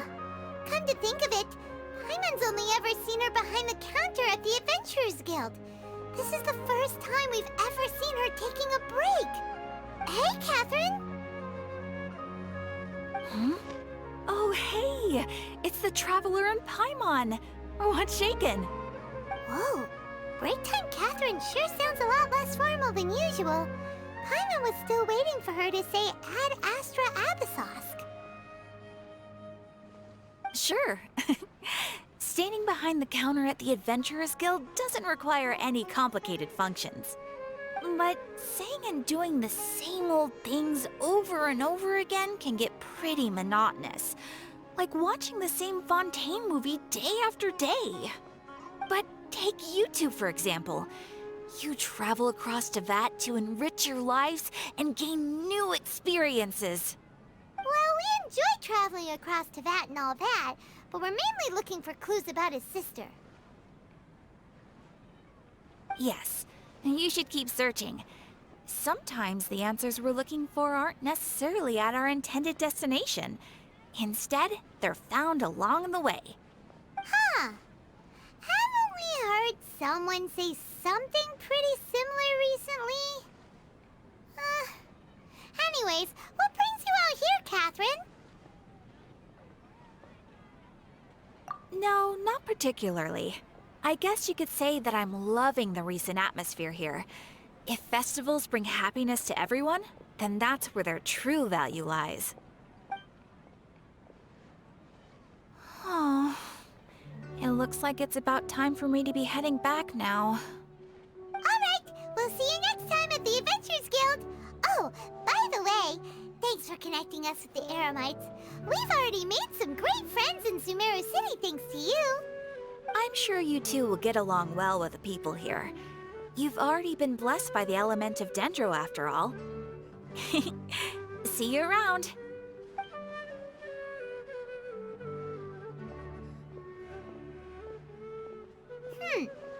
There's something really different about Catherine today. Hey, Traveler. Paimon. Oh, hey, Dia. What's going on? I've got something to tell ya. My lady knows you're looking for ways to meet Lesser Lord Kusanali, and she's been trying to come up with a way to help you. Well, I have an idea that might help. Are you serious? We'd love that! It might not necessarily pan out, so don't get your hopes up too much. I'll need to take you two somewhere and ask someone some questions. My lady is feeling a little worn out at the moment. Nilu's found a place for her to rest. After I take my lady home, let's meet in front of the Citadel of Regzar. Sounds like a plan!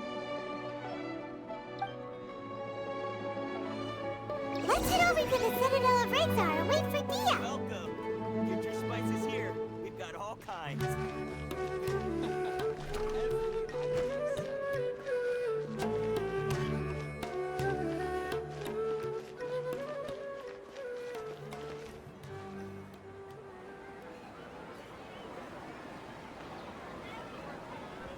Sorry, I'm late. It took some convincing for the Master and Mistress to believe that Miss Dunyarzad was only sitting in the port for a while because she was in a bad mood. Anyway, I guess I should be thanking you. I haven't seen Miss Dunyarzad that happy in a long time. If it wasn't for you two, she probably would have been caught and dragged back much earlier. You sure sound a whole lot nicer than when we first met, Dia. Who would have thought you had such a soft spot for Dunyarzad? It's called being a professional. I'm a bodyguard, and I work for whoever's paying. Look, Dia's blushing. Listen, you two. I don't expect to be working for Miss Dunyarzad very long, but I hope to finish things on a positive note if possible. Let's cut the chit-chat and head into the Citadel. We'll see if the person I know has a way for you two to meet with the Lesser Lord.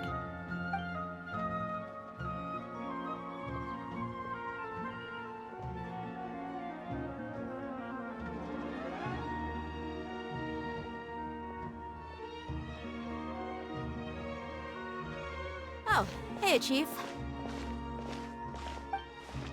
Ah, Dia! What are you doing here? And well, didn't expect to see you three together. I take it you all know each other already? Mm-hmm. We met this morning after the Adventurers Guild pointed us to Ozfon for more info. No kidding. Huh. So, where's Ruksha? I thought I'd help these two out by asking about the theft. Anything you can tell him? Rookshaw's gone over to the Academia. The Grand Sage recently ordered Sumeru City to begin bolstering its defenses, so people from all over have been called back to the city. Since you've already mentioned the theft, I suppose I might as well tell him what we know. Appreciate it, Chief. Theft? Sorry, what the heck are you guys talking about? Just recently, the Academia lost something, and there's a chance the item is connected with the Dendro Archon. This case might just somehow help you in meeting her. I suppose that's one way to look at it. But if you ask me, the case is more about the Academia than anything else. Let me fill you in. The Academia recently sent a convoy to pick up an important package from Aru village. Word got out, and the convoy was robbed on its way back. The Grand Sage took the whole matter very seriously. Not only did he dispatch the Matra, but also enlisted our help in the search for leads.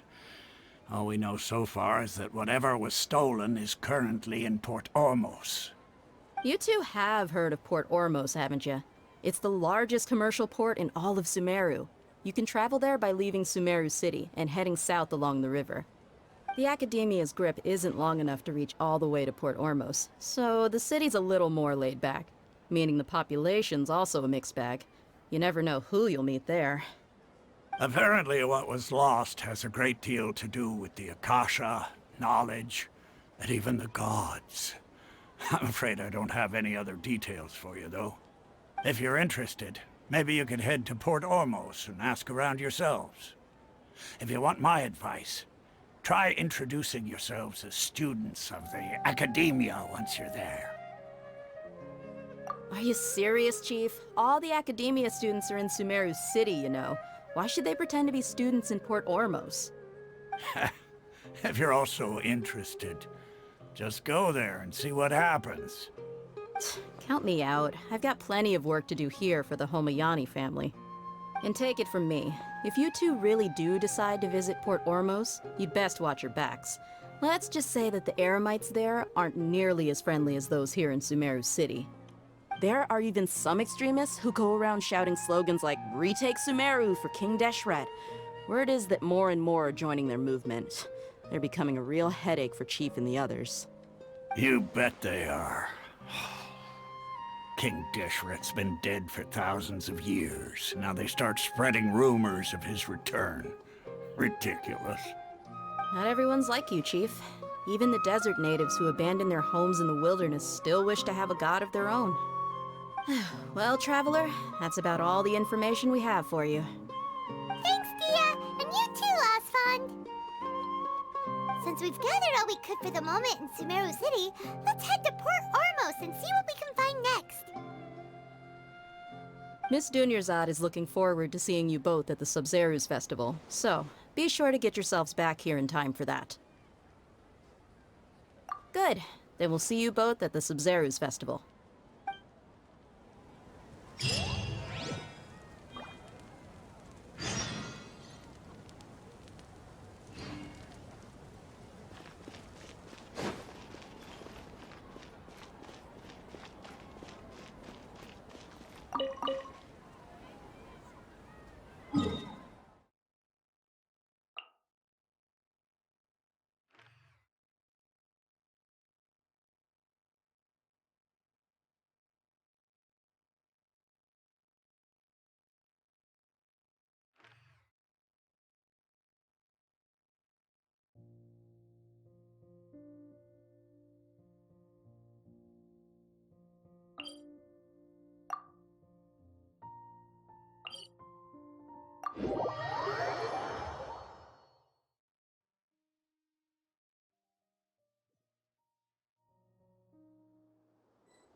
Yeah.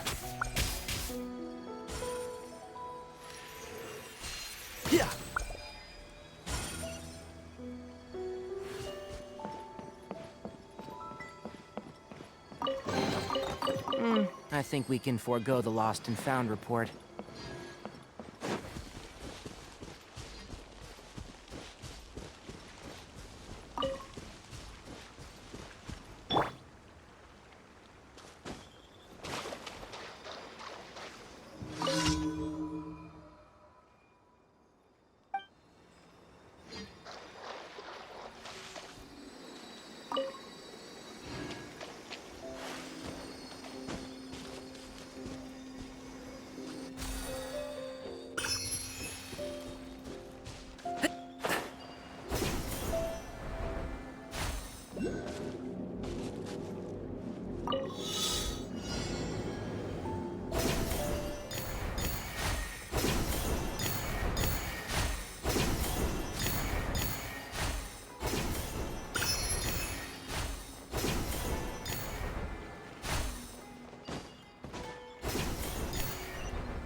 Come and have a good look yourself. Traditional spices of the highest quality, made with pride and experience. You've got a deal. I can't thank you enough for always looking after my business. Believe me, I'm not making this up. Several Eremite mercenary groups are nearly in open conflict, but does the core of 30 care? And that's not all. Did you know that... Wow! Talk about hurly-burly! This place is busy! Well, guess that's only to be expected for the largest port in Sumeru. Maybe it's because of what Dia told us earlier, but Paimon can't seem to shake the feeling that there's also danger lurking in these crowds. Ooh. Let's get our bearings so we can start looking for leads. We know that whatever the Academia lost is related to the gods. But other than that, we don't have much else to go on. Osfun told us to try posing as Academia students while asking around. Paimon checked the Akasha on the way here, and the Academia doesn't seem to have any research facilities in Port Ormos. Paimon doesn't get it. Won't we look even more suspicious going around saying we're Academia students and asking about the stolen item? Well, given all the people that come through here every day, if there's any information to be found, Paimon bets we could find it in the market. Let's ask around and see what we come up with.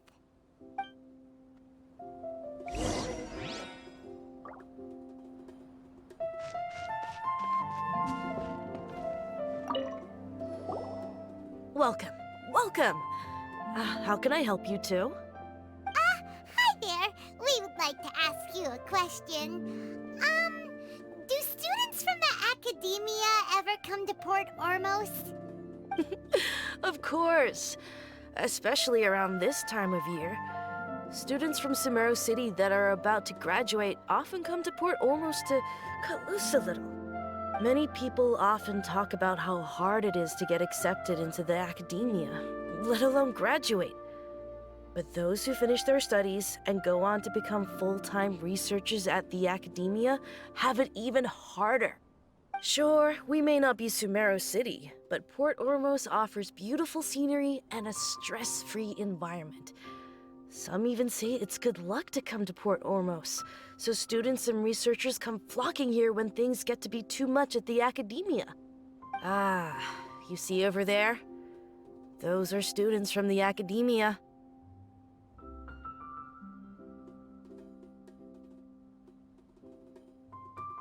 They've been looking worried and miserable ever since they got here a few days ago. If you ask me, the life of a merchant is better. So long as the Akasha teaches us what we need, then life is good. Those students seem to be discussing something. Let's see if we can listen in.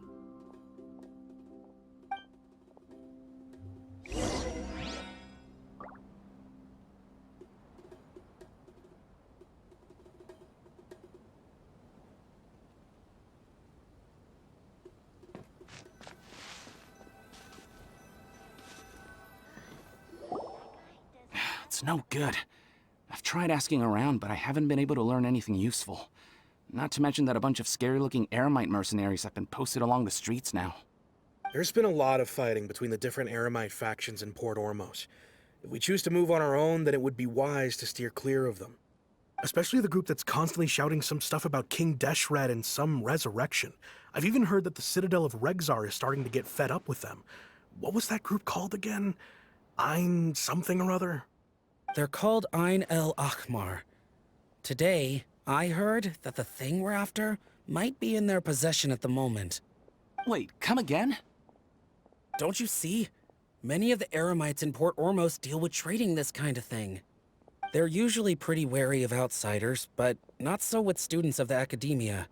It's because the kind of goods that students are looking for aren't the kind of goods that Eremites are after. As long as they know you're a student, then deals can be made. I've heard that Ein al-Hakmar likes to set up shop at the Jafar Tavern. Supposedly, if you're willing to part with 500,000 Mora, they'll give you info on anything. Wait, did you say 500,000? If information alone costs that much, then how could we ever afford to buy what we're looking for? I guess we might as well give up on trying to graduate this way. I wouldn't worry too much. Our field of research is very niche. Who else could possibly be after that kind of shady knowledge? I bet it's practically worthless to anyone aside from us. Well, I guess that makes sense. Then the only thing left for us now is to find a way in. Why don't we all just pool our money together and pay for the information? Whoa! Did you hear that? A niche field of research and shady knowledge? It all sounds pretty suspicious to Paimon.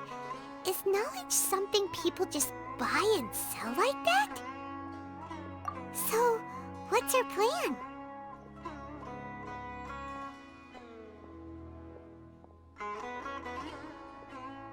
Wait, didn't you hear what they just said? Buying information is going to cost us 500,000 Mora! Have you lost your mind? Oh, all right. Paimon never thought she'd agree to parting with that kind of Mora. But if you know what you're doing, then we should give it a shot.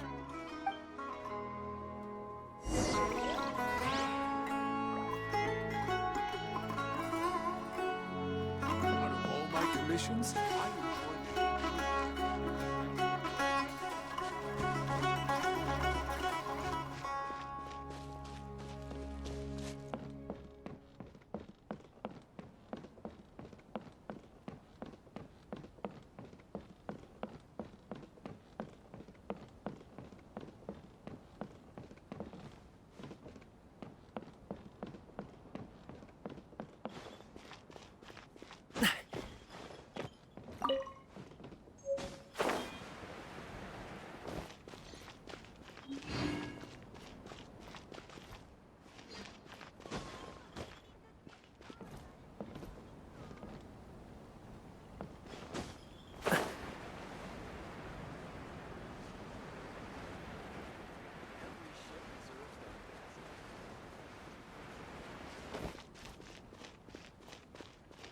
fresh fruits and veggies, both quantity and quality.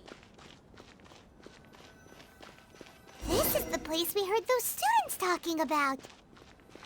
Let's find a seat somewhere.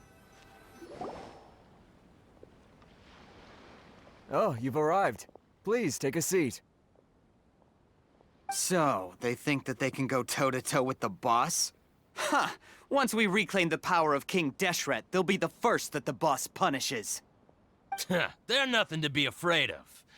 Our main rival now is the Caracal Battalion. They've also amassed a significant amount of Mora this time, so we mustn't underestimate them. How can the Caracal Battalion compete with the boss when they're nothing but a bunch of money-grubbing opportunists out for a quick Mora? Yeah, with Boss's fervent devotion, he'll be able to use this power to bring our god back this time. Huh. All these guys talk about is King Deshret, so they're probably the ones we're looking for. Greater Lord Ruka Devata. That traitor and her followers must not be spared. The day will come when King Deshret exacts vengeance on Sumeru, and all of them shall be punished.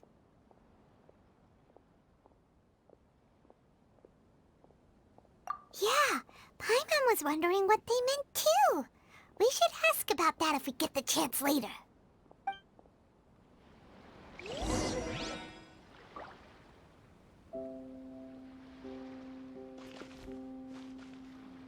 Should I adjust the shipping schedule? Huh? Who are you? What do you want? A student? Huh. What's a student from Sumeru City doing in Port Ormos? Ah, well, if it's info you want, you've come to the right place. The question is, can you afford it? Huh? What is this, some kind of joke? Oh! Sorry! He must have grabbed the wrong amount! Hey, what do you think you're doing? Oh, Paimon can't stand to see so much more go. But there's no other choice right now. Here, this is the merchant's address. Whatever you're looking for, you'll find it there. Hmm? Well, what are you waiting for? Oh, that's right! We heard you mention King Deshret just now. We're actually interested to know more because we're archaeology students! Fine. Since you've already handed over the Mora, I guess I can throw in a little extra info. As you can see, members of Ain al-Ahmar are devout believers of King Deshret. Years ago, King Deshret founded the great desert nation that was our homeland. It was an advanced civilization, far beyond anything you'll see in present-day Sumeru. King Deshret was the rightful god of wisdom, but he was betrayed by a companion he trusted. She even stripped him of his title, God of Wisdom. So, you mean the traitor was... Greater Lord Ruka Devata, yes. That shameless wretch destroyed King Deshret's civilization, and our ancestors were forced to flee to this land where we were made to suffer the tyranny of our enemies. Furthermore, she conspired with the Academia to cover up the truth of her actions, and create the merciful and benevolent facade for which she is now known. Ugh, just thinking about it sickens me. But the story doesn't end there, oh no. King Deshret isn't truly dead. The voice of the Oracle has been heard in the desert, prophesying his resurrection. Mark my words, our god shall return. And when that day comes, all followers of the traitor and all the desert dwellers who have forgotten their true god will suffer retribution together. If what I'm saying makes you shiver with fear, it might not be too late for you to become a believer of King Deshret.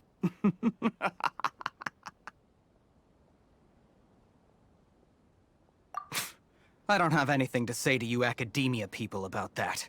I think this conversation has reached its end. Not just yet. This man is a fraud. Huh? You again?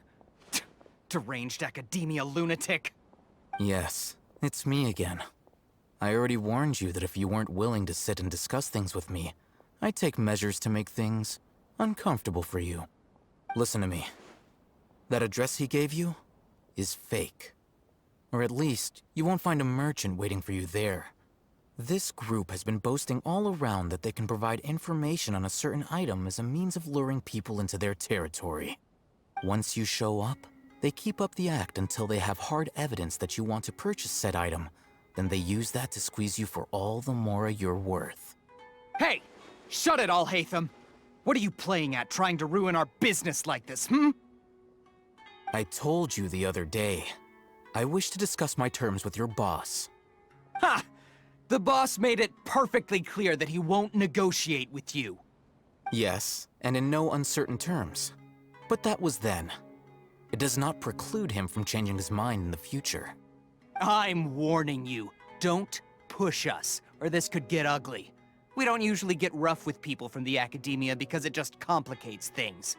For a lunatic like you, though, we might just have to make an exception. If you're suggesting that we escalate this from a verbal exchange to a physical one, I accept. After all, even the Archons used war to negotiate the ownership of Tevat. If, on the other hand, we can't agree on any means of negotiation at all, then I'm afraid my next course of action will sting a little more than the mere falling through of a few business deals. I will jeopardize the Eremite's reputation, which I know you value above all else. I am quite confident that if I began to take such action, your boss would willingly approach me himself. However, I fear that by then, some things will have happened that cannot be undone. Also, a word of advice. I suggest you tell your boss exactly what happened here today. Otherwise, he might blame you for not telling him in the future. What did you say? Consider this. Have I ever failed to follow through on my word in the past? This guy is really out of his mind. Okay then. If you really have a death wish, let's meet a week from today. The pier in front of the Pharos Lighthouse, 4 o'clock in the afternoon, sharp. Don't expect us to hold back. Not so fast. First, you return the 500,000 mora to them.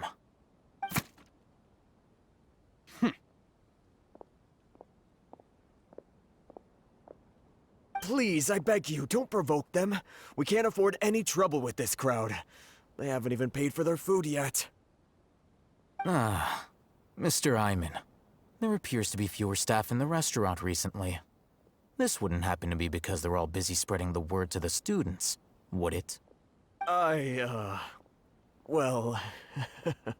Someone who chooses to do business with a group like that really can't afford to get so flustered the instant someone confronts them about it. Consider the meal compensation for our silence. I'd say you're getting an excellent deal. Whoa, did you see that? He not only got us our Mora back, but sent the Emirites running too! Plus, he seems to know a lot about what's going on around here. Let's catch up with him and ask some questions. He went that way! After him! How can there be Kairagi here? Got it. Oh, so then what happened next?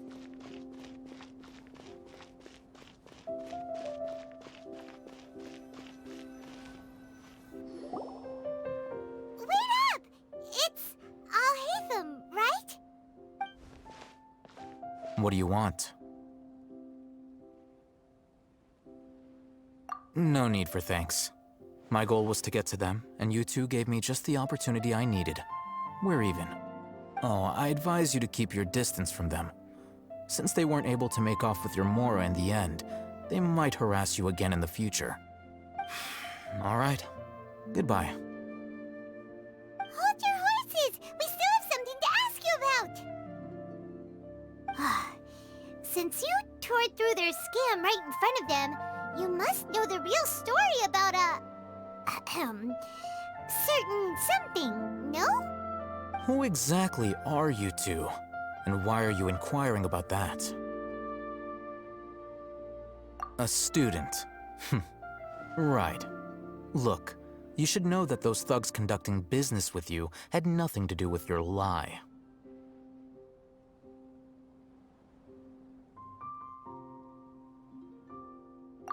Huh?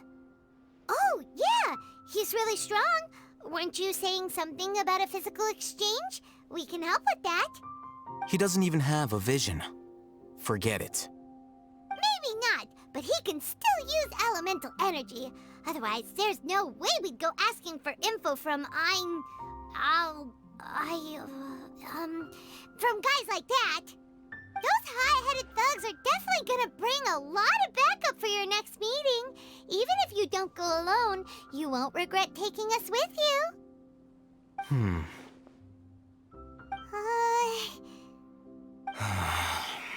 All right, I accept. Got a pen and paper? If you're searching for someone who sells that kind of merchandise, I'll give you one of their addresses, and you can try your luck. We'll reconvene at the appointed time by the pier. It doesn't matter if you show up or not. So, since you were happy to give us this merchant's information, does that mean you can tell us exactly what we're after? You were willing to part with 500,000 mora for something and you didn't even know what it was? Okay. Well, if you truly are as skilled as you claim, then you can beat the answer out of them when they become hostile. Look, if you've been making inquiries, then you have to know something by now.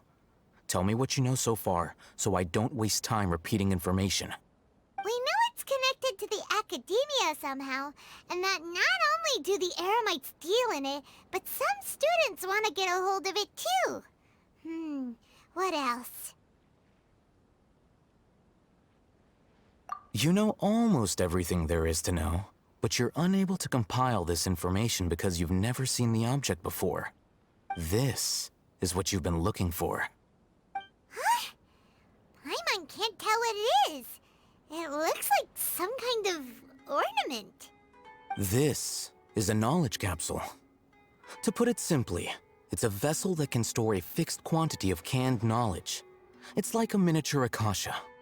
Anyone who links it to their personal Akasha terminal instantly becomes privy to its contents. Correct. Anyone.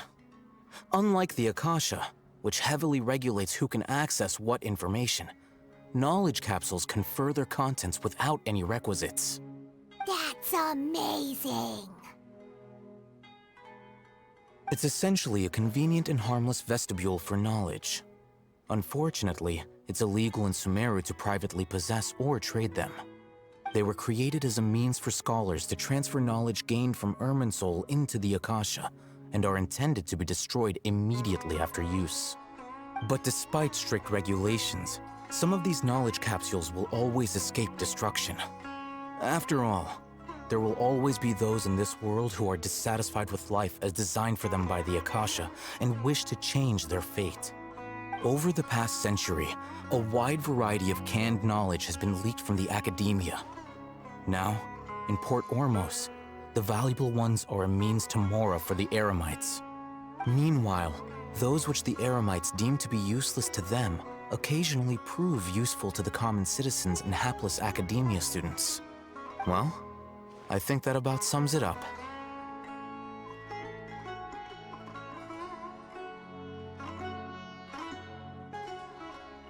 Oh, so that's your true objective. With our current arrangement, I don't believe I can offer an answer.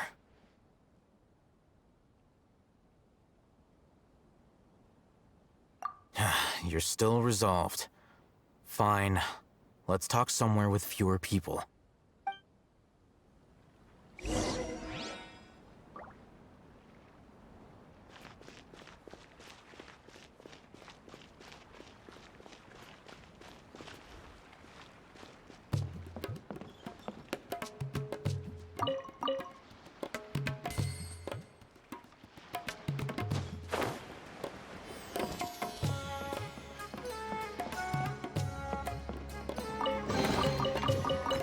Cool.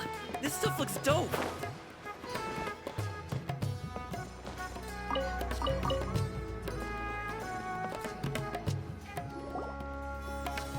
Let's continue our conversation here. If you wish to learn more about the knowledge capsule that the Academia lost, then you must help me with something. I need you to find someone named Dory, a traveling merchant.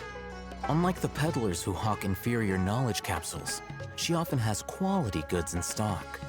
Some say that as long as there is profit to be made, there is nothing she won't dare to sell.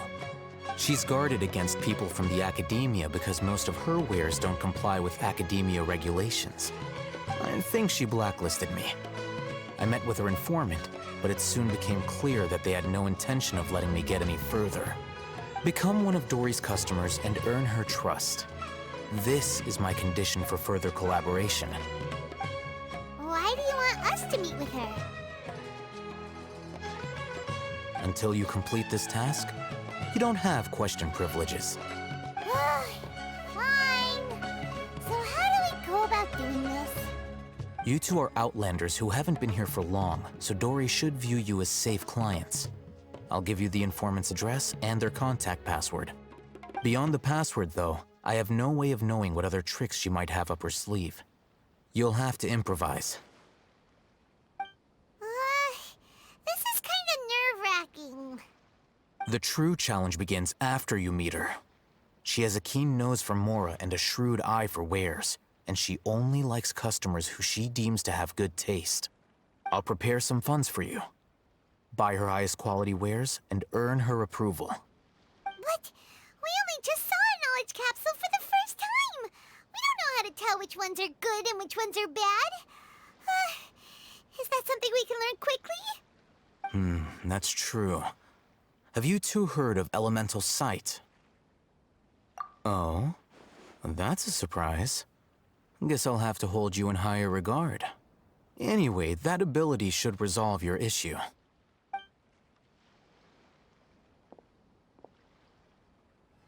Here are 2 knowledge capsules. Tell me, can you detect any difference in their quality?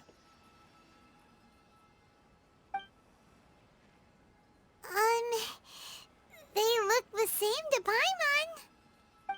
Try inspecting them with elemental sight. How'd it go? Did you see anything?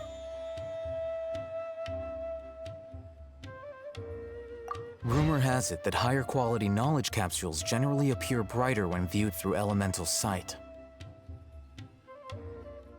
That's because knowledge originates from Irminsul, the root of Dendro power itself. The more powerful the knowledge, the richer it is in Dendro energy. However, some canned knowledge with a high concentration of elemental energy is of little use in contemporary times, so those capsules are of little value. Using elemental sight is merely a stopgap measure, but it should suffice for earning Dory's trust. That sounds pretty impressive. Here's a sheet with the informant's location and contact password, and here is the Mora for purchasing canned knowledge. Don't be cheap. You'll need to spend to catch Dory's eye. If there's any Mora left over, just keep it. Oh, and be sure to exercise some caution. There have been Matra present in Port Ormos lately. Your efforts will be for naught if they catch you. Matra?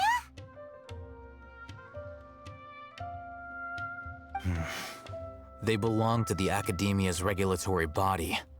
They also handle cases of illegal canned knowledge transactions. Like I said, the Academia has banned both their trade and possession. The Matra are razor sharp. You're in for nothing good if they lock their sights onto you. If you two want to back out, now's the time. Okay, then we have a deal. If you succeed in your dealings with Dory, come find me at the Wikela Funduk.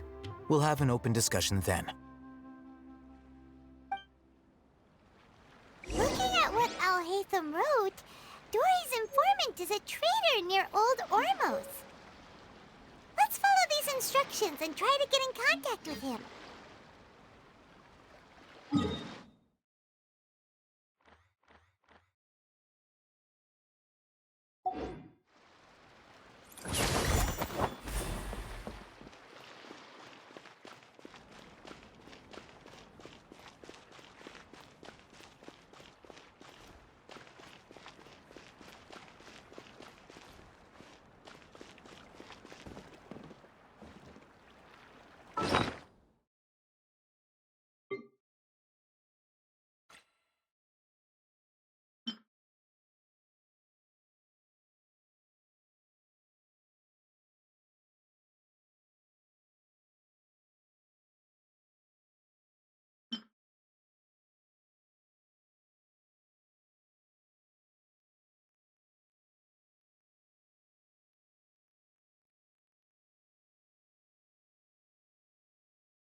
pot of tea with a couple of nibbles, some seasonal greens, a piping hot bowl of fresh kanji.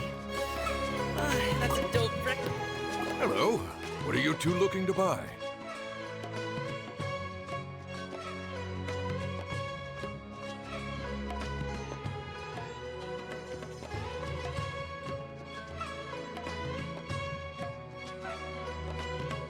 Wait, are you sure you're remembering that right? Hyman doesn't think it was that on the paper. What a unique palate. We have unripe horror fruits, but we usually keep them in the back.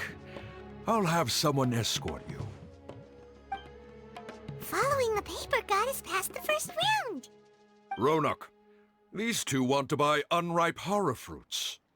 Show them to the warehouse. Got it.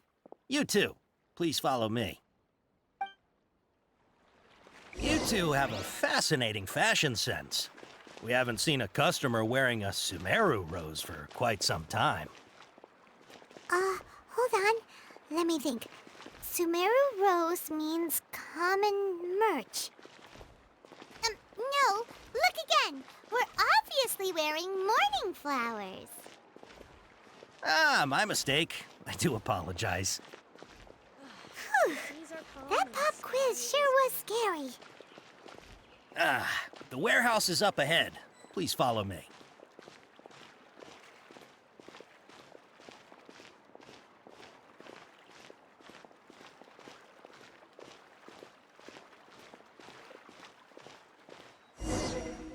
Before I retrieve your products, I need to confirm a few things. Please forgive me, but we may not have sufficient stock for you today. Earlier, many of our hara fruits were taken by mice.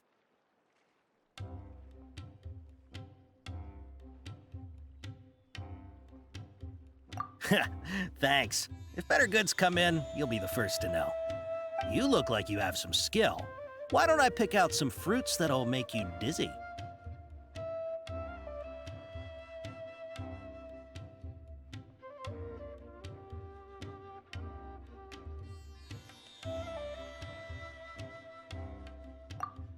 Yep, that's the right answer.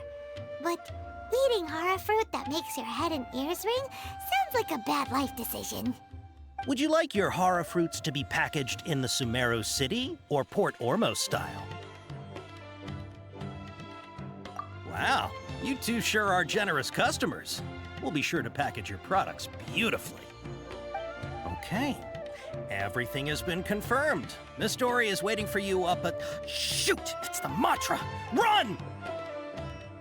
What? The mantra? Where? I'll hate them said we're done for if they catch us. We gotta get out of here.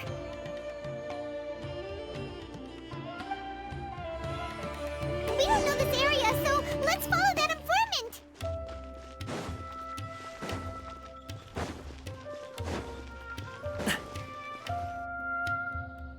He ran that way.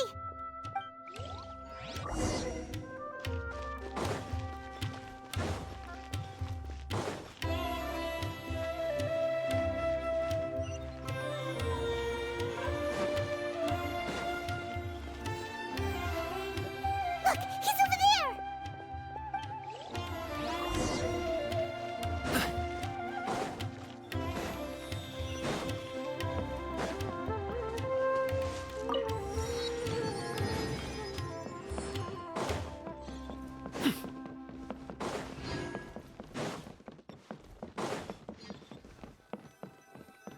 Hey, if you're hiding from the Rishbaland tiger, come this way.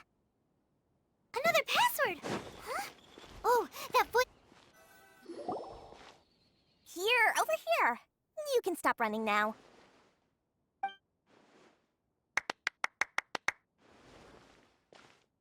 So you were the one who was calling out to us just now. But, are we definitely gonna be safe here? These two good customers wish to buy some hara fruit, Miss Dory. And if there's nothing else, I'll just excuse myself. Oh, very good. Thank you. Huh? Wait, you're Dory? Paimon sure thought you'd look a whole lot scarier. Hey, what are you trying to say, Princess Pea-Brain?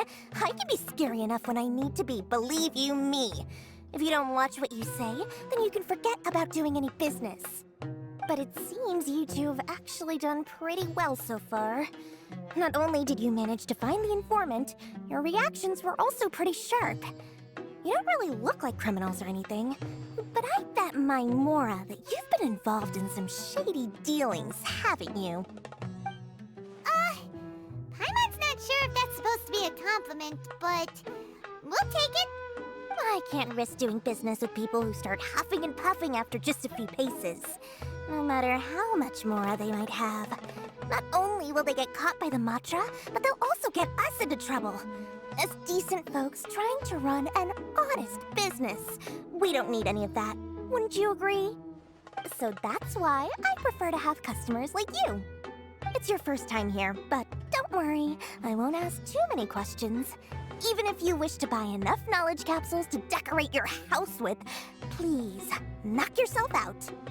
As long as you have lots of round, shiny Mora, then we're all good.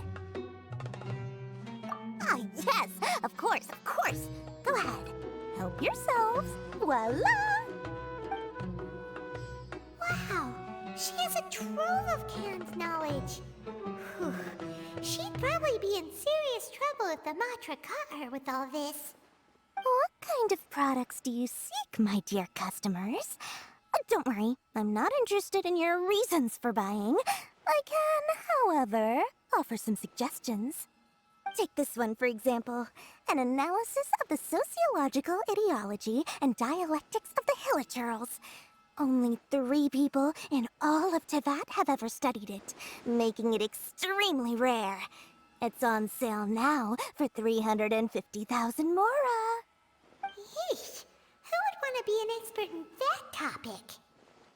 Or how about the architectural styles and construction methods of Teyvat in the early Archon War period? With this one, you can become an expert in historic architecture preservation and find an excellent, well-paying job in nearly any nation. Ooh, now this sounds like it could be useful. 2 million Mora, and it's yours. No discounts. Whoa!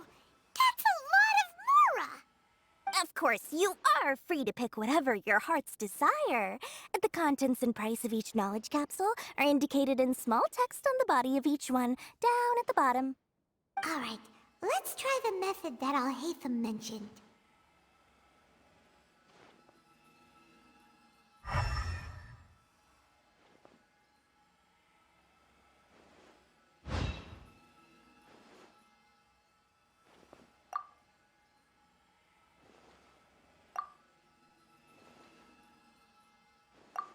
Ah, you've really got a good head on your shoulders, and quite the eye for quality. We'll take these, please and thank you. My oh my, you are blessed with a taste for both the exquisite and the extravagant. Customers like you are a rare breed. 1 in 100. No, 1 in 1,000 even. Listen, I have a special offer for you two. If you spend just 100,000 more, you can pick any knowledge capsule of your choice up to a value of 1 million Mora. Say what now? Hey, did you hear that? Spend another 100K and we get a capsule worth a whole million!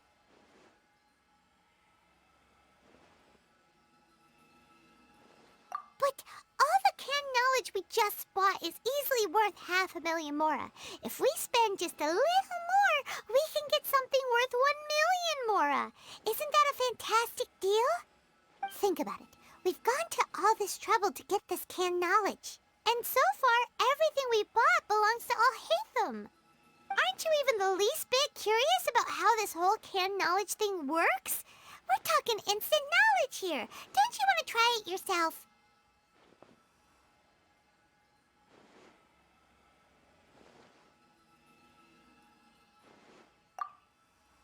Come on, come on! We still have around 100,000 of Alhaitham's Mora left, so let's put it to good use by finding something useful for you. Ahem. You've got a deal, Dory. We'd like to spend an extra 100,000 Mora. Excellent! Then please, select from this fine collection of canned knowledge over here. Hold on a second. Paimon thought we could choose whatever we wanted. Why can't we choose the ones from over there? Oh, but my dear customer, the knowledge capsules over here are worth 1 million Mora each. I'm sure discerning customers like yourselves will be able to find something to your liking. Please, take your time. Oh, Paimon has a bad feeling about this. Let's use Elemental Sight again to check these.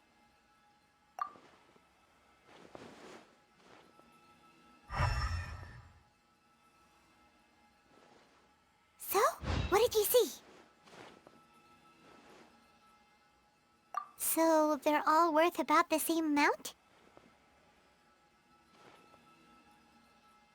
Well, anyway, the Mora's already been spent, so let's at least try to find something useful. Let Paimon take a look here. An introduction to traditional Sumeru brewing techniques, the art of growing spices, an overview of ancient runes. Oh, how about this one? Sword Fighting Techniques 8. Not sure we'd ever find volumes 1 through 7, but at least this knowledge should be useful, right? Let's go with this one. Dory, we'll take this one. All right, very good. I'm expecting some new goods in the next couple days, so be sure to check back again soon. Whether it's canned knowledge or anything else you need, bring your Mora to Dory and doors will open. Our dealings with Dory went smoothly enough. Let's head to Wakala Funduk and meet up with Alhaitham. Hopefully now he'll finally tell us about what the Academia lost.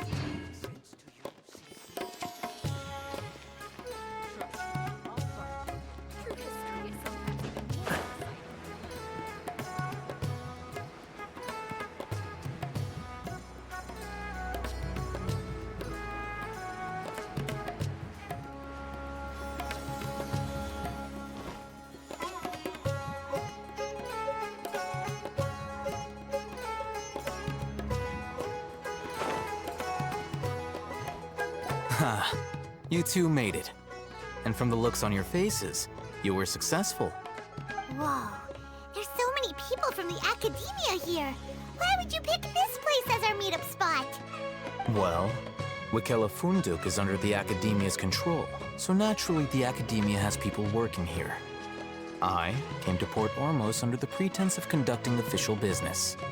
You're a pretty daring guy. Relax.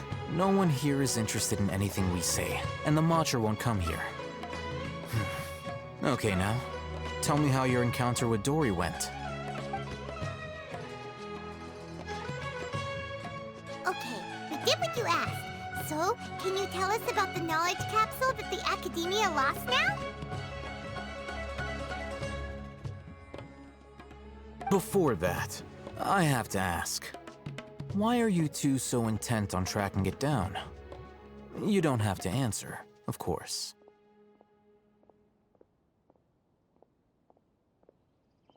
Yeah, he just wants to meet the God of Wisdom and ask her about something important. We've been in Sumeru for a while now, but we still haven't found a way. When we heard that the Academia had lost something that might be related to the gods, we came here in case it turned out to be our lucky break. In that case, you're on the right track. A short while ago, the Academia lost a knowledge capsule in the desert. It's supposedly a divine knowledge capsule. Use it, and you'll gain the wisdom of the gods. Wow, there's really such a thing as that? Hey, if we find it, do you think we could learn how to meet the Dendro Archon? Ooh, or how to find your sister? I highly doubt it has any mystical properties, but it does indeed exist. And it's right here, in Port Ormos. So, where exactly? That's what we need to find out next. I won't deny that. I am investigating because I'm curious as to what the Divine Knowledge Capsule truly is. As you know, the Eremites in Port Ormos also have their eyes on it. It is an extremely precious item. The knowledge contained within may bring great power or wealth to whoever has it in their possession. Several brigades have been vying for ownership of it as of late, but there is still no victor. My personal finances and connections cannot compete with those of the Eremites. After attempting various methods, I finally managed to reach a tentative agreement with several brigades. I agreed to forego ownership of the Divine Knowledge Capsule in exchange for the opportunity to study it. After all, there's no harm in understanding what it is. However, there are those who are less amenable to negotiation, such as those from Ain al-Ahmar. They adamantly believe that the Divine Knowledge Capsule contains King Deshret's power, and that he will return to this world when they obtain it.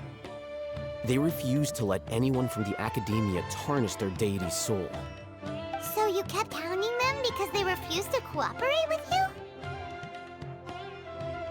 Yes.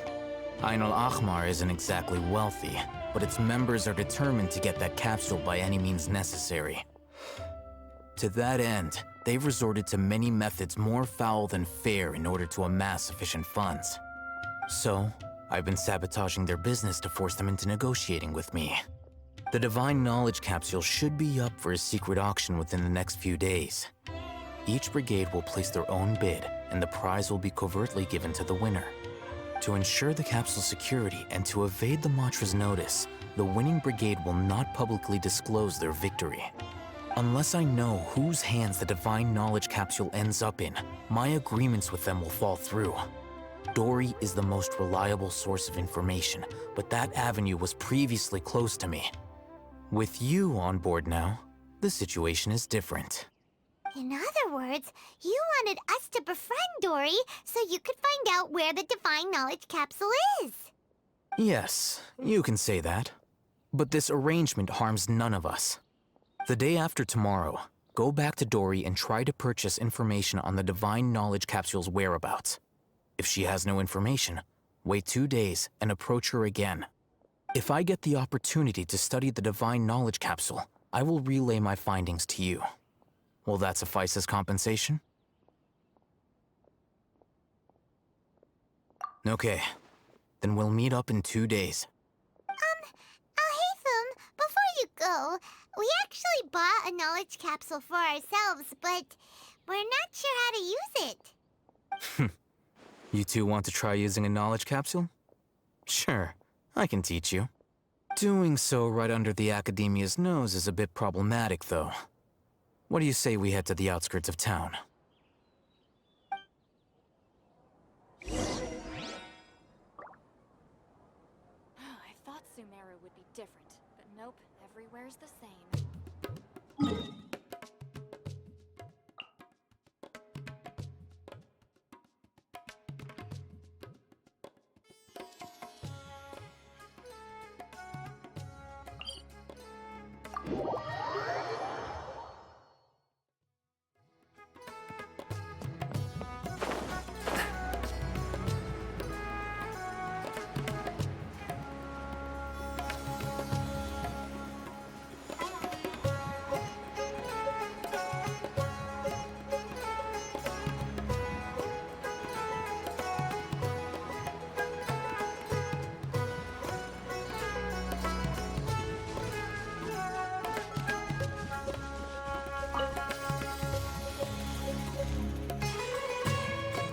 All right, this place works.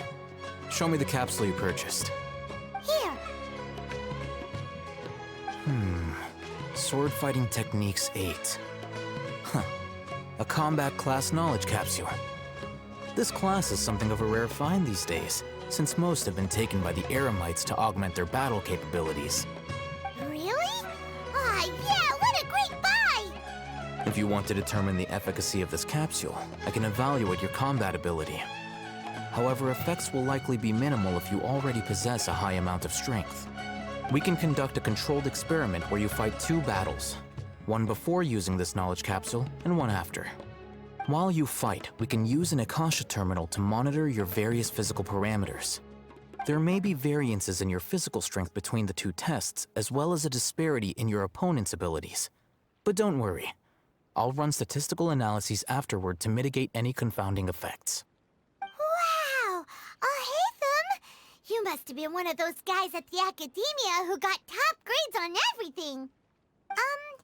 Paimon's curious about something, though. You definitely weren't one of those students who needed canned knowledge to graduate from the Academia, right? So, why are you risking getting caught by the Matra for this capsule? When you are unable to understand a researcher's actions, most cases can be attributed to curiosity. This is but one theory. Sounds like you're trying to avoid the question. All right, let's begin the test. Just fight as you normally do.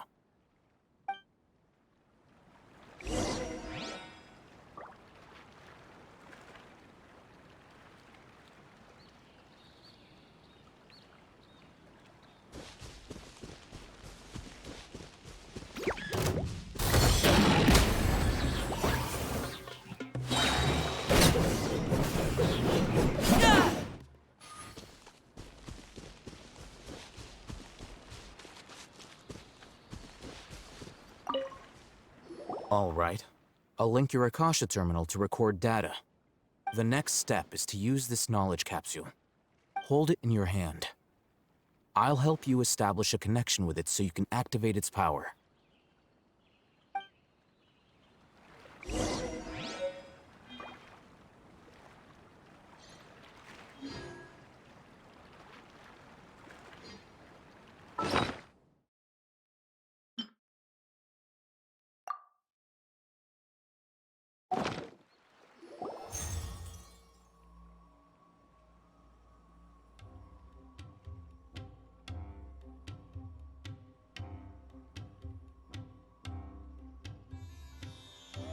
Hey, how are you feeling?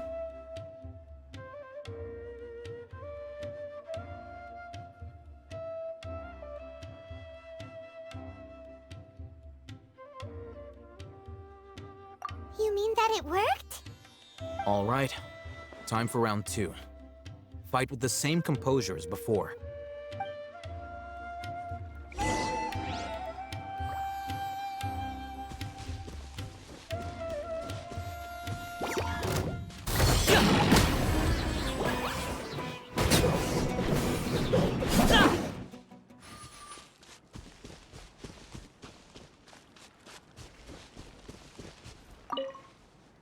Now, I'll start recording data again. Haytham, how's it going? Well, the knowledge capsule you purchased did improve his combat capability. During the second fight, his overall fighting performance increased by 0.073%. Wait, how much?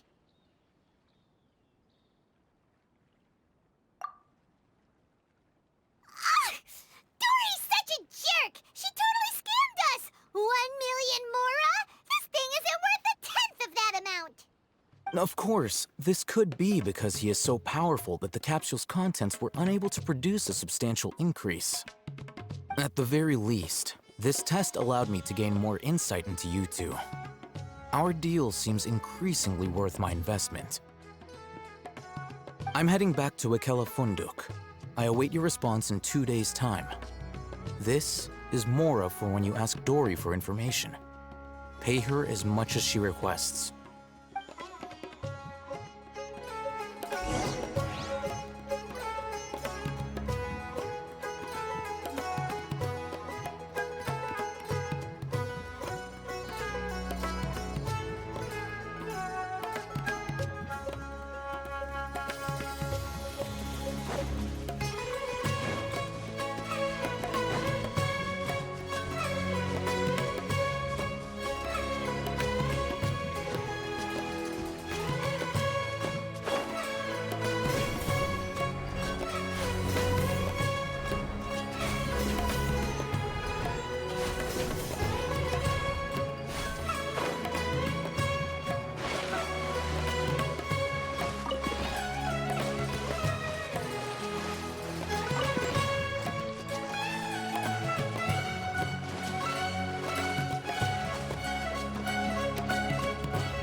Whew.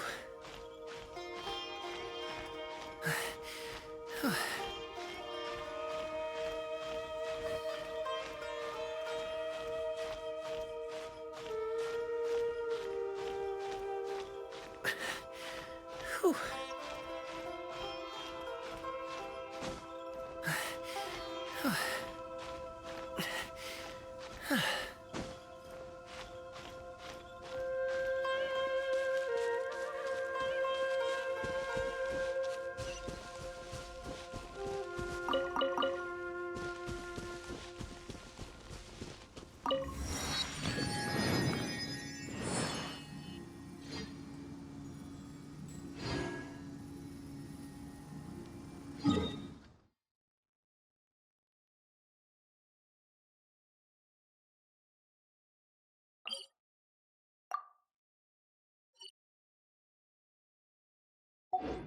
Whether it takes me uphill, downhill, or out to the sticks, I get the goods from A to B. I'll even take them across the sea.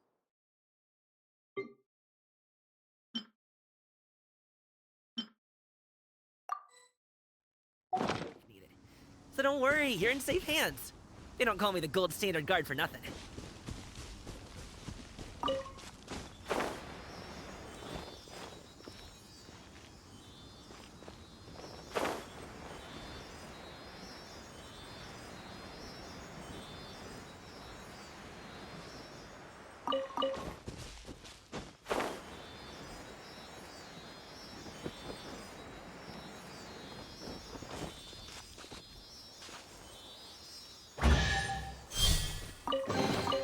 Where do you want this stuff delivered to, boss?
I think we can forego the lost and found report.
I applied a plant-based waterproofing oil to my tail. One swish, and it's dry.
Why is there a chest here?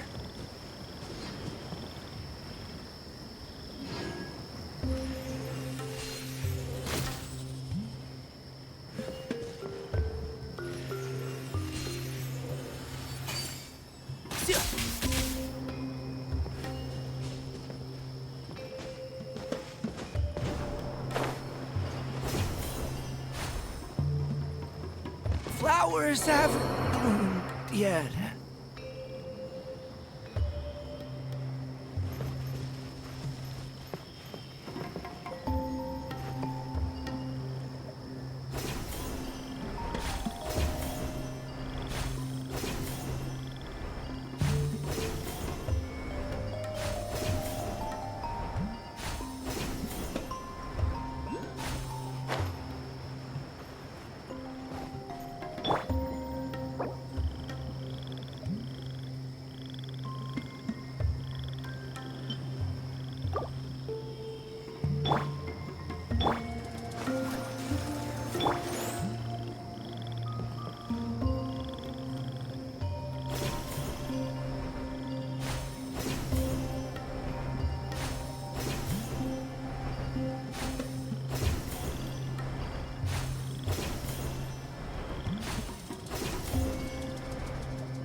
can't see?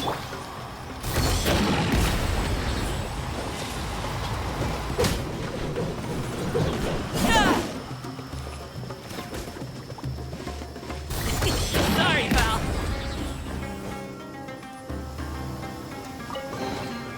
Where do you want this stuff delivered to, boss? Mighty mythical beast!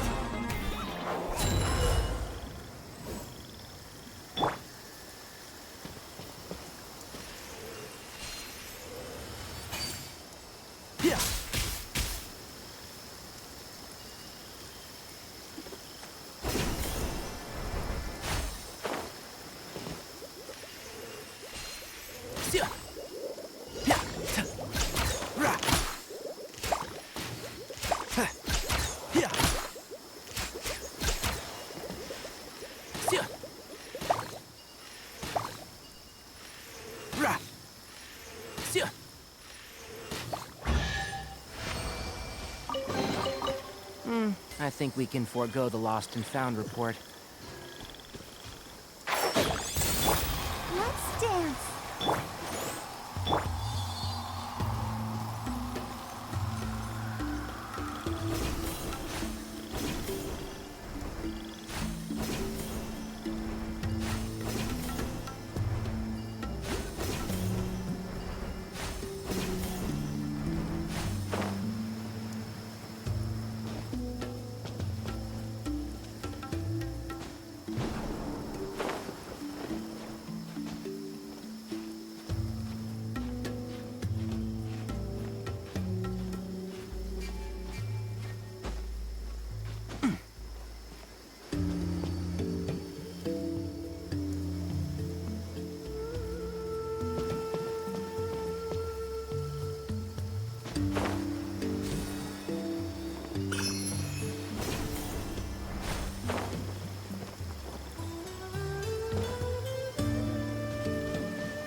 This stuff looks dope.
Good things come to those who wait.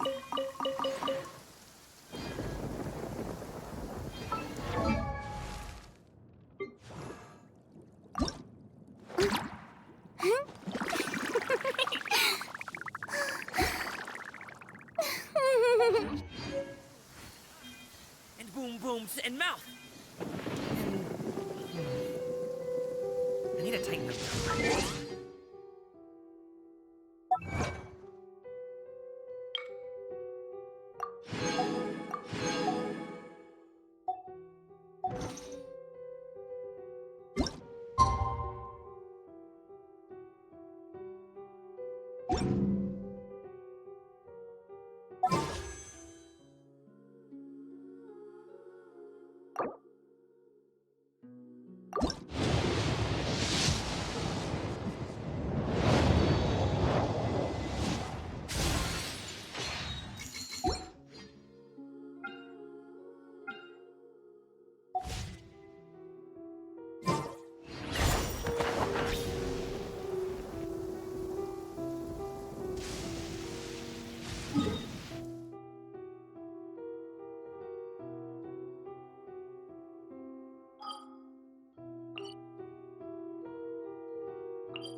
have put in much work of late, and to much avail.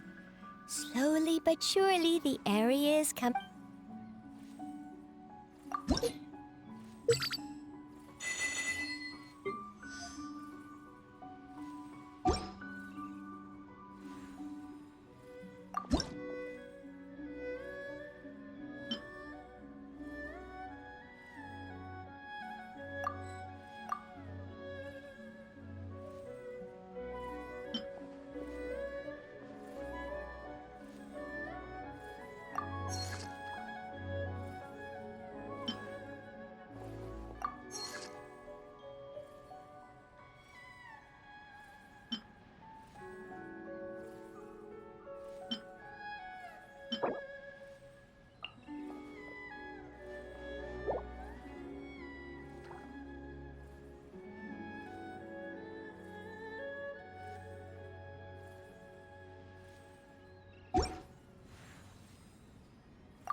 If you ever have any questions...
Whether it takes me uphill, downhill, or out to the sticks, I get the goods from A to B. I'll even take them across the sea if needed. So don't worry, you're in safe hands. They don't call me the gold standard guard for nothing.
a courier for Inazuma's Komani Express. Rest assured, there's no destination I can't deliver to. Uh-huh. My tails? Oh, I have them because I'm a yokai. Nekomata, to be specific.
booms and eyes, and boom booms and...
course.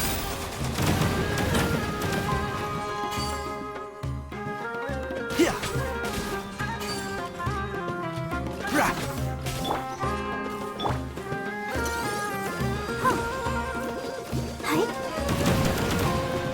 Let's dance. Hi. Hi. Go, Barbara, go!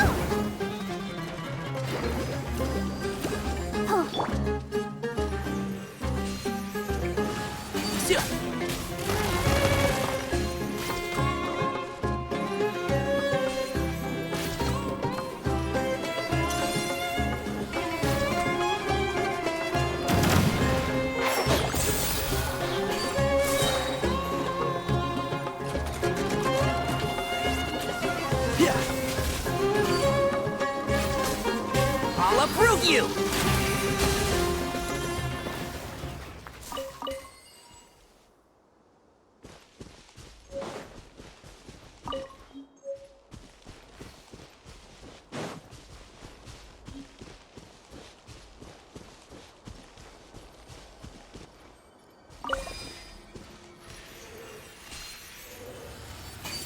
Rah.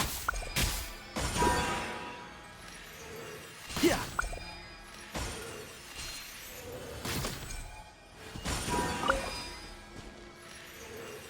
Yeah. Rah.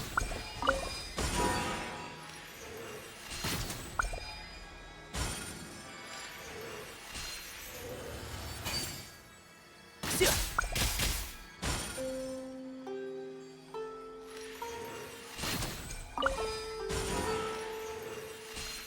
Yeah. Yeah.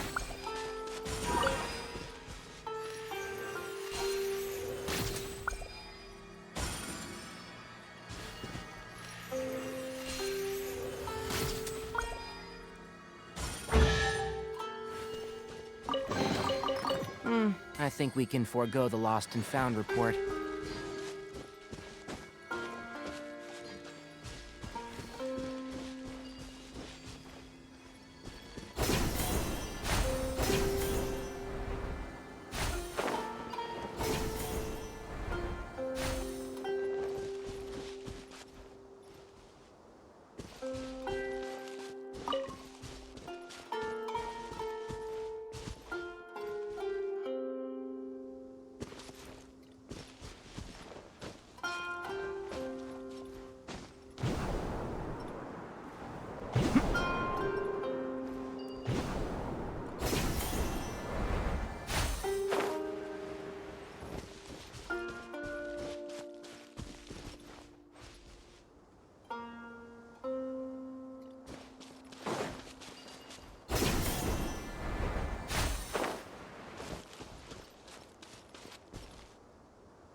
Keep up.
are not welcome here.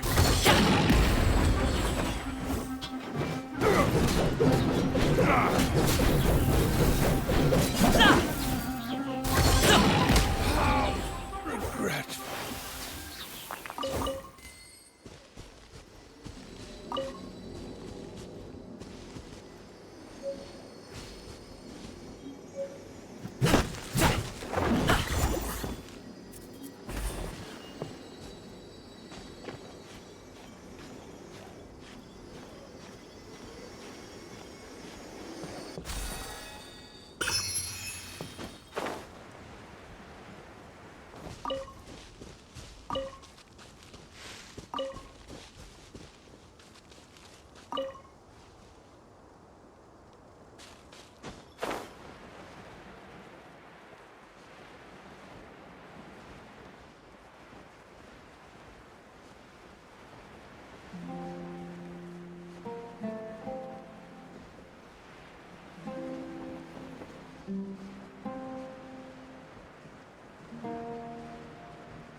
I'll protect us.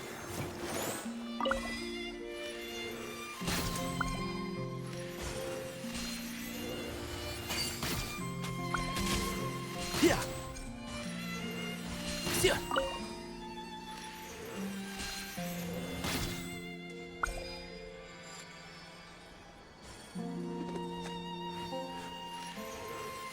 Yeah.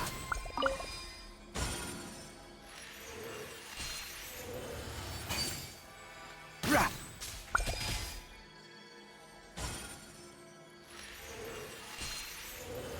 Yeah.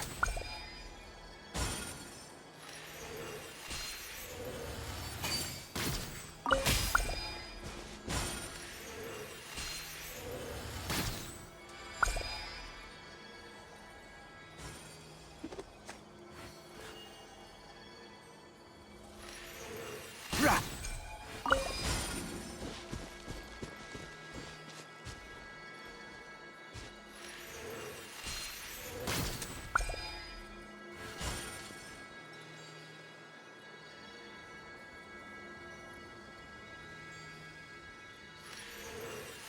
Yeah.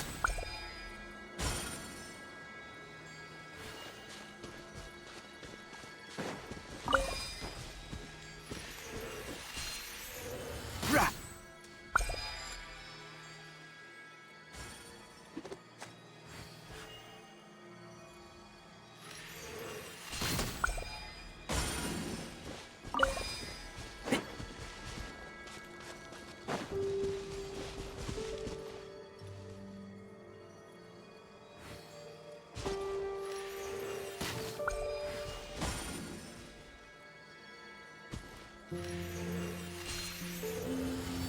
Yeah.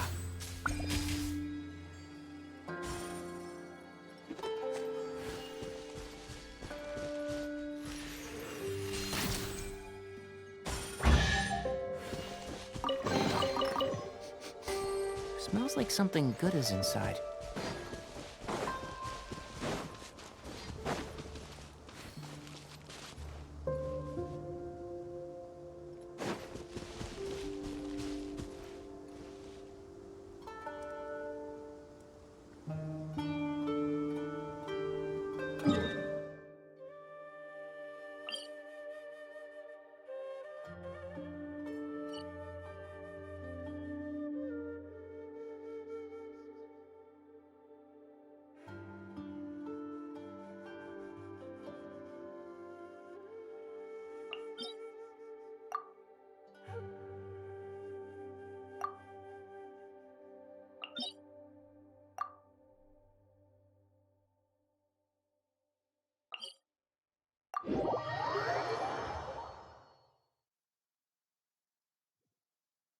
I'm used to the rain, but you should probably use an umbrella.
Can't see?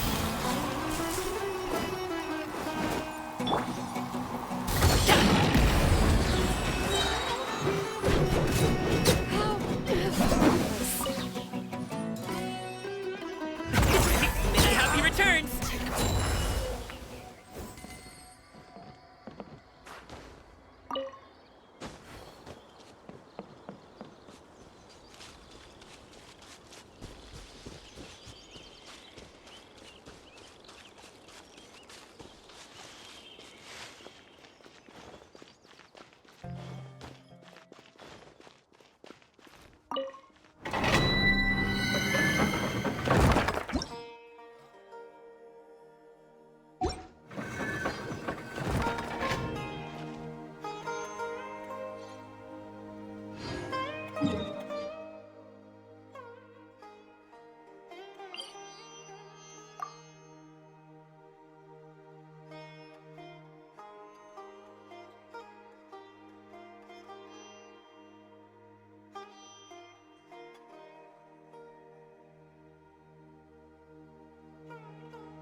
A pot of tea with a couple of nibbles, some seasonal greens, and a piping hot bowl of fresh kanji.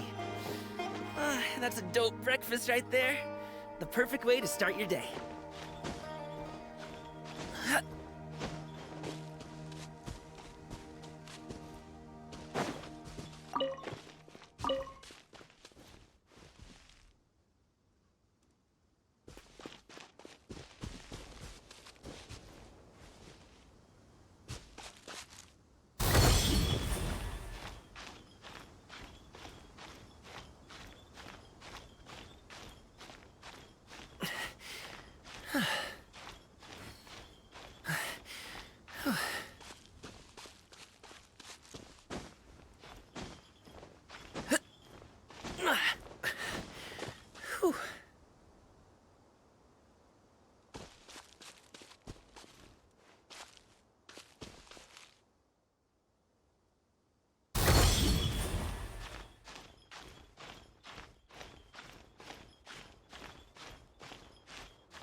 Can't see?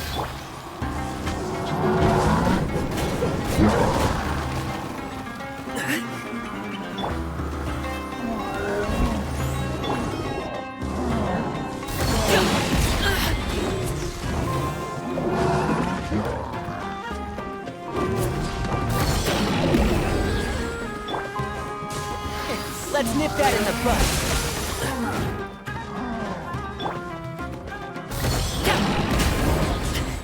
No pain, no gain.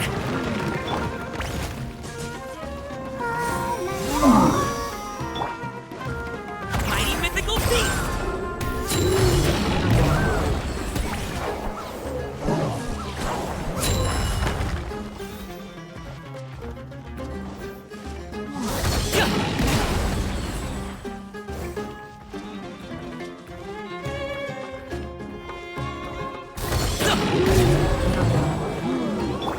Let the show begin.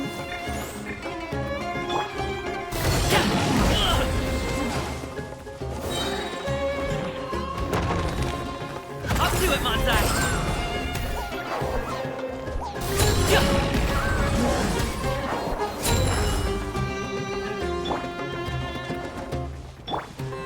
I hear everything. And Shroud! Oh, bury you!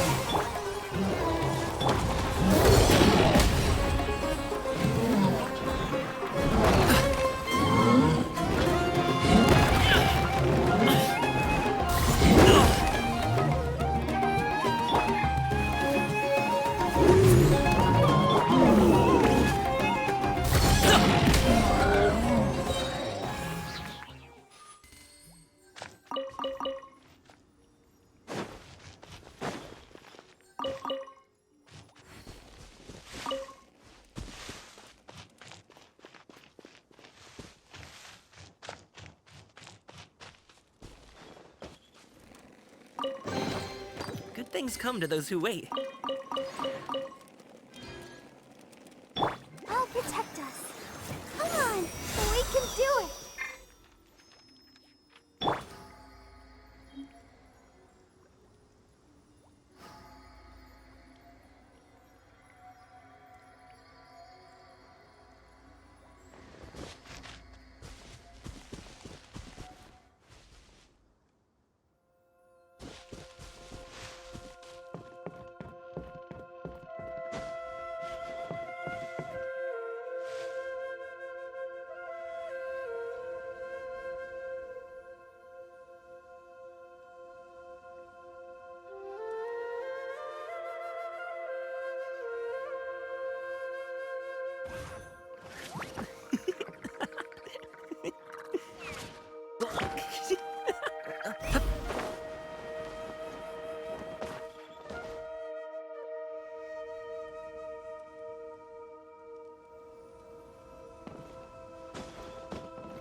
Keep up.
Amber, reporting.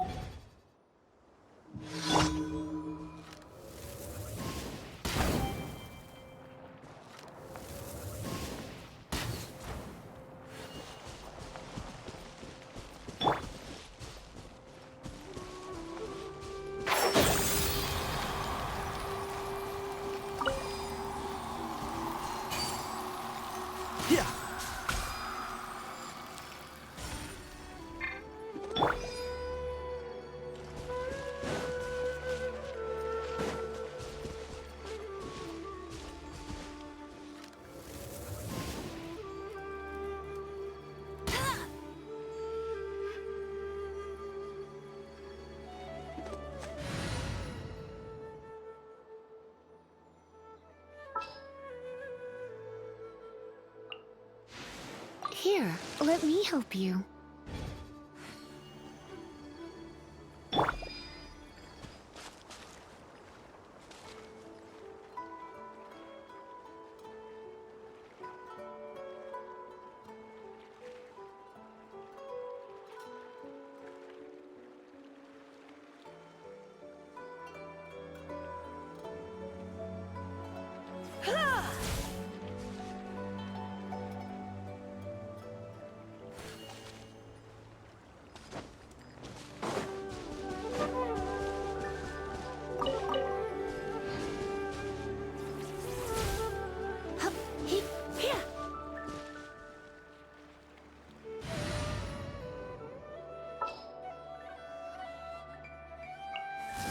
With you all the way.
Wow, these will come in handy.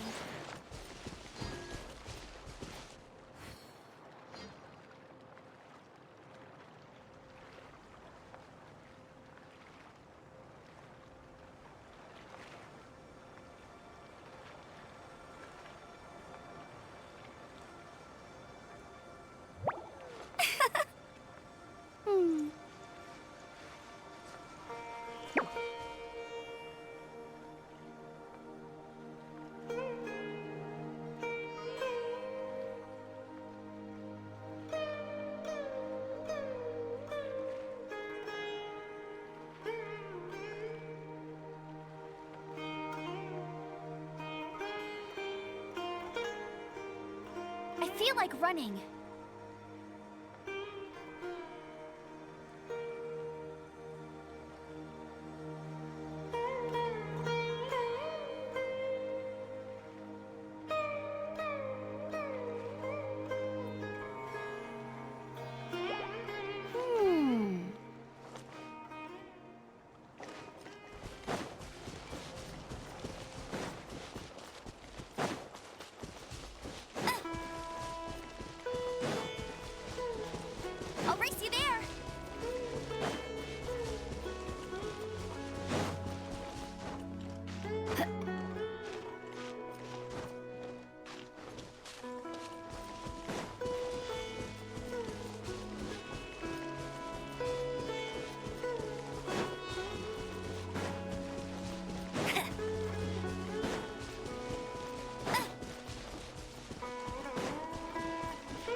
let you down!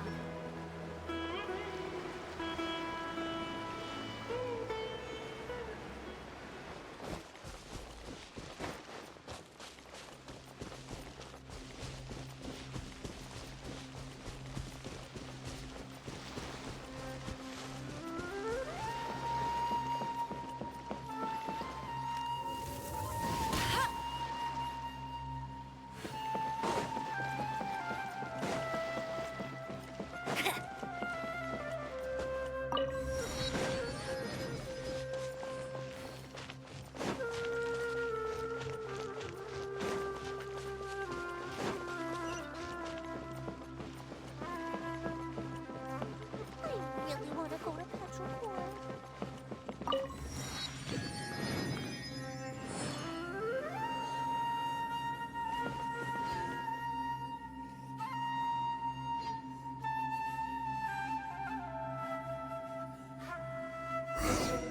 Let's see Dory today and ask her about where the Divine Knowledge Capsule is. Hey, there's something strange over there. Come on, let's take a look.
Copy returns!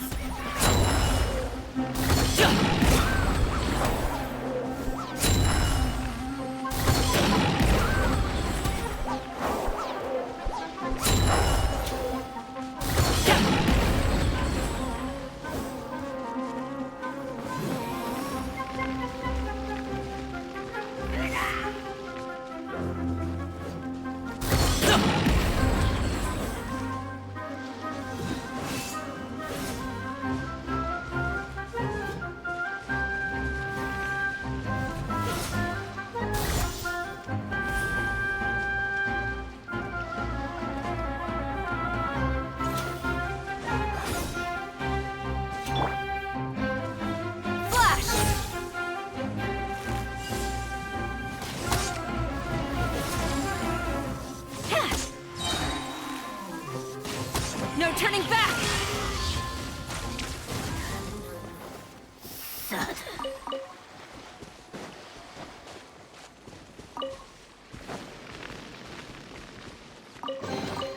Excellent. These spoils will boost morale.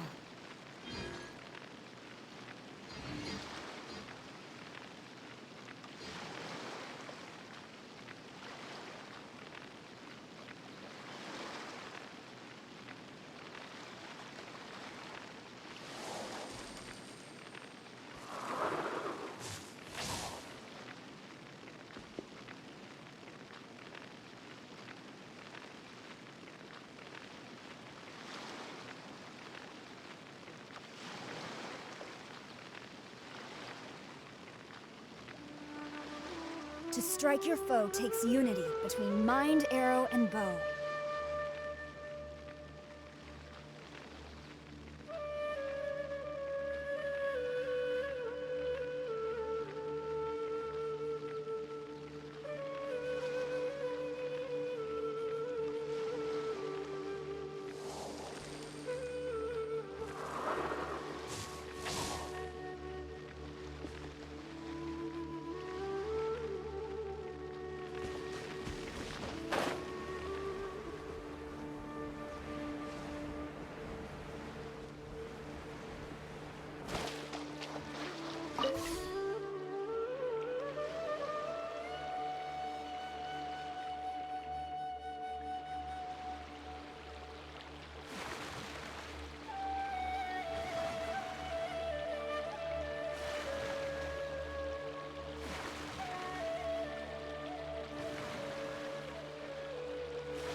Welcome back, my loyal patrons.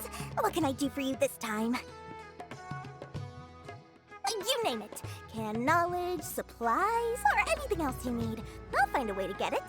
Where there's a waterfall of Mora, there's a way. Can you really get us anything we want? Anything at all? Aha! So it appears that canned knowledge alone is no longer sufficient for your opulent appetite. Then please, oblige me. Tell me what you have in mind.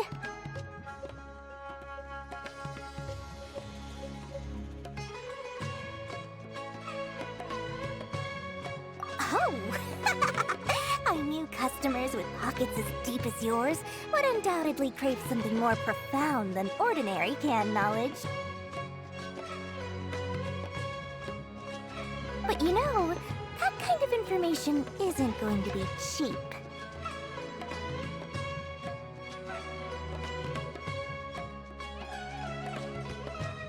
After all, I had to work really hard to weasel my way into the auction site. Not to mention that if anyone found out that I was the leaker, I would be in big, big trouble. But how can we be sure your information is accurate? Paimon's curious. How you just happen to have this kind of info the moment we need it? Because to me, anything of value is what I consider to be my supply. Therefore, I must always be aware of what's hot on the market in order to secure more sales. As for the information's authenticity, well, you've no need to worry about that. I used a camera to take a picture of the transaction. That way, no one can dispute it.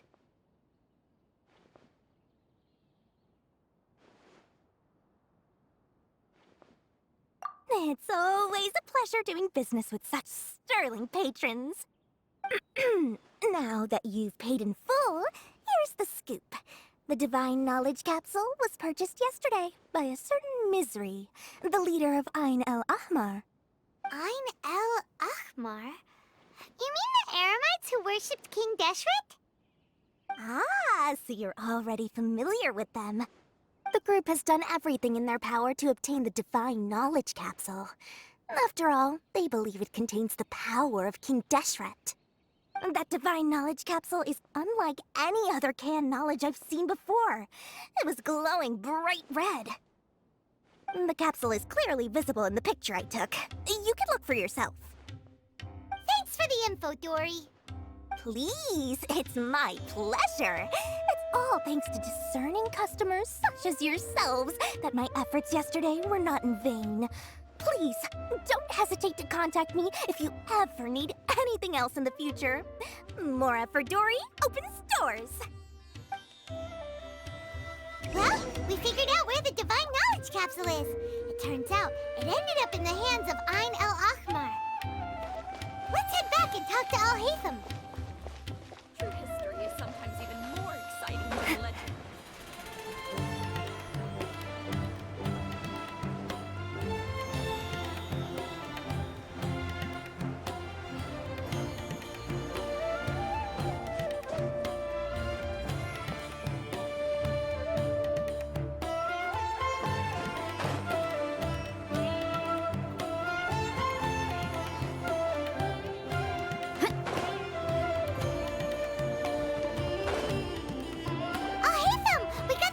You wanted. Really? All right. Let's hear it. Dory even gave us evidence to verify the intel. Have a look.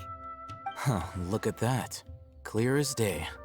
It must have taken some guts just to infiltrate the scene of the Eremites' transaction.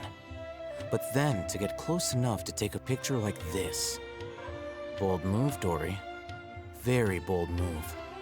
All right. The person in this picture is indeed Misery, the leader of Ain El Ahmar.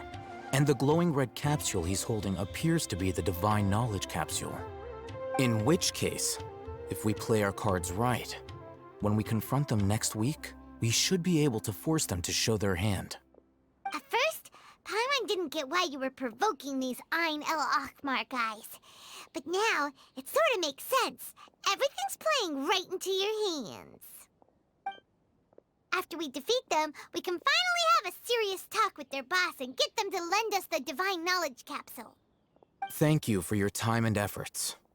Take a few days off while I make some preparations. Let's meet up again on the afternoon of the arranged date, 3 o'clock sharp. See you then.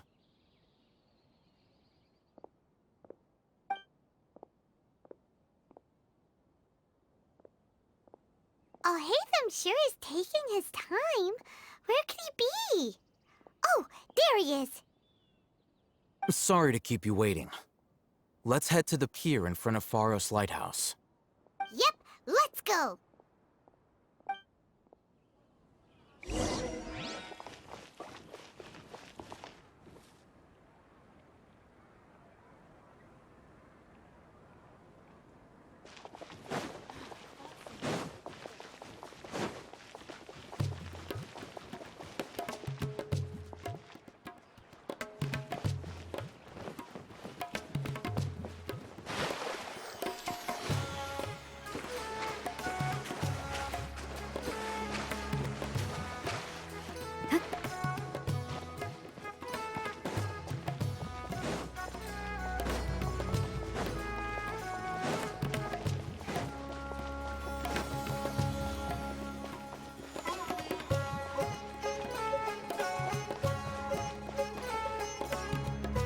Al Haytham.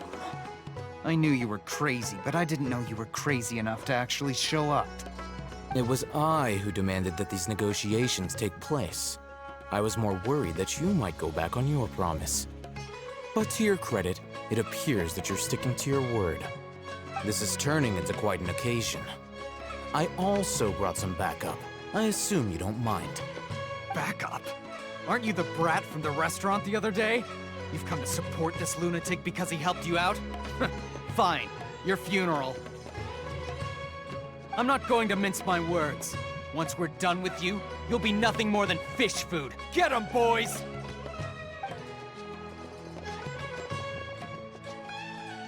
Uh-oh, here they come. Good luck, you two.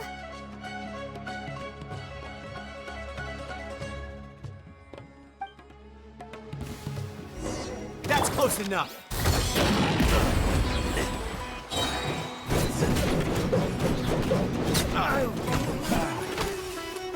Up to it, Montai!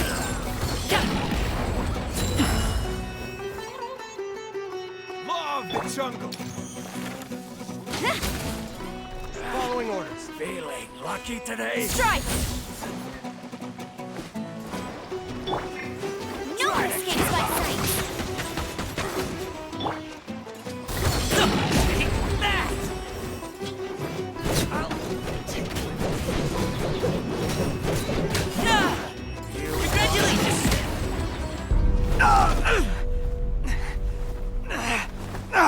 Academia scum!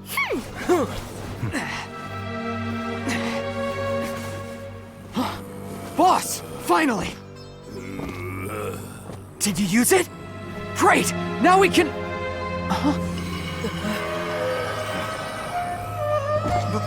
Boss? Boss!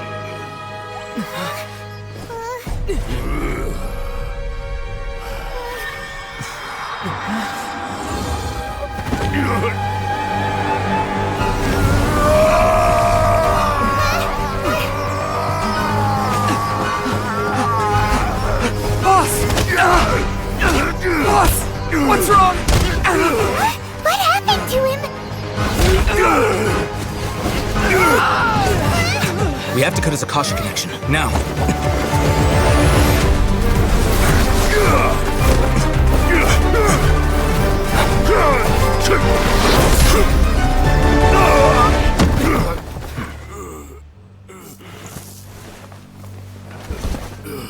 Target acquired! Arrest him!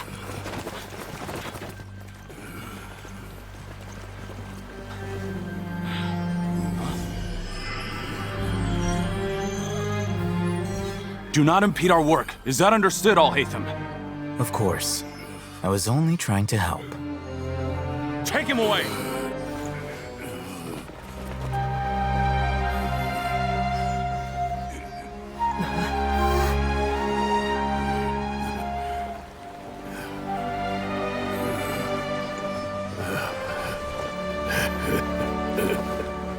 World, forget me.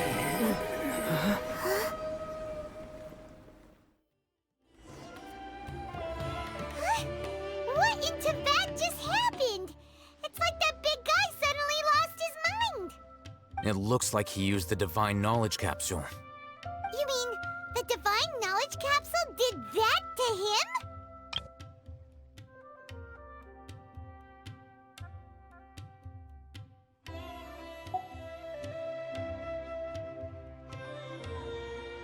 Oh, yeah. You mean how some researchers go insane after getting knowledge from Irminsul? I've heard of numerous incidents of researchers in Satyavada life going insane. The state that man is now in suggests that this is a similar situation. This Divine Knowledge Capsule does appear to be linked to the gods, but beyond that, it doesn't seem anything like the rumors suggest. Possessing it doesn't grant you divine wisdom or power. Did you hear what he said? World, forget me. What could that possibly mean?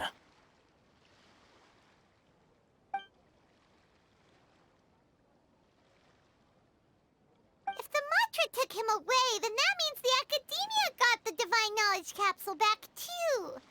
What a shame. We were so close. Still, Paimon didn't expect the Divine Knowledge Capsule would be so dangerous. Imagine if we tried to open it. Oh, who knows what would have happened to us? As things stand, there is no reason for me to remain in Port Ormos. I believe our collaboration has also reached its end.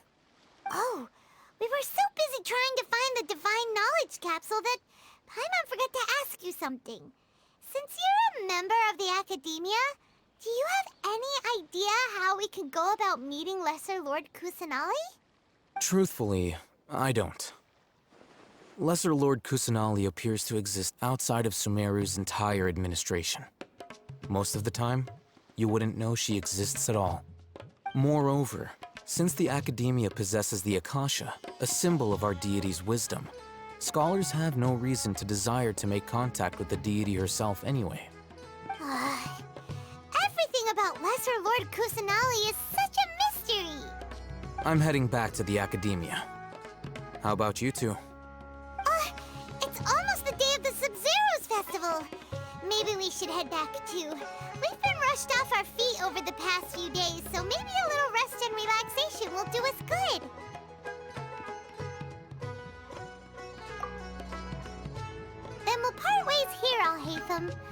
Until we meet again.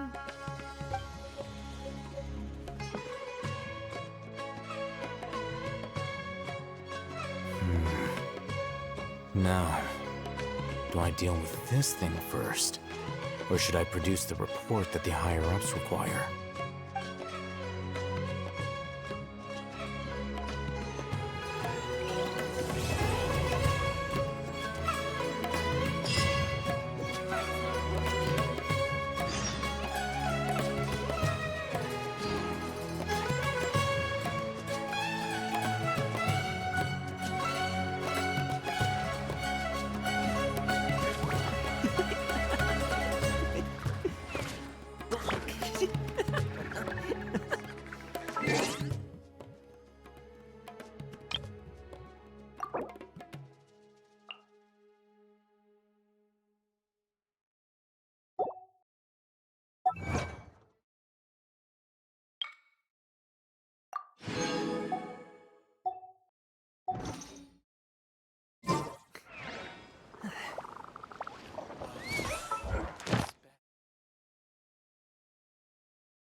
We didn't miss the Sub-Zero's festival, right?